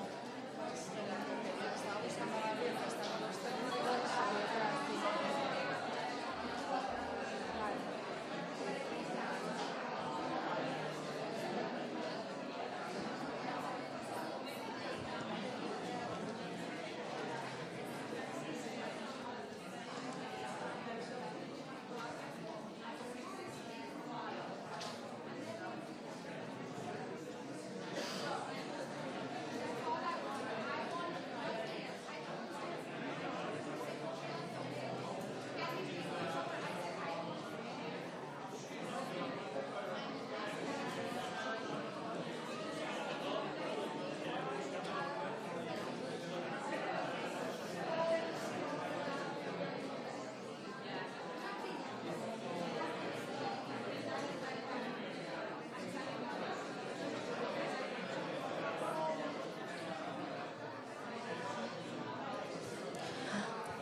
Buenas tardes.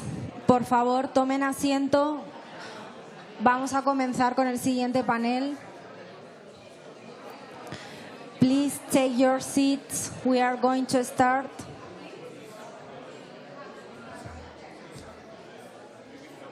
Por favor, tomen asiento para poder comenzar a la hora prevista el panel número 3. Please take your seats.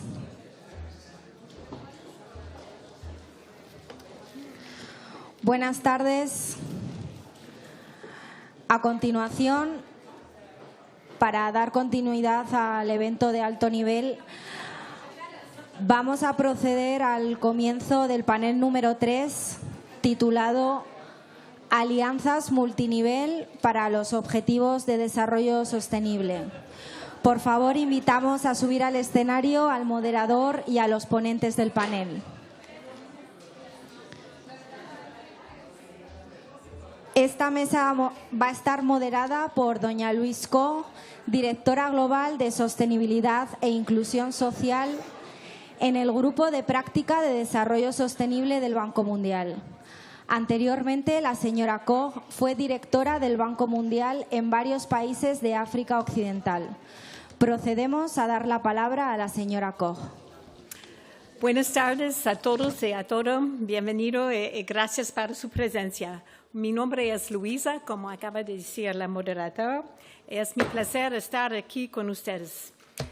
That was it. Now I go into English because I have a very dynamic panel that keeps changing and has been evolving. So I think just managing that, I think I need to be in my native language, but excuse me for that. So this is really where I think we're going to, the rubber will hit the road. This morning we talked a lot about that we're not meeting the SDGs. We then went into a discussion, of course, on the importance of localization and the relevance of better data, of more citizen engagement to ensure that we can actually achieve this localization. This afternoon, we're going to look at certain concrete activities, how the Agenda 2030 is progressing, and we're going to put it in a slightly different context. This morning was a lot about Europe, and this afternoon we're going to broaden it and focus a bit more on Europe, but also on what's happening in developing countries. Not surprisingly, since I'm from the World Bank, that's something that is at the heart of what I do. Before I start, let me introduce the panel and then say a few more words before I start grilling them. So we have with us 3 speakers here, and then we also have 3 speakers online. So we have Ms. Shipra Narang Sori, who's Chief of the Urban Practices Branch at the UN Habitat. We have Mr. Johan Fernandez, who's Secretary General of Social Transition and the 2030 from the Basque government. Welcome.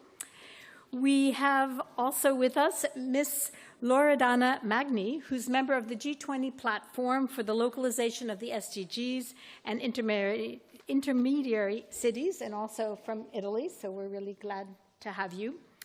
And then online, we have several people from New York. We have Laurel Patterson, who's Director of SDG Integration from UNDP. We have Ms. Lisa Kerbiel, Director of the Joint SDG Fund Secretariat at the United Nations. And with her, sharing their questions, I think, as I understand it, we have Rosemary Kalimporakan, I hope I said that correctly, who is Deputy Director of UNDP. So we talked, as I said this morning, and all this conference is about communities, which makes sense for me, which as Director of Social Sustainability and Inclusion, we take very much a bottom-up approach to development. We look at how to get resources to communities and how to work with communities. But where are we today on communities? Well, let me tell you that 1/3 of people say they would not recommend their community to their friend as a place to live. Trust in each other across the world, as collected by the barometer data, is at 12%. So only 12% of people say they trust one another. And this has been on a steady decline since 1982. Yet, if we're to meet the SDGs, if we're to meet the global challenges that face us with fragility and climate change and conflict, we need collective action. And that collective action will play itself out very much so at the country level, but initially very much in a real sense at the community level. And how are we to get that collective action if people's communities are not functioning fully, if they don't trust in their neighbor? And another statistic is just looking at global climate funds, only 10% of global climate funds actually reach communities where we know climate change is having first-order impacts, and where we know from COVID and other disasters that that's where responses need to happen. So we are in a bit of a crisis. We want stronger communities to deliver on the SDG and stronger cities, and yet we have strong forces pulling the cities apart and having people question whether they're the right place to be in their own village.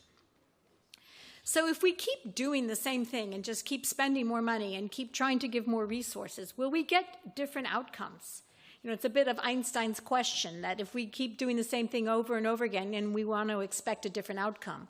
We heard that we're halfway to the SDGs and yet only 15% there, and I think it was 30%, I don't know, I forget the exact number I heard this morning, of the SDG indicators are classified as stagnating. So we need to do something different.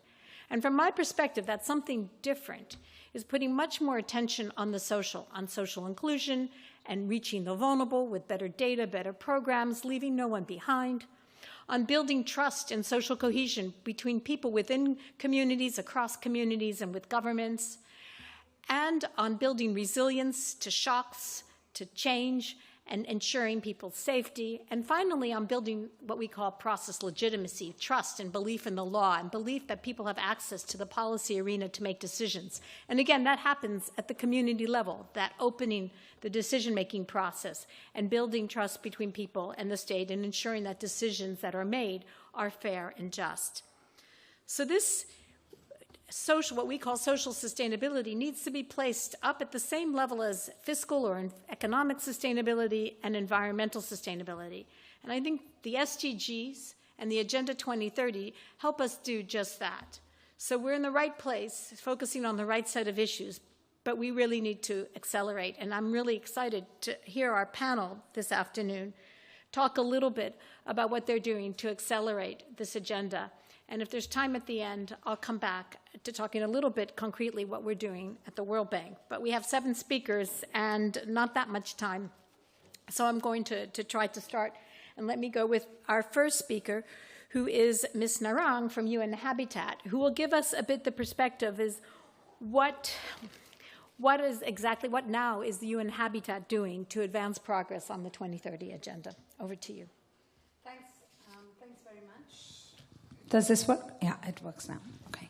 Thank you very much. And first of all, to say it's such a great pleasure to be here, and thank you for the leadership of Spain to really push forward the agenda on localization of the Sustainable Development Goals. Louise, you said, we have to accelerate, and we've been hearing the goals are not on track. But really, 2030 is now. It's not even we are halfway to 2030. We have all the time in the world to change course. It's really now. It's really tomorrow. You will blink, and it will pass if we don't do something differently. And the Einstein question is very important. We need to keep putting in money, but what that money does and where it goes must change. And that is the fundamental principle of what UN Habitat is doing to advance the global agendas, whether it is the SDGs or it is the New Urban Agenda or it is the climate agenda. For us, localization is the key. We are the entity in the UN system that works closest with local and regional governments around the world. We work with about 600 local governments at this point on different kinds of projects. We work with several a lot of regional governments, provincial governments. Here in Spain alone, we have partnerships with cities, we have partnerships with regions, we have partnerships with provinces, with territories. So we really believe in this focus on multi-level governance and working at the local level. But our SDG localization strategy really rests on 5 pillars, and I'm happy to show them here and then leave them behind for anyone who wants to see them. First of all, data. You mentioned data. We don't have enough data to inform proper, disaggregated, impactful decision-making that leaves no one behind. And that's something we advance through the Global Urban Monitoring Framework, which the UN Habitat has been tasked to lead in the UN system. It has been adopted by the UN Statistical Commission. It is a set of indicators that help us monitor SDG impacts, New Urban Agenda impacts, and other indicators at the local level. Because national data very often hides more than what it reveals. Averages hide much more than what the reality is. So the Global Urban Monitoring Framework and working on it, for example, in Bolivia and La Paz, it was one of the first cities to adopt the framework and test it out, and we're doing a lot with that. The second, building on that data, is the support to voluntary local reviews. You talked about building trust and processes and social cohesion. One of the instruments that has really become front and center to having conversations around common objectives and development agendas is voluntary local reviews. We've seen them here, we've seen them across Europe. We've seen them in many, many cities around the world. We have a very robust methodology on supporting voluntary local reviews. And as our DED was saying in the morning, taking it beyond that report that stays on the shelf, but really becoming a process of engagement, of trust building, and of prioritizing the actions that we need to take together. The third, then, leading on from that pillar of our action on localization is the SDG Cities Global Initiative. This is a flagship initiative of UN Habitat that aims to scale up support for cities, and the target is 1,000 cities, 1 billion lives. So it's really not about going piecemeal. It's really about taking SDG impact initiatives to scale. And in many countries, in Ghana, we have a country-wide initiative where many, many cities have joined up. In Portugal, we have a country-wide initiative. And in Australia, we have the Brisbane City Council that has launched a voluntary local review and is now working with other cities. We're working with the International Olympic Committee to work with Olympic cities around the world to align themselves with the SDGs. So there are various strategies, but it's really about collecting data, identifying transformative projects, matching those with funding, with financing. Linked to this and beyond it is the whole question of multi-level governance. Local governments cannot do it alone. Anybody who thinks that localization is really about empowering local governments and then letting them run with it is sadly mistaken. It's really about working in a framework of national-local coherence, national, regional, local coherence in many federal countries. My own India, for example, and Nigeria and Mexico, and here in Spain, and many others.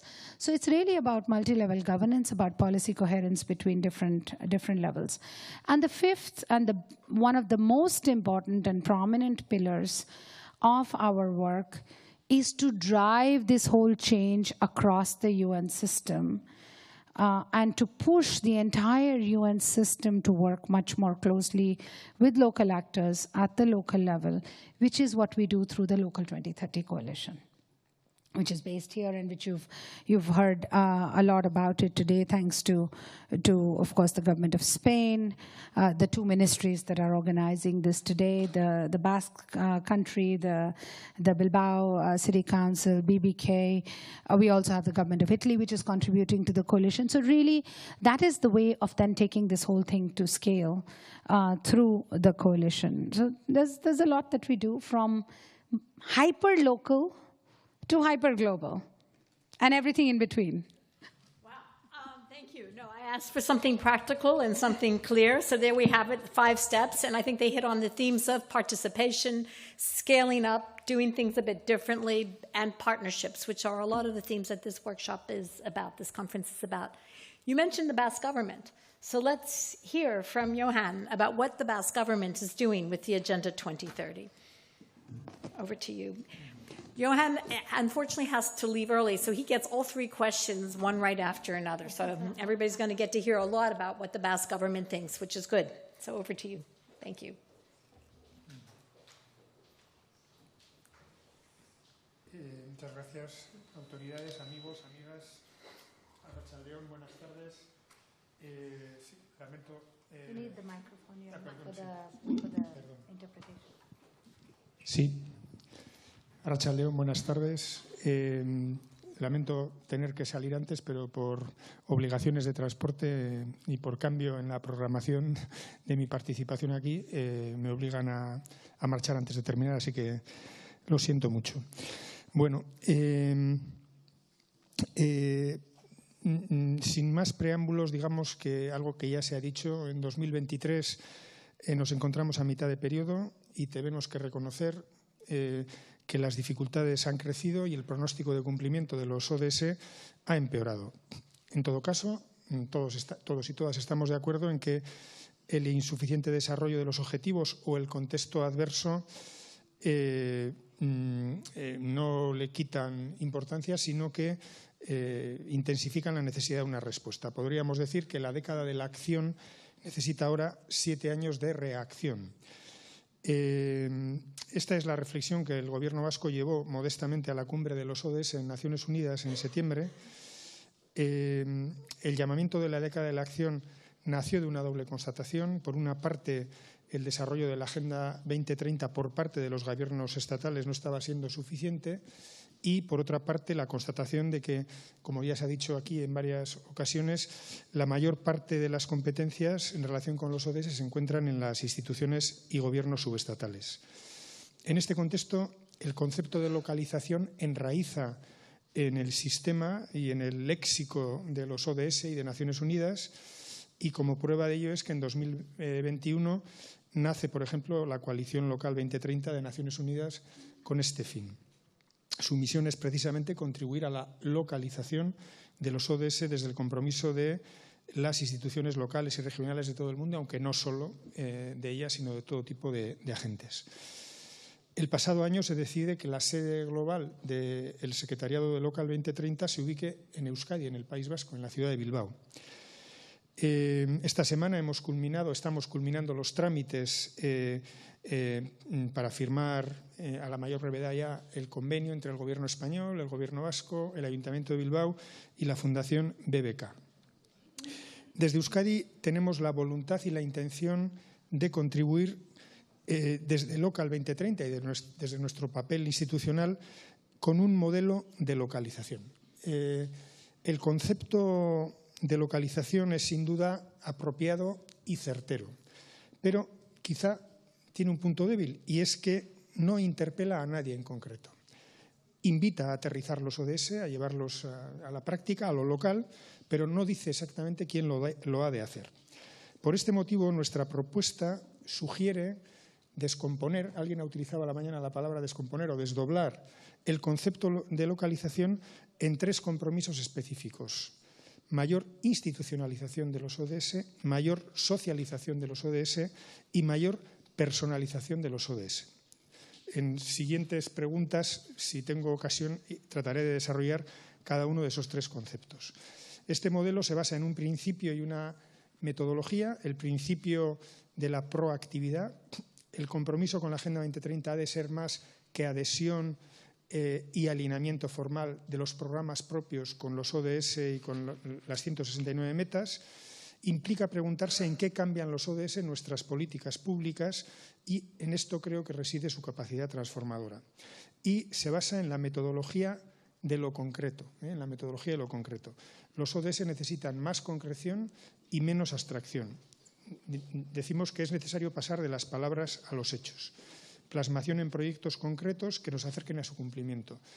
No se trata de tener proyectos para los 17 objetivos, esto también se ha dicho esta mañana varias veces, sino de definir prioridades. Bueno, este es en síntesis el modelo vasco, el modelo que el Gobierno vasco quiere promover desde su propia experiencia de localización de la Agenda 2030, institucionalización, socialización y personalización de los ODS.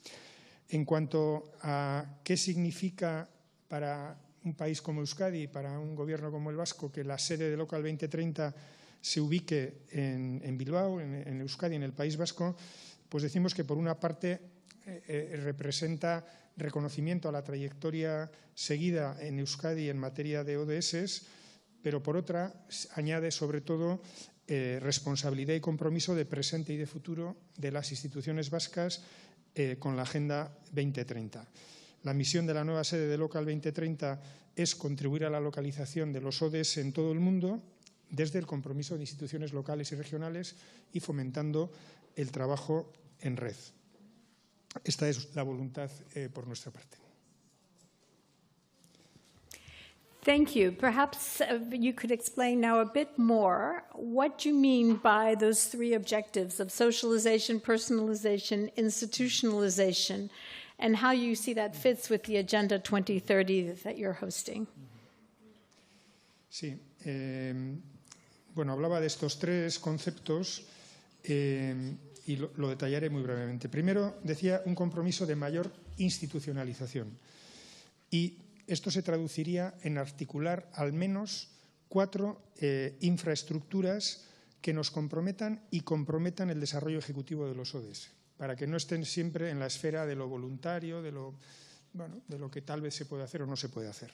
Primera infraestructura, que los gobiernos locales, regionales, incluso los estatales, cuenten con un órgano ejecutivo de dirección y coordinación transversal de la acción y seguimiento en materia de ODS, de la acción del Gobierno.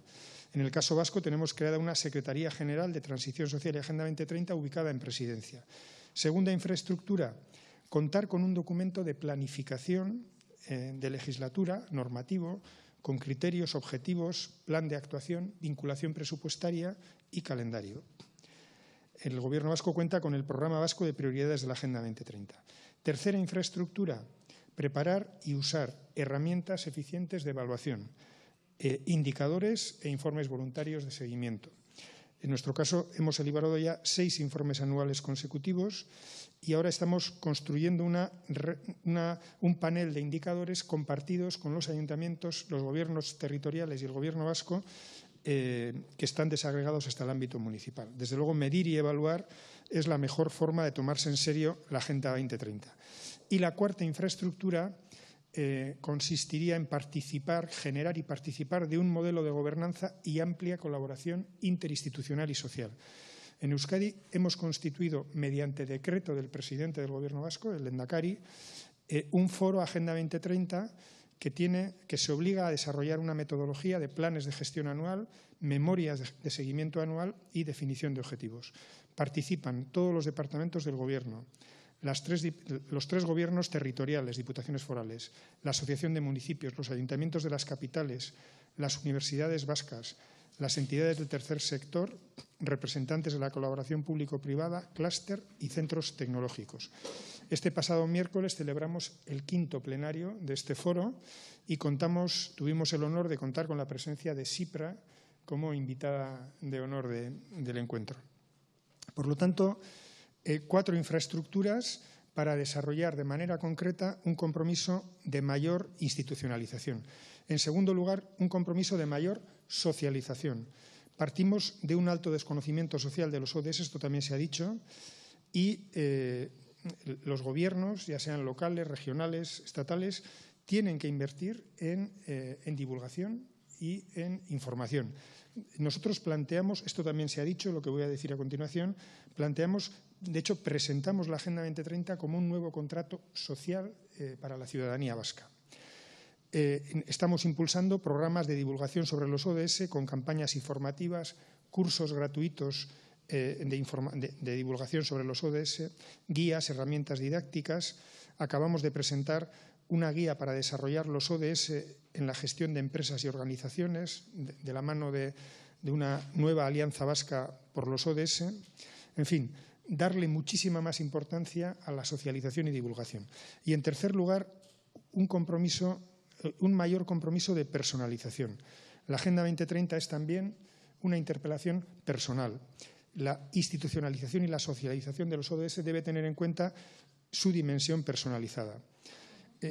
Para llegar a esa dimensión personalizada, desde el Gobierno vasco hemos tratado de definir el ABC de la Agenda 2030. Y lo hemos planteado de la siguiente manera. De hecho, estamos ahora mismo en una gran campaña de publicidad sobre el ABC de la Agenda 2030. A. Combatir mejor la pobreza y compartir la prosperidad. B. Aportar más por la igualdad y para evitar la discriminación. Y C. Reducir residuos, consumir menos energía y reciclar más. La interpelación que dirigimos a la sociedad con este ABC es: nada cambia si no cambiamos nada. Bueno, en resumen, mayor institucionalización, mayor socialización y mayor personalización de la Agenda 2030. Thank you very much. What we would call this a whole-of-society approach. And together with this localization agenda, which also requires, as we heard, multi-level government, we need partnerships both horizontally and vertically, that's what I'm hearing. So why don't you tell us that that's always great, but that comes with challenges, partnerships. Maybe you can speak a little bit in your final intervention about some of the challenges you see of the partnerships in the 2030 agenda, which are so key at the same time for its success. Sí, muy brevemente, porque no quiero abusar del uso del tiempo. La Agenda 2030 no es una pócima mágica, tiene sus limitaciones y sus déficits, por supuesto, pero a pesar de ello y de las adversidades, hay que afirmar que es el más importante esfuerzo de colaboración mundial para enfrentar los grandes retos globales y locales. Por eso representa la esperanza de un mundo civilizado que es capaz de colaborar en pos de transformaciones tan indispensables como el fin de la pobreza, la respuesta al cambio climático, la igualdad o la paz.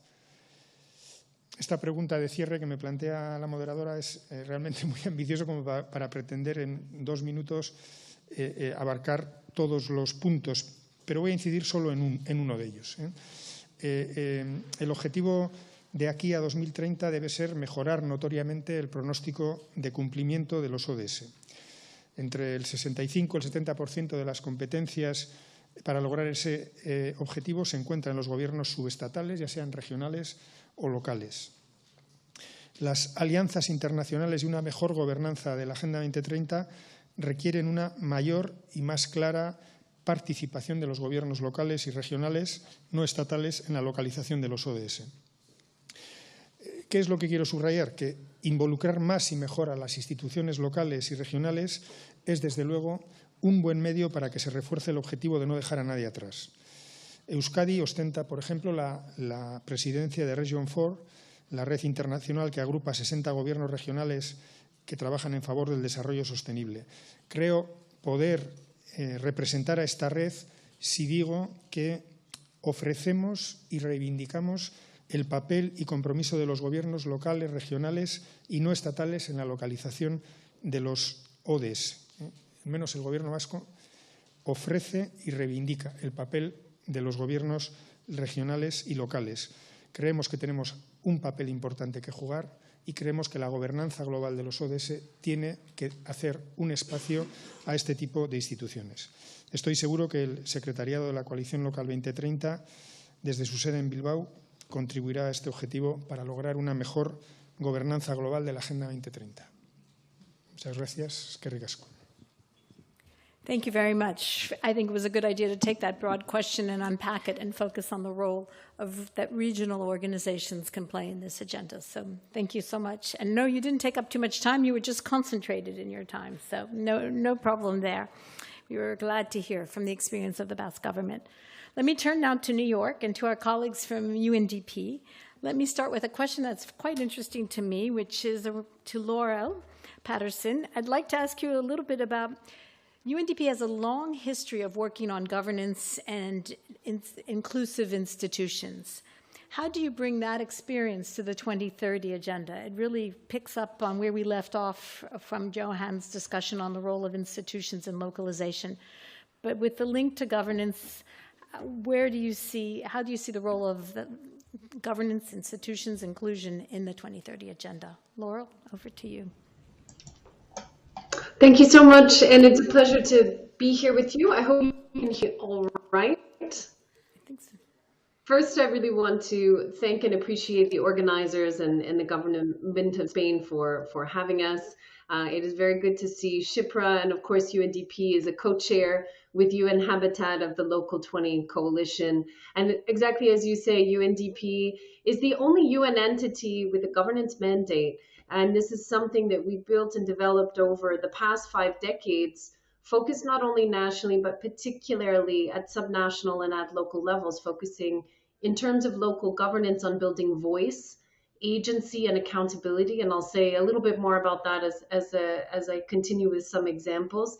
Effective service delivery and social cohesion, so important both in crisis and in non-crisis settings. Although I would argue, and I'm sure many of you would agree, the line between what is in crisis and not in crisis is quite blurred these days. But nonetheless, it's quite important for UNDP. We're working across different country contexts and different situations that they find themselves in. Before I go further with a couple of examples, I wanted to share 2 things that I think are quite unique features about the way that UNDP is thinking about the SDGs and from a governance lens. The first is that we've taken very seriously this notion of the integration of the SDGs. And from our perspective, and indeed, when you look at the headlines, only 15% progress, frankly, that's only 15% progress for the targets we can measure. And that's 140 out of 169.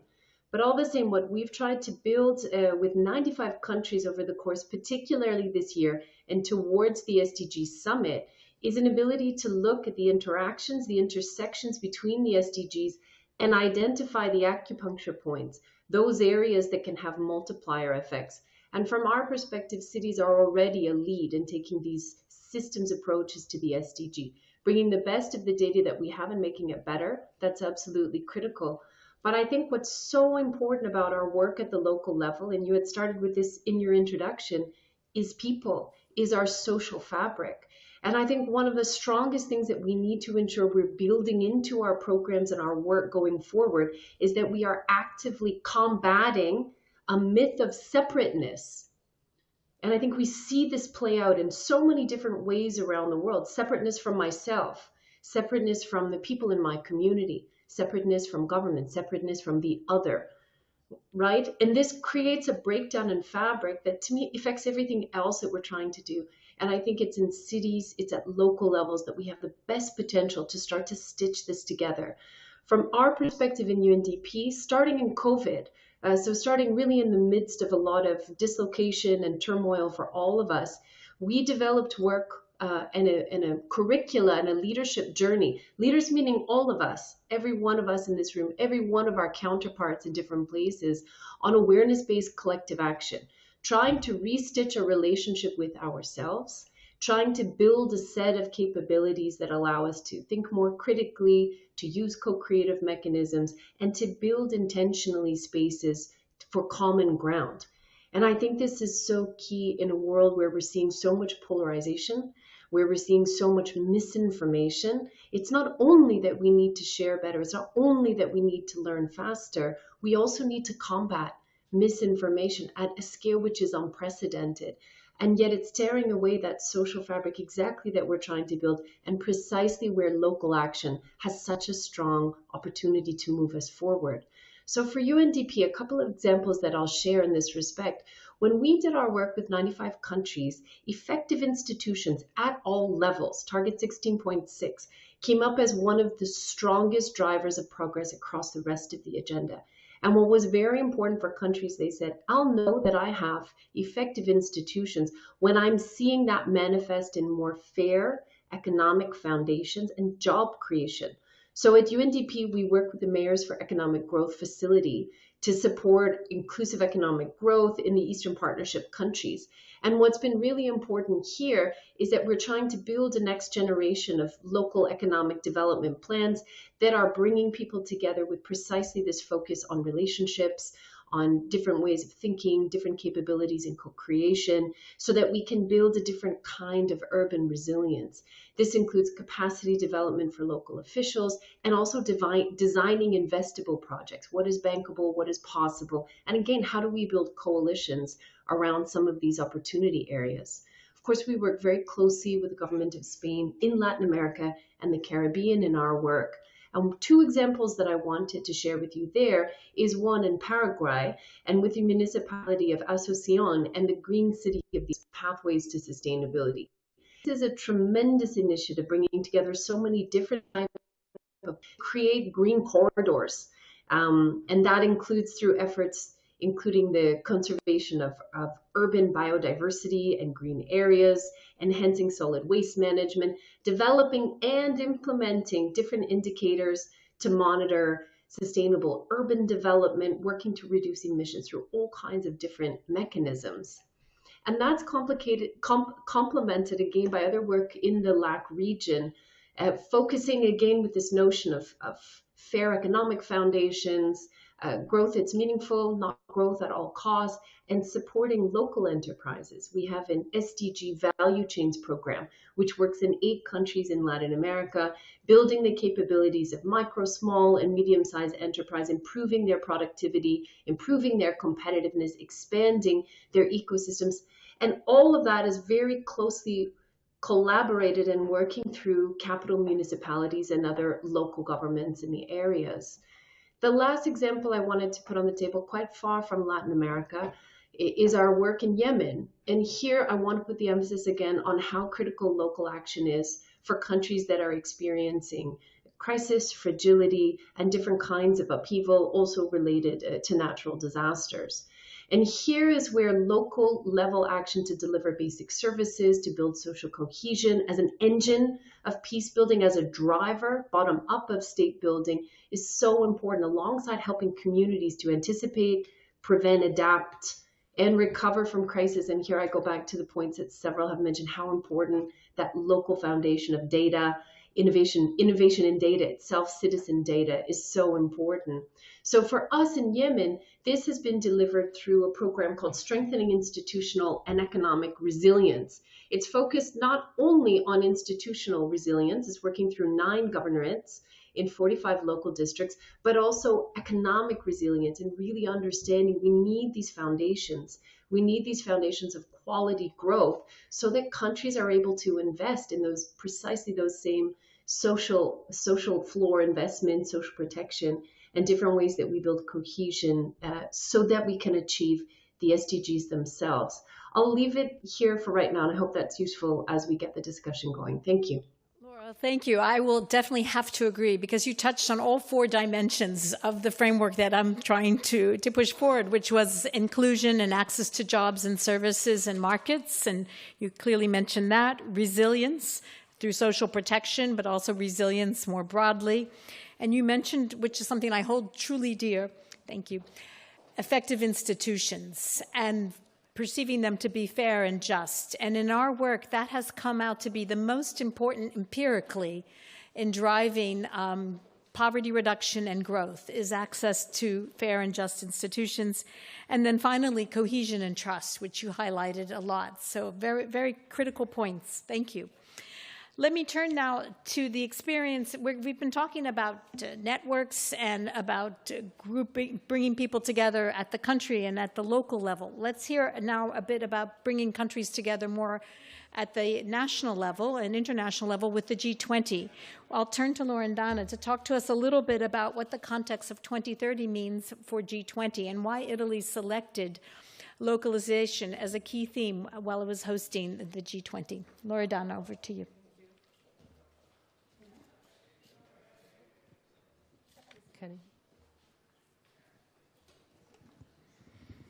Okay.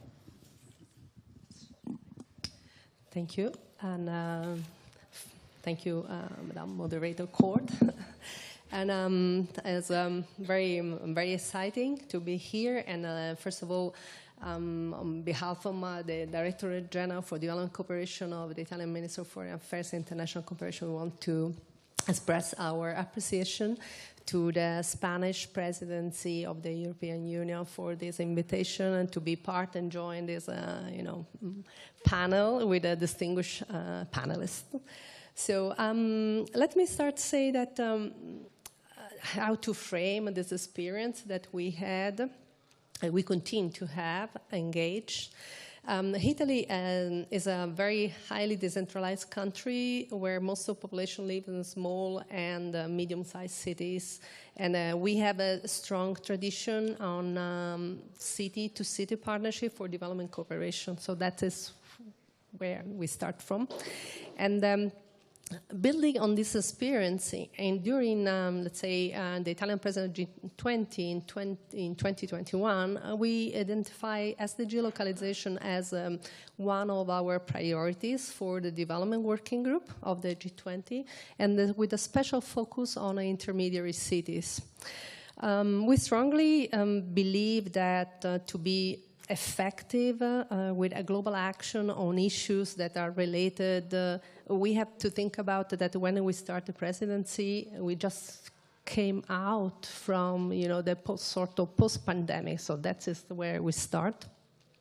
From health and climate emergency, inequality, and sustainable inclusive economic development, which really do require productive dialogue between national and local levels of government. So that is, for us, is very important.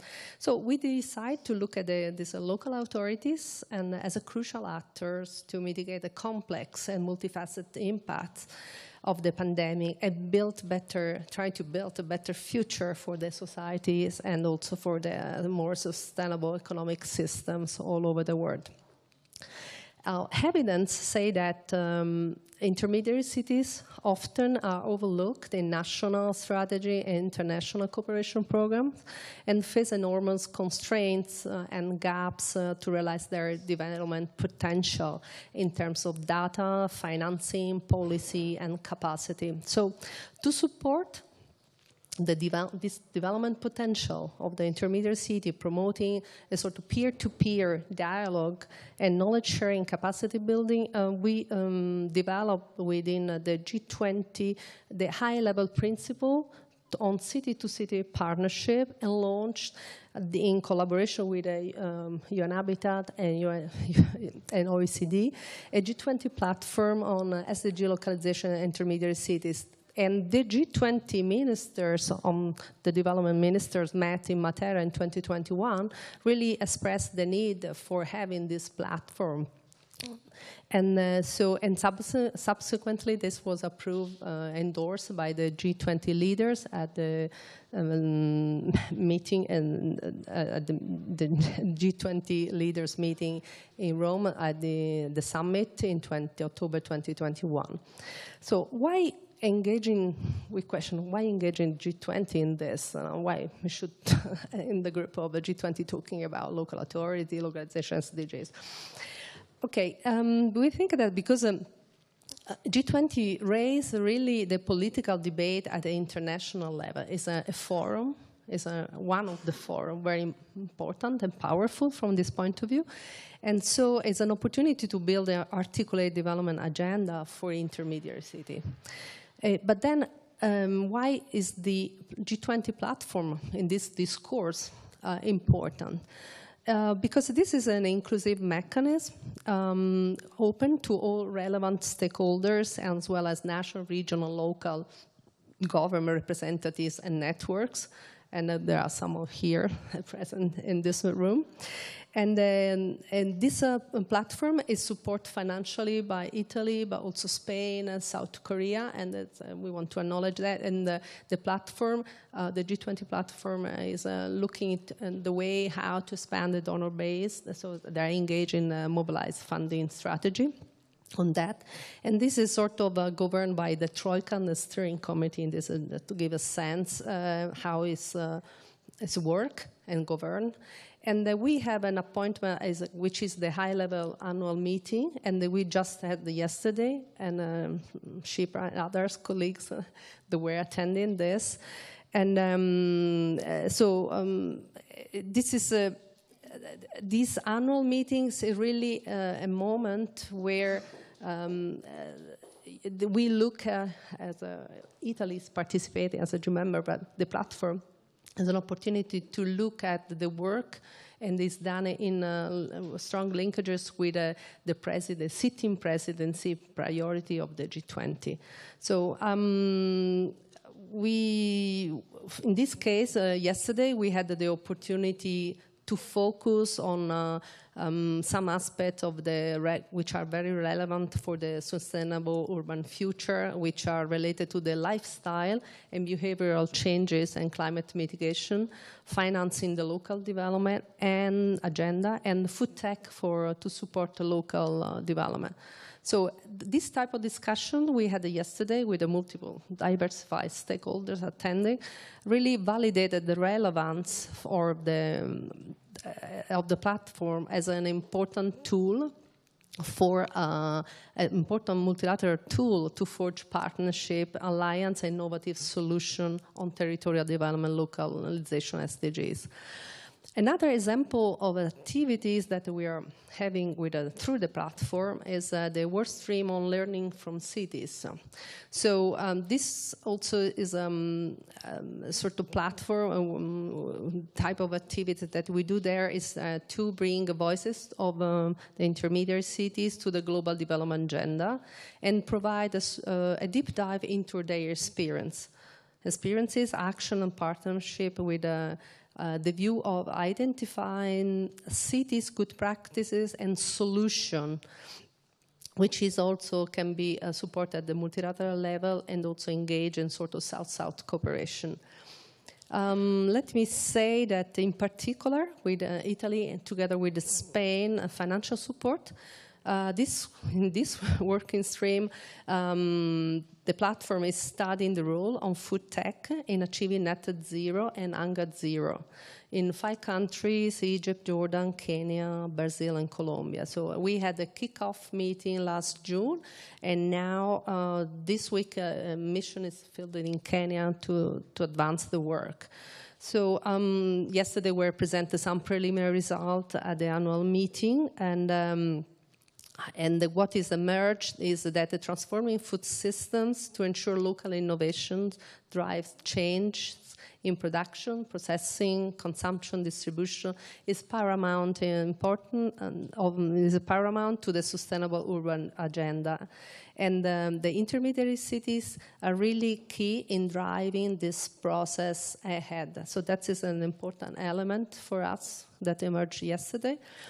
And just in concluding, I would like to say that reaffirm the centrality of cities and intermediary city more than ever, and need to be part of the global process, because this level can drive lasting positive global outcomes, and underscoring the interconnectedness of the world, and because they are the places where the people can share more prosperity future. So, and also these cities can drive a green and just transition through strategic plan. So that is, I think, is an important aspect why we should, because now we are called to, we have to accelerate the transformation and sort of just transition. So how you transform economy systems in order to be more also with a sense of equity in doing this. Thank you. Well, thank you very much, Loredana. And I think it's really important to highlight the role of intermediary cities. They are under increasing burden, not only with climate change, but also migration. Often rural-urban migration goes first to the intermediate cities, and they have such challenged and often limited infrastructure, even more than some of the larger cities. So linking this agenda to the broader poverty, migration, and climate change agenda, and the link to intermediate cities is, I think, very important to make. Let us go back to New York and hear from the UNDP again, this time about the Joint SDG Fund. And as we're looking to accelerate and actually really do a moonshot, if you will, for progress on the SDGs, what are the lessons learned so far from the fund? We have 2 speakers on this. I'm not sure which one of you will answer. So Lisa or Rosemary, please, over to you. We don't hear you. Hold on. Oh. Try again. Can you hear me now? Yes, we do. Perfect. Wonderful. Good afternoon, buenas tardes, dear colleagues and partners.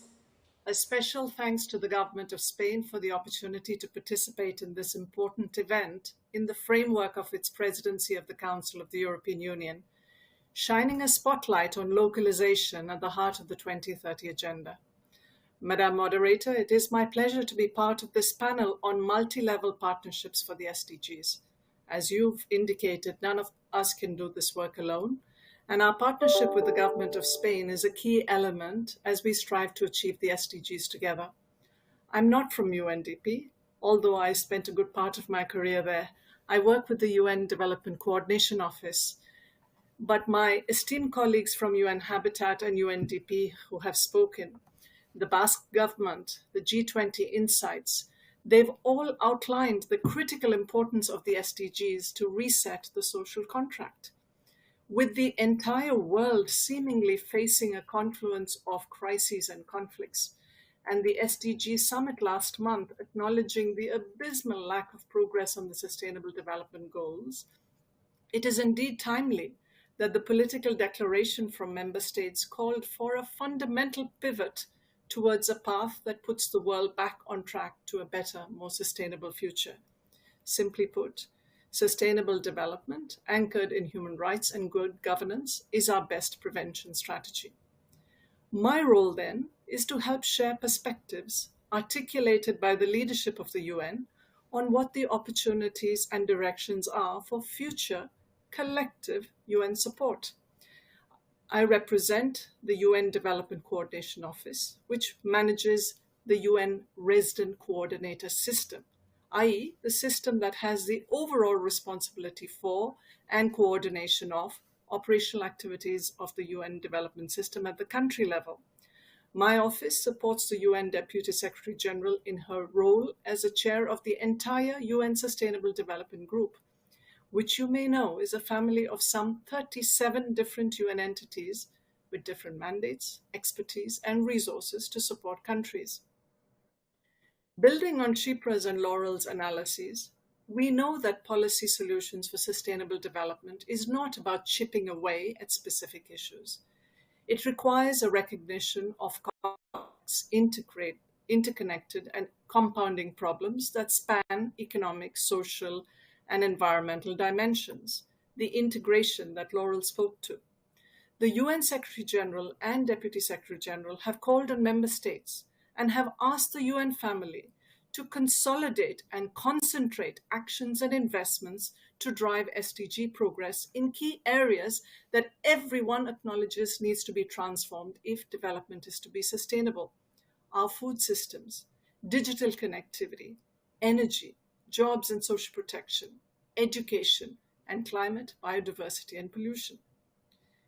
We know that not one of these transitions can happen without engagement, action, and multi-level cooperation of local actors, with speed, scale, and coordination, as noted by the UNSG at the launch of the Advisory Board on Local and Regional Governments this month. He emphasized that the SDGs are eminently local and conveyed the UN's firm determination to make the multilateral system have a strong connection to local and subnational authorities. Indeed, as you've heard, the Local 2030 initiative was profiled as one of 12 high-impact initiatives at the SDG Summit. And as mentioned by the UN Deputy Secretary General in her video address to you earlier today, precisely to help ensure that our 130 UN country teams on the ground embrace localization to effect these needed transitions for sustainable development and engage all key UN entities in Local 2030 coalitions, not just a few. As we've already heard, there's a wealth of experience working at the local level that provides a solid foundation in our efforts going forward. In this respect, the leadership of UN resident coordinators, appointed by the Secretary General as the senior-most UN development official on the ground, is proving critical at the country level to convene multi-level partnerships on several system transformations simultaneously and holistically. The role of the resident coordinator is to lead and ensure that the considerable expertise from across the UN family comes together to enable the most effective, coherent, and impactful support to countries on their development priorities.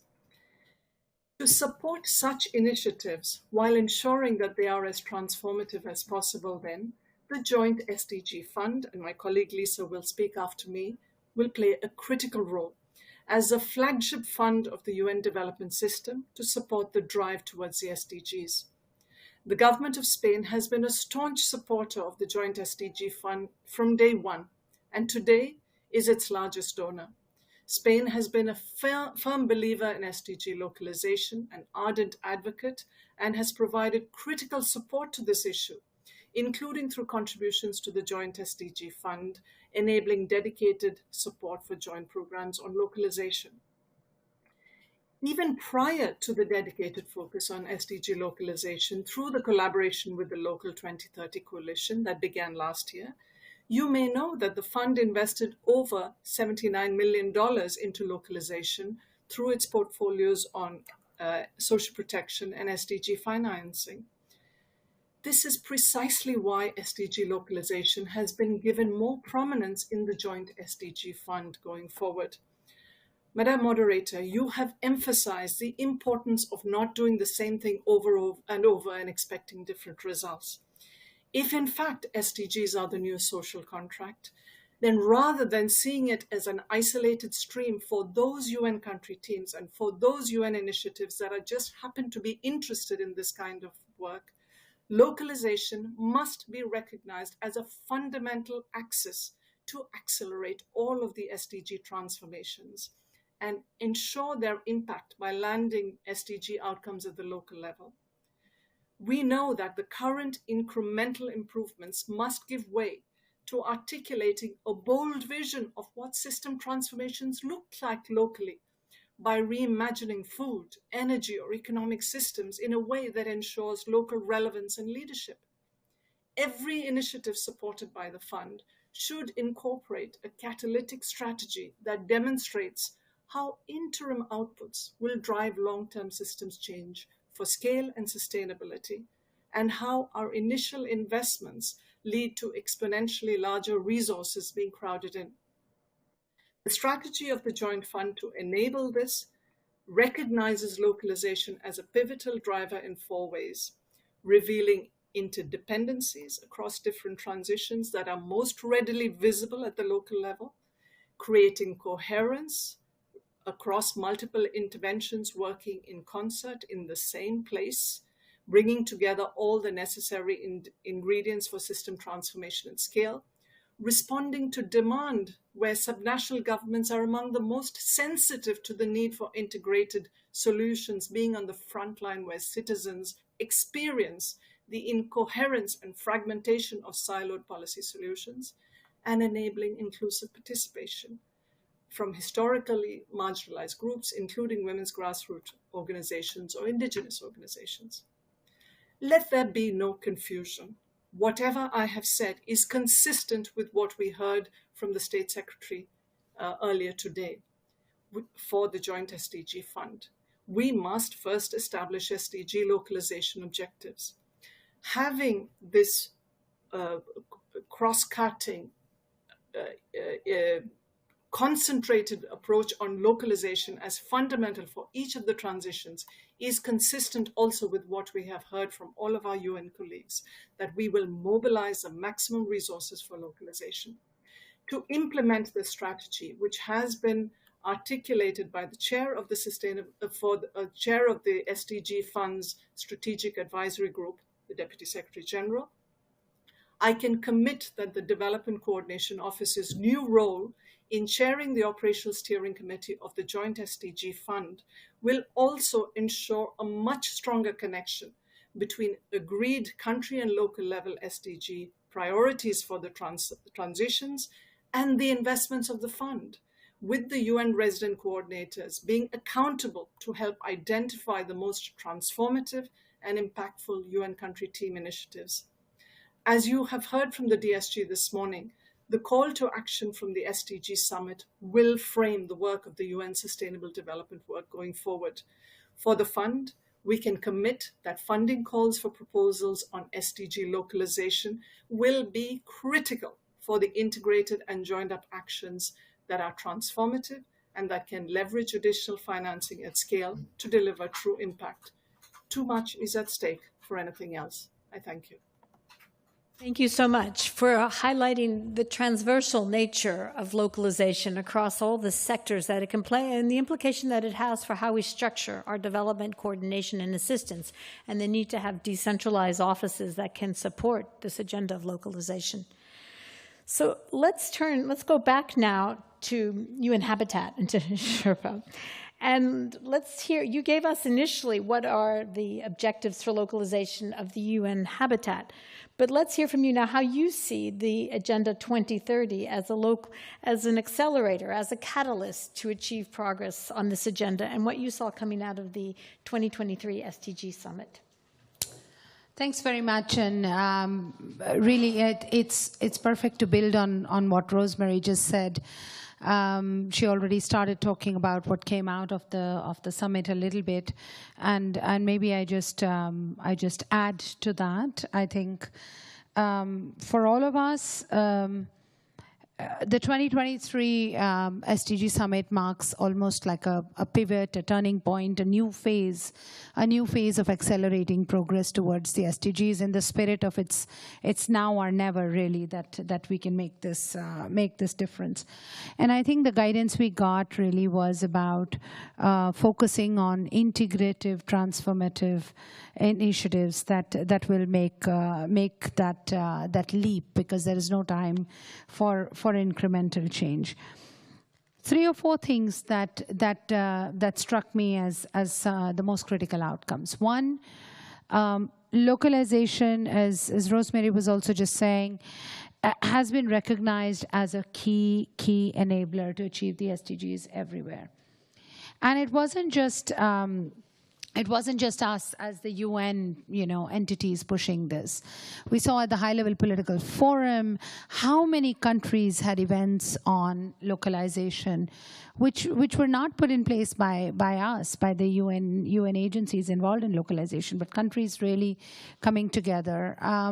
We saw both at the high-level political forum and at the SDG summit how the organized constituency of local and regional governments held its consultations, brought a full manifesto out, and Firdaus is here from UCLG. The Local and Regional Governments Forum was a very strong voice and very strongly acknowledged as well. So they weren't just talking to themselves. It's really, talking to member states, talking to stakeholders, talking to UN entities, and putting a very strong agenda forward. So that's one. The second was also mentioned, the political declaration that came out of the summit had a strong mention of SDG localization and a strong mention of the role of local and regional governments. The high impact initiatives that were launched, and I have to say that there were almost I think 160 odd initiatives were submitted for consideration, 12 were chosen, and localization was one of them, Local 2030 was one of them. That already points to the fact that this is being acknowledged as one of the main anchors. And we had a major event that was dedicated to the high impact initiative on localization, very highly attended, very dynamic, very much very concrete, both in terms of sharing of experiences, but also announcement of commitments. The government of Italy, from the podium, announced its continued support to the knowledge hub within the Local 2030 coalition. Spain has said a number of times that this is a long-term commitment to the localization agenda that they're making, and a number of other partners approached us asking, how can we contribute? And this is where the guidance of the Development Coordination Office and the Joint SDG Fund is also extremely important to guide countries when they come up and step up and say, how can we contribute? So, it's very important to share with them the ways. UN entities, I was amazed, are joining the Local 2030 coalition every day. And at this point, 3 UN entities are competing to co-chair the coalition beyond 2026. So there is a lot of momentum. And a very big outcome of the final point I want to make on the outcomes is the establishment of the advisory group of the Secretary General on local and regional governments, which Secretary of State Pilar Cancela chairs. She talked about in the morning, and this is extremely important within the whole agenda of inclusive multilateralism, that local and regional governments have a voice, but not only talking again to themselves, but in conjunction, in a conversation with national governments, they influence the policy for the future. And it's really an unprecedented recognition of the work of local and regional governments in advancing the global agendas. Now, in terms of the Local 2030 coalition itself, and we've set some very ambitious targets, and this is something that I would like to say, particularly addressing the EU member state representatives that are here in this meeting. We need the support and we need the commitment of more and more and more governments to achieve some of these very high targets and ambitious targets that we've set for ourselves collectively. We've joined forces with the Joint SDG Fund to launch a call for seed funding. Lisa and her team was very instrumental in that with the first round of funding for catalytic initiatives that can accelerate the achievement of the SDGs at the local level. And 15 odd countries are about to be announced, and we hope to secure by next year an additional funding of 20 to 25 million for such initiatives within the localization work stream, and potentially for either the localization window or whatever enabling facility there is to support the localization actions. We also hope to expand the network of hubs, Local 2030 hubs. There are partners, these are partners, multi-entity coalitions in different countries around the world that have committed to advance SDG localization. And we hope to expand those. And we also hope to expand the reach of the coalition to all members of the UN SDG group. Rosemary, this is where we're coming to you to support us in persuading all members of the Sustainable Development Group to join the Local 2030 coalition and embrace localization as a priority. But by 2030, the ambition is much larger. We hope that 1,000 local governments will join the SDG Cities initiative. I talked about 1,000 cities, 1 billion lives being the aspiration. We hope that at least 150 million, if not 200, would be invested in catalytic local action initiatives through the joint SDG fund, through the localization support. We hope to see significant private sector investments aligned to the SDGs in at least 100 or more cities. We hope to have investments in initiatives such as women-led cities, which is another pioneering initiative that brings together women's leadership in cities to advance the SDGs. So there are a number of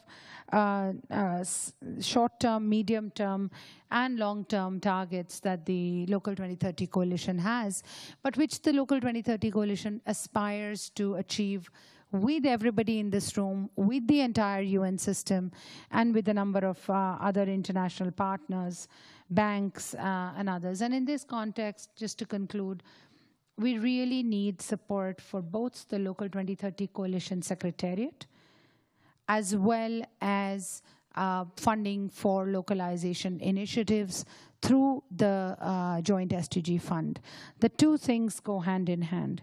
The Local 2030 Coalition Secretariat provides the technical assistance, the technical know-how, the technical knowledge and support on localization, whereas the funding through the joint SDG fund really provides catalytic support, money on the ground for initiatives that can show proof of concept and that can be scaled up through multi-level governance that I talked about before. So really calling on everybody in this room and all the partners that we have to support these two dimensions in tandem as we go towards 2030. Thanks. Thank you so much, Sherpa. And I think it actually sets us up well to go back to New York and to Lisa this time to hear more about the UN SDG Fund and how it's going to support localization agenda going forward. Thank you so much, and good afternoon, colleagues. Really delighted to be here. My name is Lisa Kerbiel. I'm privileged to serve as the head of the Joint SDG Fund Secretariat, intended as the financing vehicle for the UN development system, as highlighted in the most recent political declaration of the UN General Assembly and through so many of the high-impact initiatives of this past SDG Summit. So much has been said already, colleagues, today about the SDGs being that new social contract and how we ensure that the impact of the SDGs are absolutely felt at the local level. The Joint SDG Fund stands ready and first and foremost appreciates the critical and constant support of the government of Spain as our top partner from the beginning, from day one, in developing this fund to be the muscle for the reform of the UN development system and for the resident coordinators and those UN country teams. The Deputy Secretary General leads this fund. She is our top advisor at the senior-most level, surrounded by member states, including Spain, of course, in our advisory group. And just last month, the Strategic Advisory Group of the fund met to discuss how the fund could plug and play into the Agenda 2030, specifically through the key SDG transitions. And I think what's so exciting about the work of the Local 2030 Coalition, all of the work that Shipra and Laurel and others have highlighted, is that we are meant to be the fuel in those efforts that can really ensure that we can catalyze even more success and impact at country level. So to us, a fund that already has 4 years of momentum, that has already been able to unlock and leverage additional private sector and private financing for the SDGs. It's been able to create capital markets in countries where they haven't existed, in Zimbabwe, in Uruguay, in North Macedonia. It's been able to be a part already of the climate transitions, as well as in helping address the triple crisis brought on by Russia's invasion of Ukraine. How can we make sure that the SDGs don't further backslide? How can we ensure in going forward with this financing vehicle of the Joint SDG Fund, we can bring impact to local level? I think the Secretary General's remarks have already been highlighted, that obviously the perspectives and engagement of local and regional authorities must be embedded in the fund. We see localization as a pivotal driver across the entire portfolio of the fund, and we believe that none of these SDGs can be achieved if they don't land at the local level, right? If they don't land in the community, in the school, in the clinic, at the kitchen table, then we've missed our mark, and the arrowhead hasn't actually been targeted well. And I think we're looking for transformative impact through the policy and regulatory shifts that will go all the way to improve the lives and livelihoods of those at the local level. And I think some of the examples that we're seeing come through already, through the seed money that was through, again, the generous support of Spain, are already exemplifying this. And I'll give you a few examples just to give you a flavor of how localization is already being rolled out. This is through so much of the work that has been developed through the Local 2030 Coalition and has been endorsed by the Operational Steering Committee of the Joint SDG Fund. So, in Ghana, so imagine, going into countries in the continent of Africa and really expanding civil society SDG platforms to the district and local level so that voluntary local reviews, this is something Shipra already underlined, could be undertaken. There's no better way to rebuild or to reestablish or strengthen the social contract than to have those civil society engagements, have those conversations when you are trying to really advocate for the rights of millions and millions of people that are living in extreme poverty. How do we begin to change the tide? How do we begin to turn back some of the backsliding that COVID and other crises around the world have impacted countries? And I think that's an example of where the Joint SDG Fund, working through resident coordinator leadership, UN country teams coming together, the strength of all of those agencies, funds, and programs on the ground are making a difference. We go to Thailand, looking at climate action, looking at biodiversity, looking at the reduction of pollution, which we all know is a target collectively for the international and local communities. Funding from the Joint SDG Fund is scaling up waste management campaigns at local level. And these are in partnership with 77 provincial governors.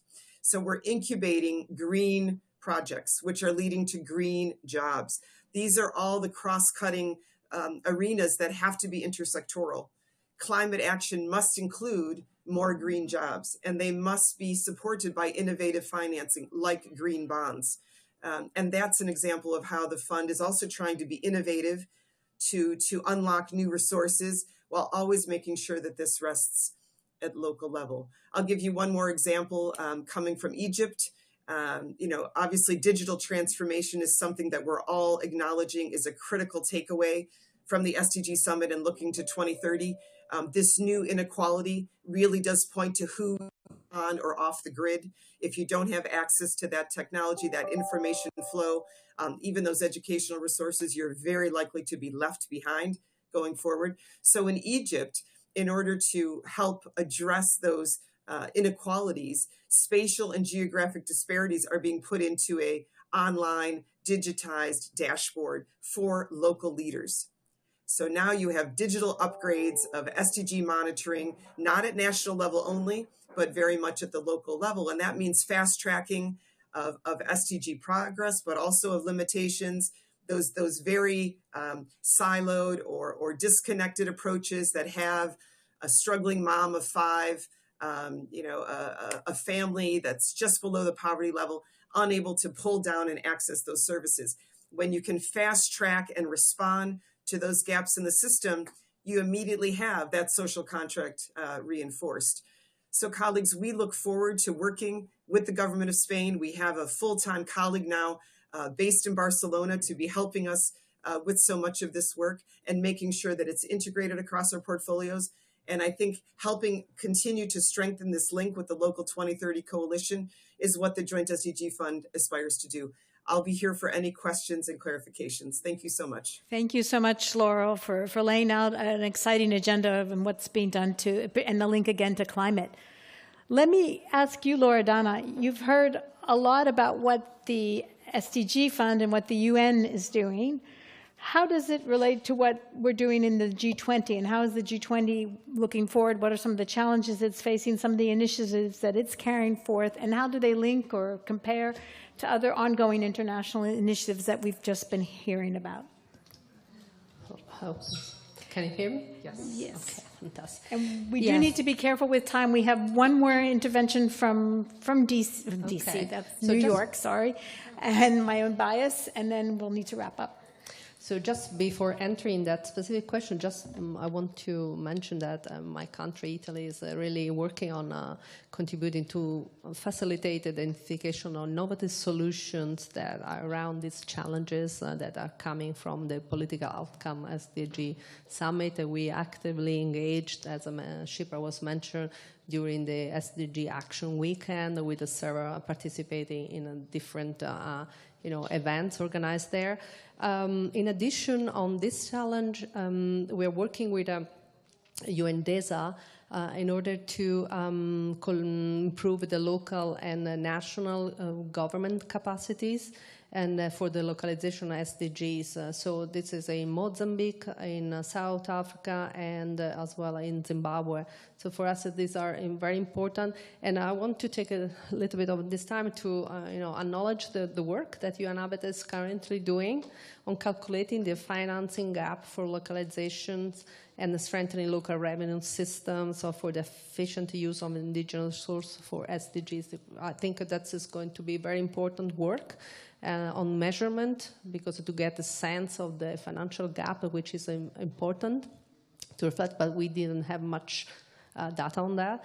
And at the same time, there is another initiative that is very important and is contributing from specifically referring to the facility of the Integrated National Financing Framework, which is through UNDP, UNDESA, OECD, and UNICEF, and we, Italy, as well as other donors like European Union, Spain, and Sweden, we've been supporting financially. And the aim of this facility is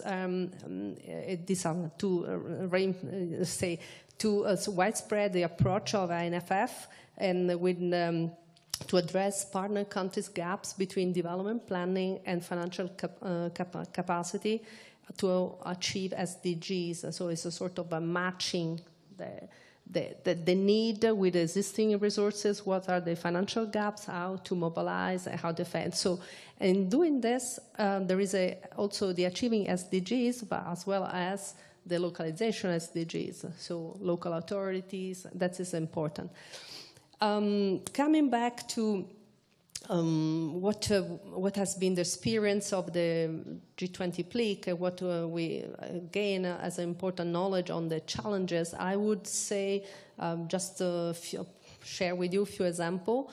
The transformation of local ecosystems and localize the SDGs is one area important. And also referring to data, while some cities have made progress on data collection, measuring progress towards the SDG, in doing so, in a comparable and robust way, still a little bit a challenge.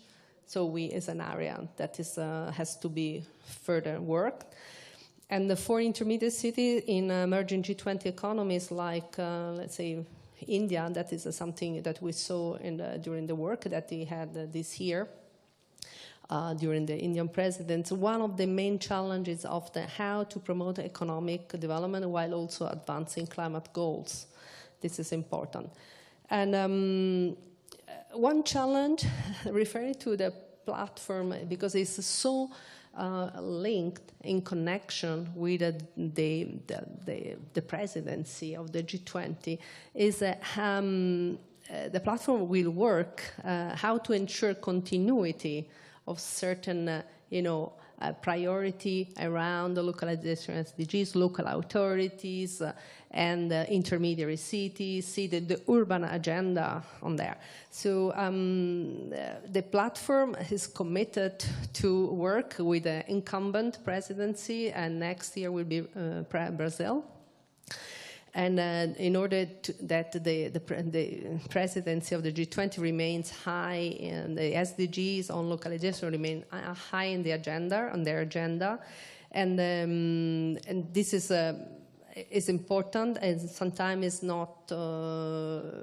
We have to see what are the priorities, and also we have a responsibility as individual G20 members for those who have identified the localization SDGs and local authority, intermediary cities, urban agenda as a priority, try to advocate to make sure that while we are crafting, documents, principles, outcomes, that the results of that, there will be some languages that will really advance politically, but also provide some concrete instruments to translate such decisions or such political commitment into practice and helping the local authorities. So I would say this, and also I would like to say 3 areas and then conclude where the PLIC could strengthening the interaction with other international initiatives, which is bring the G20 and intermediate dimensions within the local coalition process, which is very important. So this platform, the G20 platform, PLIC, would be instrumental because it also engages association, platform networks, city government, UCLG, and ICLEI, and as well as the Knowledge Hub that Italy, as Shipra was mentioned, funded to support the local 20 coalition. Another area is continuing mainstreaming the discussion on localization of the SDGs within the G20 political debate, a subsequent president, as I was mentioned a little bit before, and do so create synergies and coordination with the local 20 coalition and its efforts within United Nations member states, so the General Assembly, high-level political forum, the Assembly of Habitat, etc. So, and last is the collaboration with the EU presidency in prioritizing the localization and territorial cohesion, bringing the expertise of all G20 countries to the table. And so Italy is very supportive of the decision of Spain, Spanish government, of the European Union to have a conclusion of the Council of the European Union on accelerating the localization of the SDG. That is out there. Thank you. Thank you for highlighting the role that the existing organizations and initiatives like G20, like the EU, can play in bringing this agenda to fruition and making it real through their commitments, indicators, and monitoring. We'll go back to, I think it's Rosemary, if I'm not mistaken, in New York, just for some final words from you, if you can be brief a little bit on what the SDG Joint Fund and some of the challenges and that you see and tools available to address them from your perspective. We have just a few minutes. Back to you. Thank you. Yes, I'll be very brief. I just want to say, as I referenced in my initial interventions, it's not that the UN as a family or as individual entities that we haven't got expertise or that we haven't done amazing work, right? We've partnered with governments for 70 some years for many organizations. We have presence in so many different countries. What we haven't been able to do, and in effective partnership with this whole of society approach, is actually move the needle on the kinds of transformations that are needed. Our approach has been, because of the way we are set up as a UN, entity specific. We are incentivized to raise resources for our own projects, for our own entities, for our own mandates. And we hope in a theory of change this all connects up to drive transformation. What we've seen is that doesn't automatically happen. And with the reforms of the UN development system and the emphasis on coordination, the focus has been on trying to do this more mindfully through a more deliberate approach to identifying what the national priorities are, what the entry points are for effective UN engagement, as opposed to World Bank or other development partner engagement in the local level, and then to bring together the expertise from across the system in a joined-up effort. If you look at and Lisa will, I'm sure, tell you even more examples, we've got some amazing projects and initiatives that were funded by the Joint SDG Fund, right? But can we claim hand on heart that we have moved the needle? Laurel said we have achieved 15% of the measurable targets, halfway to the 2030 goalposts. So if we have a sense of urgency, and then we need to be committed to the kind of scale that can only come when the UN's work is seen as catalytic, when we bring the policy and normative know-how, our expertise on the ground to the table, but we don't pretend like it's our funding that's going to achieve the SDGs. It's not. But that convening role to bring together all of the relevant expertise with all of the partners around the table for the kind of policy and regulatory transformations that are needed, to identify the kind of national investments, country investments at scale that will be needed to change how energy is used in a country, or what kind of access people have to energy, or what kind of school systems our kids go to, or what kind of digital access they have.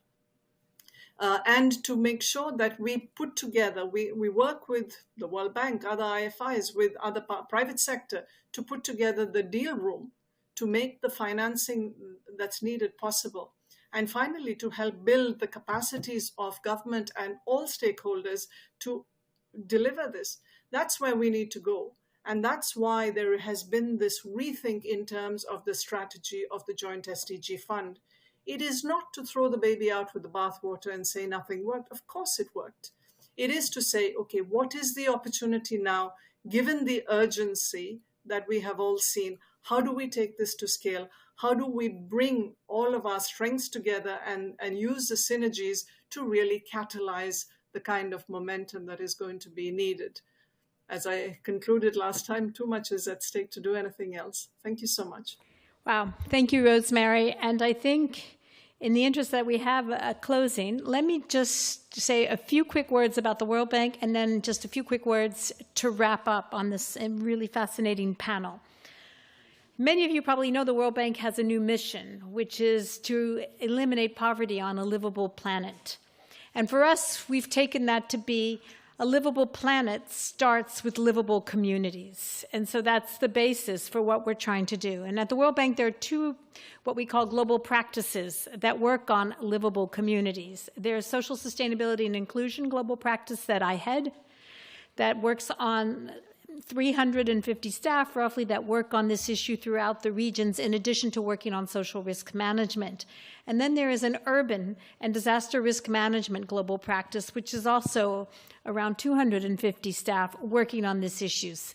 So tremendous possibility to take these issues to fore, to collaborate with the UN system, which we do at the level of the UN representative. We're part of the we're convened regularly. I was a former country director and went to the regular meetings that the UNDP, or the new UN coordinator, has.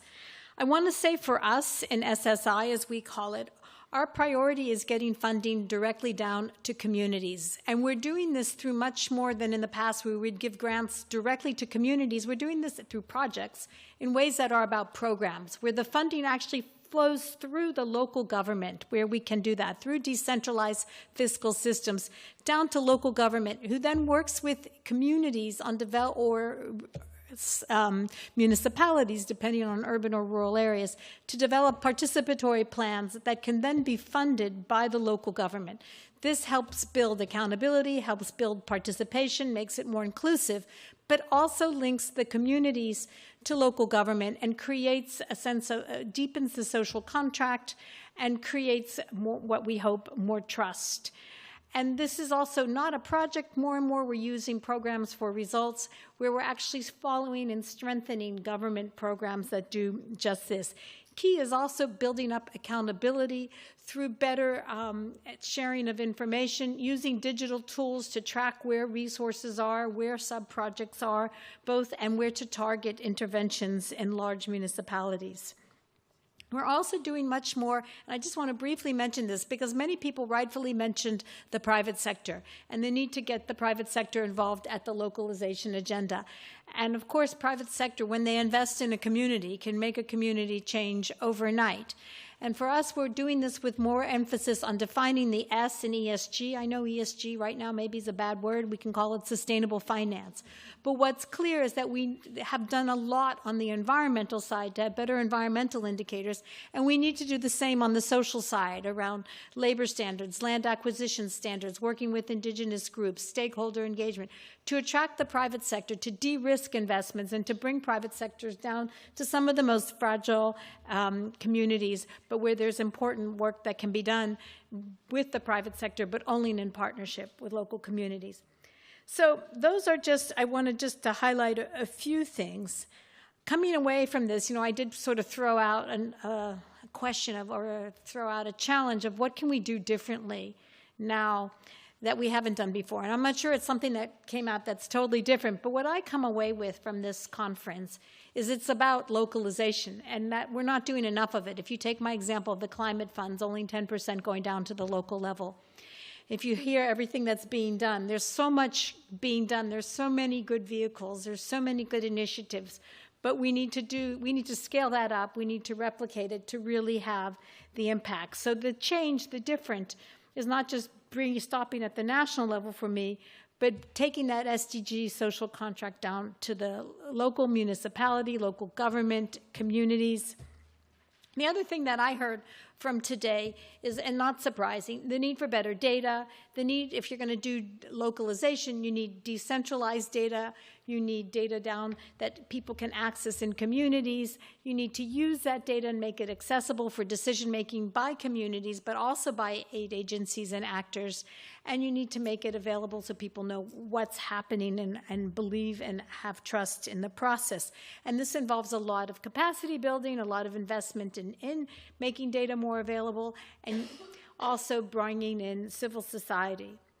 I also heard a lot today about whole-of-society approaches and networks G20, networks at the UN, horizontal networks, hosting 2030 initiative in the Basque region.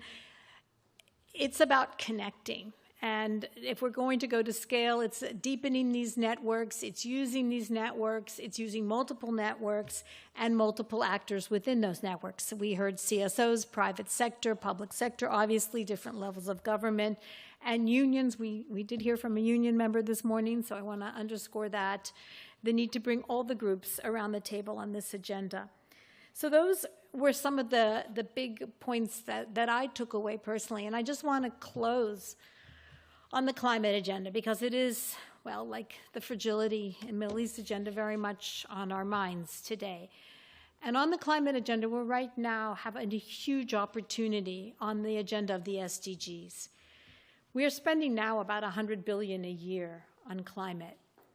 And we want, and we need, if we're going to meet the decarbonization and zero emissions by 2050, need to go up to around $300 billion a year. I'm going to be optimistic and say I think there's been some progress and we will meet those goals. We may experience a roller coaster ride to get there, but we will meet the climate goals. But the question we need to ask ourselves is, if we spend all that money every year, will we meet the SDGs? Will we use that investment in climate resilience, which is much more than decarbonizing and investing in renewables, as we know?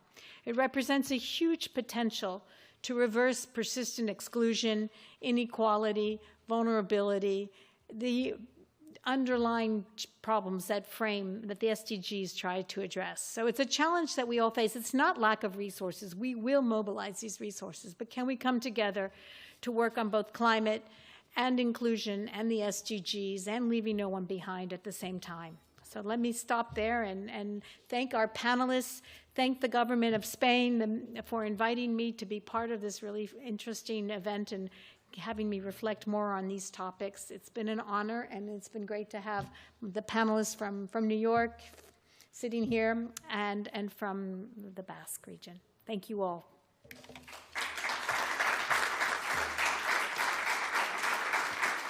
Thank you.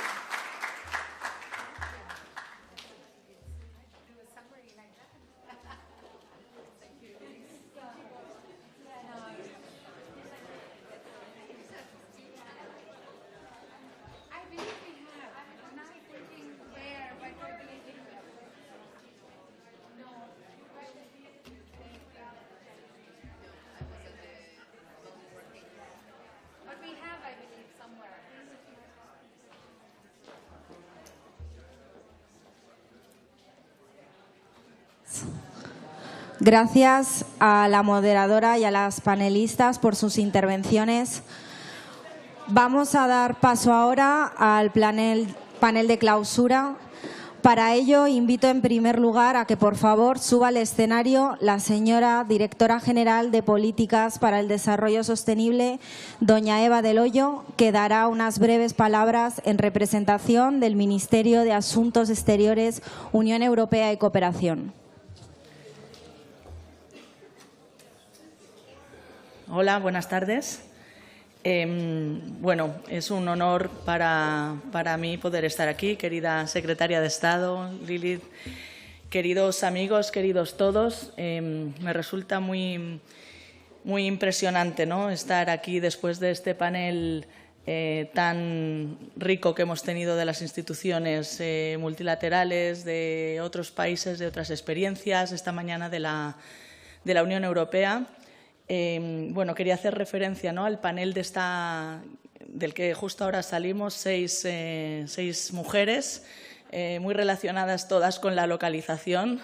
Luego nos extraña decir que las mujeres somos más aterrizadas y más down to earth y más localizadas, ¿no? Es el ejemplo perfecto como de distintas instituciones hemos estado aquí oyendo a Shipra, a Luis, a Lisa también en remoto, a Laura, a Loredana, etcétera. Bueno, ha sido un gusto.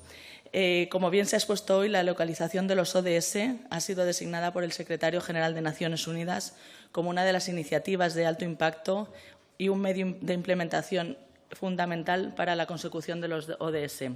Es por este motivo que estamos hoy aquí y porque en los últimos años de la implementación de la Agenda 2030, en el medio de la década de acción, debemos implementar y redoblar los esfuerzos para alcanzar las promesas hechas en 2015.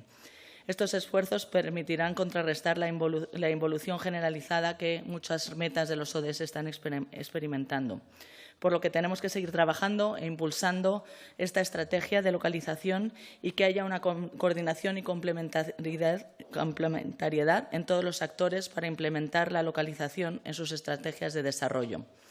España, como hemos visto, creo que es un líder indiscutible en este campo y es de especial interés para nosotros seguir investigando y compartiendo conocimiento con todos y experiencias en este campo para avanzar en este sentido. Este evento que se ha celebrado en un momento, yo creo que clave de la Presidencia española, no podrá alcanzarse sin la localización de los ODS y haciendo que esta estrategia sea una estrategia transformadora. Las exposiciones de los panelistas han sido reveladoras y de gran interés para España y, sobre todo, para los trabajos que estamos realizando como Presidencia del Consejo de la Unión Europea, plasmadas en concreto en unas conclusiones del Consejo, así como en la evolución del grupo de trabajo de la Agenda 2030, que ayer estuvimos reunidos aquí en Madrid. Por todo ello, desde España seguiremos impulsando el trabajo en materia de localización y también no solo en el UE, o sea, durante la presidencia, sino más allá. Nuestro compromiso es mucho más allá.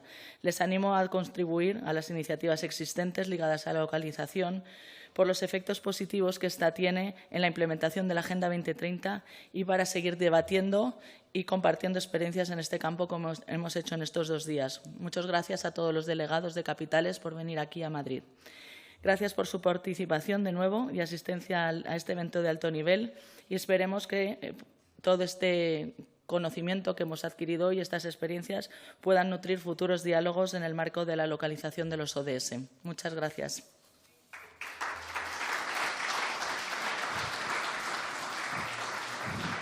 Para finalizar, por favor, invito a que suba al escenario la secretaria de Estado para la Agenda 2030 del Ministerio de Derechos Sociales y Agenda 2030, doña Lilith Berstringe Revuelta. Pues muchísimas gracias a todos por asistir a esta jornada, gracias a las autoridades también presentes, al Instituto Cervantes, a Luis también si nos escucha en streaming y también a todos los invitados y a las invitadas. Thank you very much for being here and for your participation today. Finaliza aquí el evento y esta jornada que hemos compartido, a la que se sumó ayer el encuentro informal del Grupo de Trabajo de la Unión Europea para la Agenda 2030, creo que han sido muy útiles para poder avanzar en lograr consensos en torno a algunos instrumentos básicos para la localización de los ODS en Europa y también para enriquecer la contribución de Europa en el mundo a través del apoyo de las prácticas de localización. Han pasado 8 años, sabéis todos los que estáis en esta sala, desde que se aprobaron los Objetivos de Desarrollo Sostenible y todos y todas sabemos que estamos avanzando mucho más despacio de lo necesario. El último informe sobre los ODS en el mundo presentado en la pasada cumbre fue muy claro al respecto. Si no emprendemos desde ya medidas que realmente sean ambiciosas, no vamos a alcanzar las metas y en muchas de ellas, de hecho, haremos incluso por ir hacia atrás, ¿no? Cuestiones como la desigualdad, la persistencia de las crisis alimentarias, la creciente militarización y la incapacidad de la comunidad internacional para comprometerse con una verdadera reducción de los gases de efecto invernadero suponen un obstáculo que consideramos que es insuperable para alcanzar los objetivos de desarrollo sostenible. Y es posible que, de no hacerlo, no tengamos más oportunidades. Lo señaló en septiembre el secretario general, Antonio Guterres, dijo: la humanidad ha abierto la puerta al infierno, y se puede añadir que la Agenda 2030 es una oportunidad, esperamos, para poder cerrar esa puerta. Por eso, no cumplir con la Agenda 2030 no es simplemente un asunto, creemos, de política pública. Puede ser una catástrofe de dimensiones globales y de dimensiones históricas. Y es por eso que tenemos la responsabilidad también para con las generaciones del futuro. Y es, si cabe, mayor para el caso de Europa, ¿no?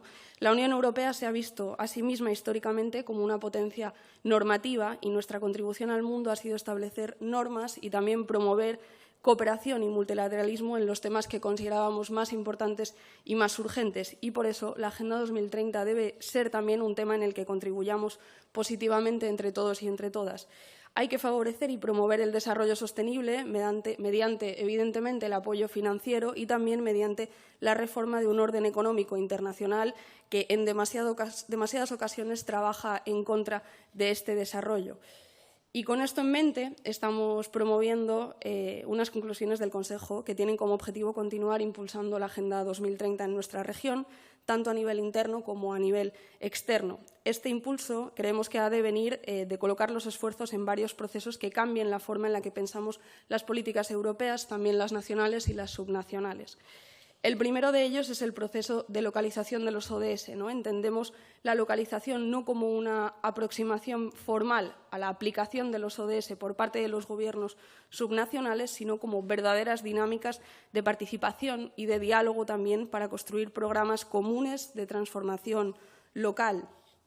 Además, estos procesos de diálogo creemos que deben incluir también a otros actores que no sean actores institucionales. La sociedad civil, las empresas, el sector privado, como habéis dicho, pero también la universidad deben de tener un papel en los procesos de decisión sobre cuáles son nuestros objetivos y también nuestras metas. Y por eso la experiencia española con el Consejo de Desarrollo Sostenible nos parece una experiencia especialmente valiosa. Es un órgano colegiado, formal, insertado en una estructura institucional del Estado en la que participan las organizaciones más importantes, más representativas de nuestro país. Y creemos que por eso también es importante que la Unión Europea avance en ese sentido.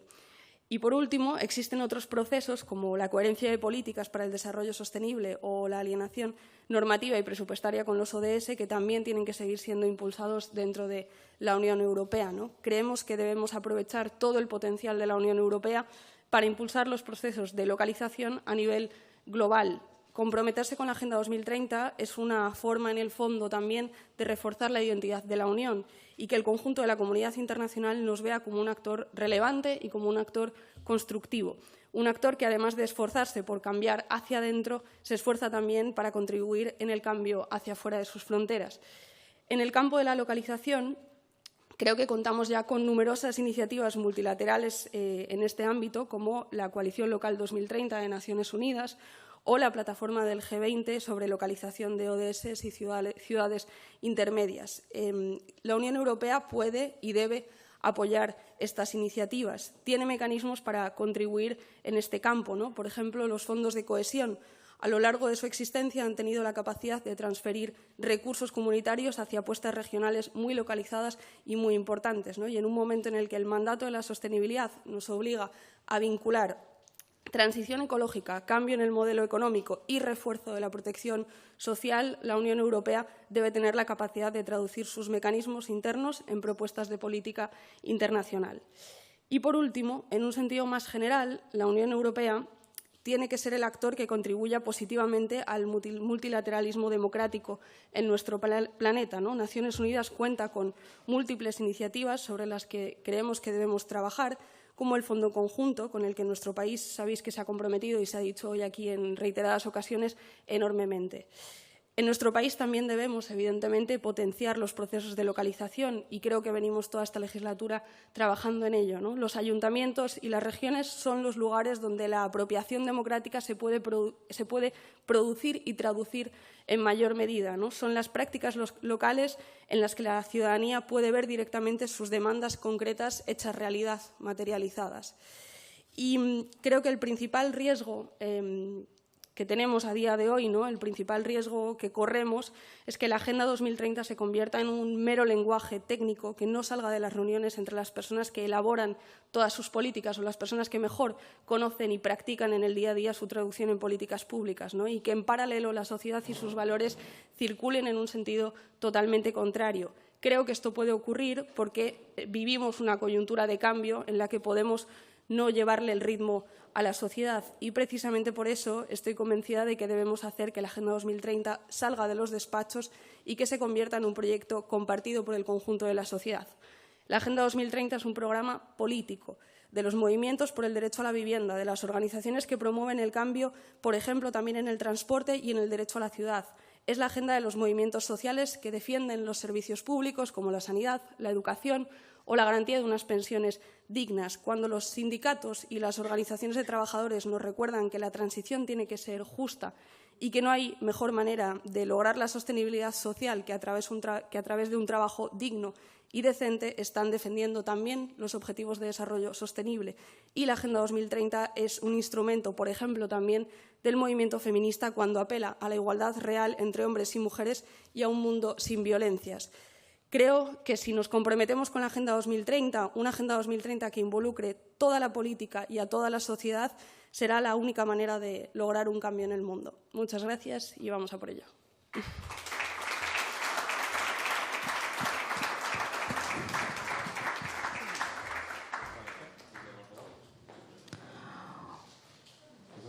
Muchas gracias. Damos por finalizado el evento de alto nivel sobre la aceleración de la localización de la Agenda 2030. Muchas gracias a todos y a todas por haber estado hoy aquí presente. Buena tarde.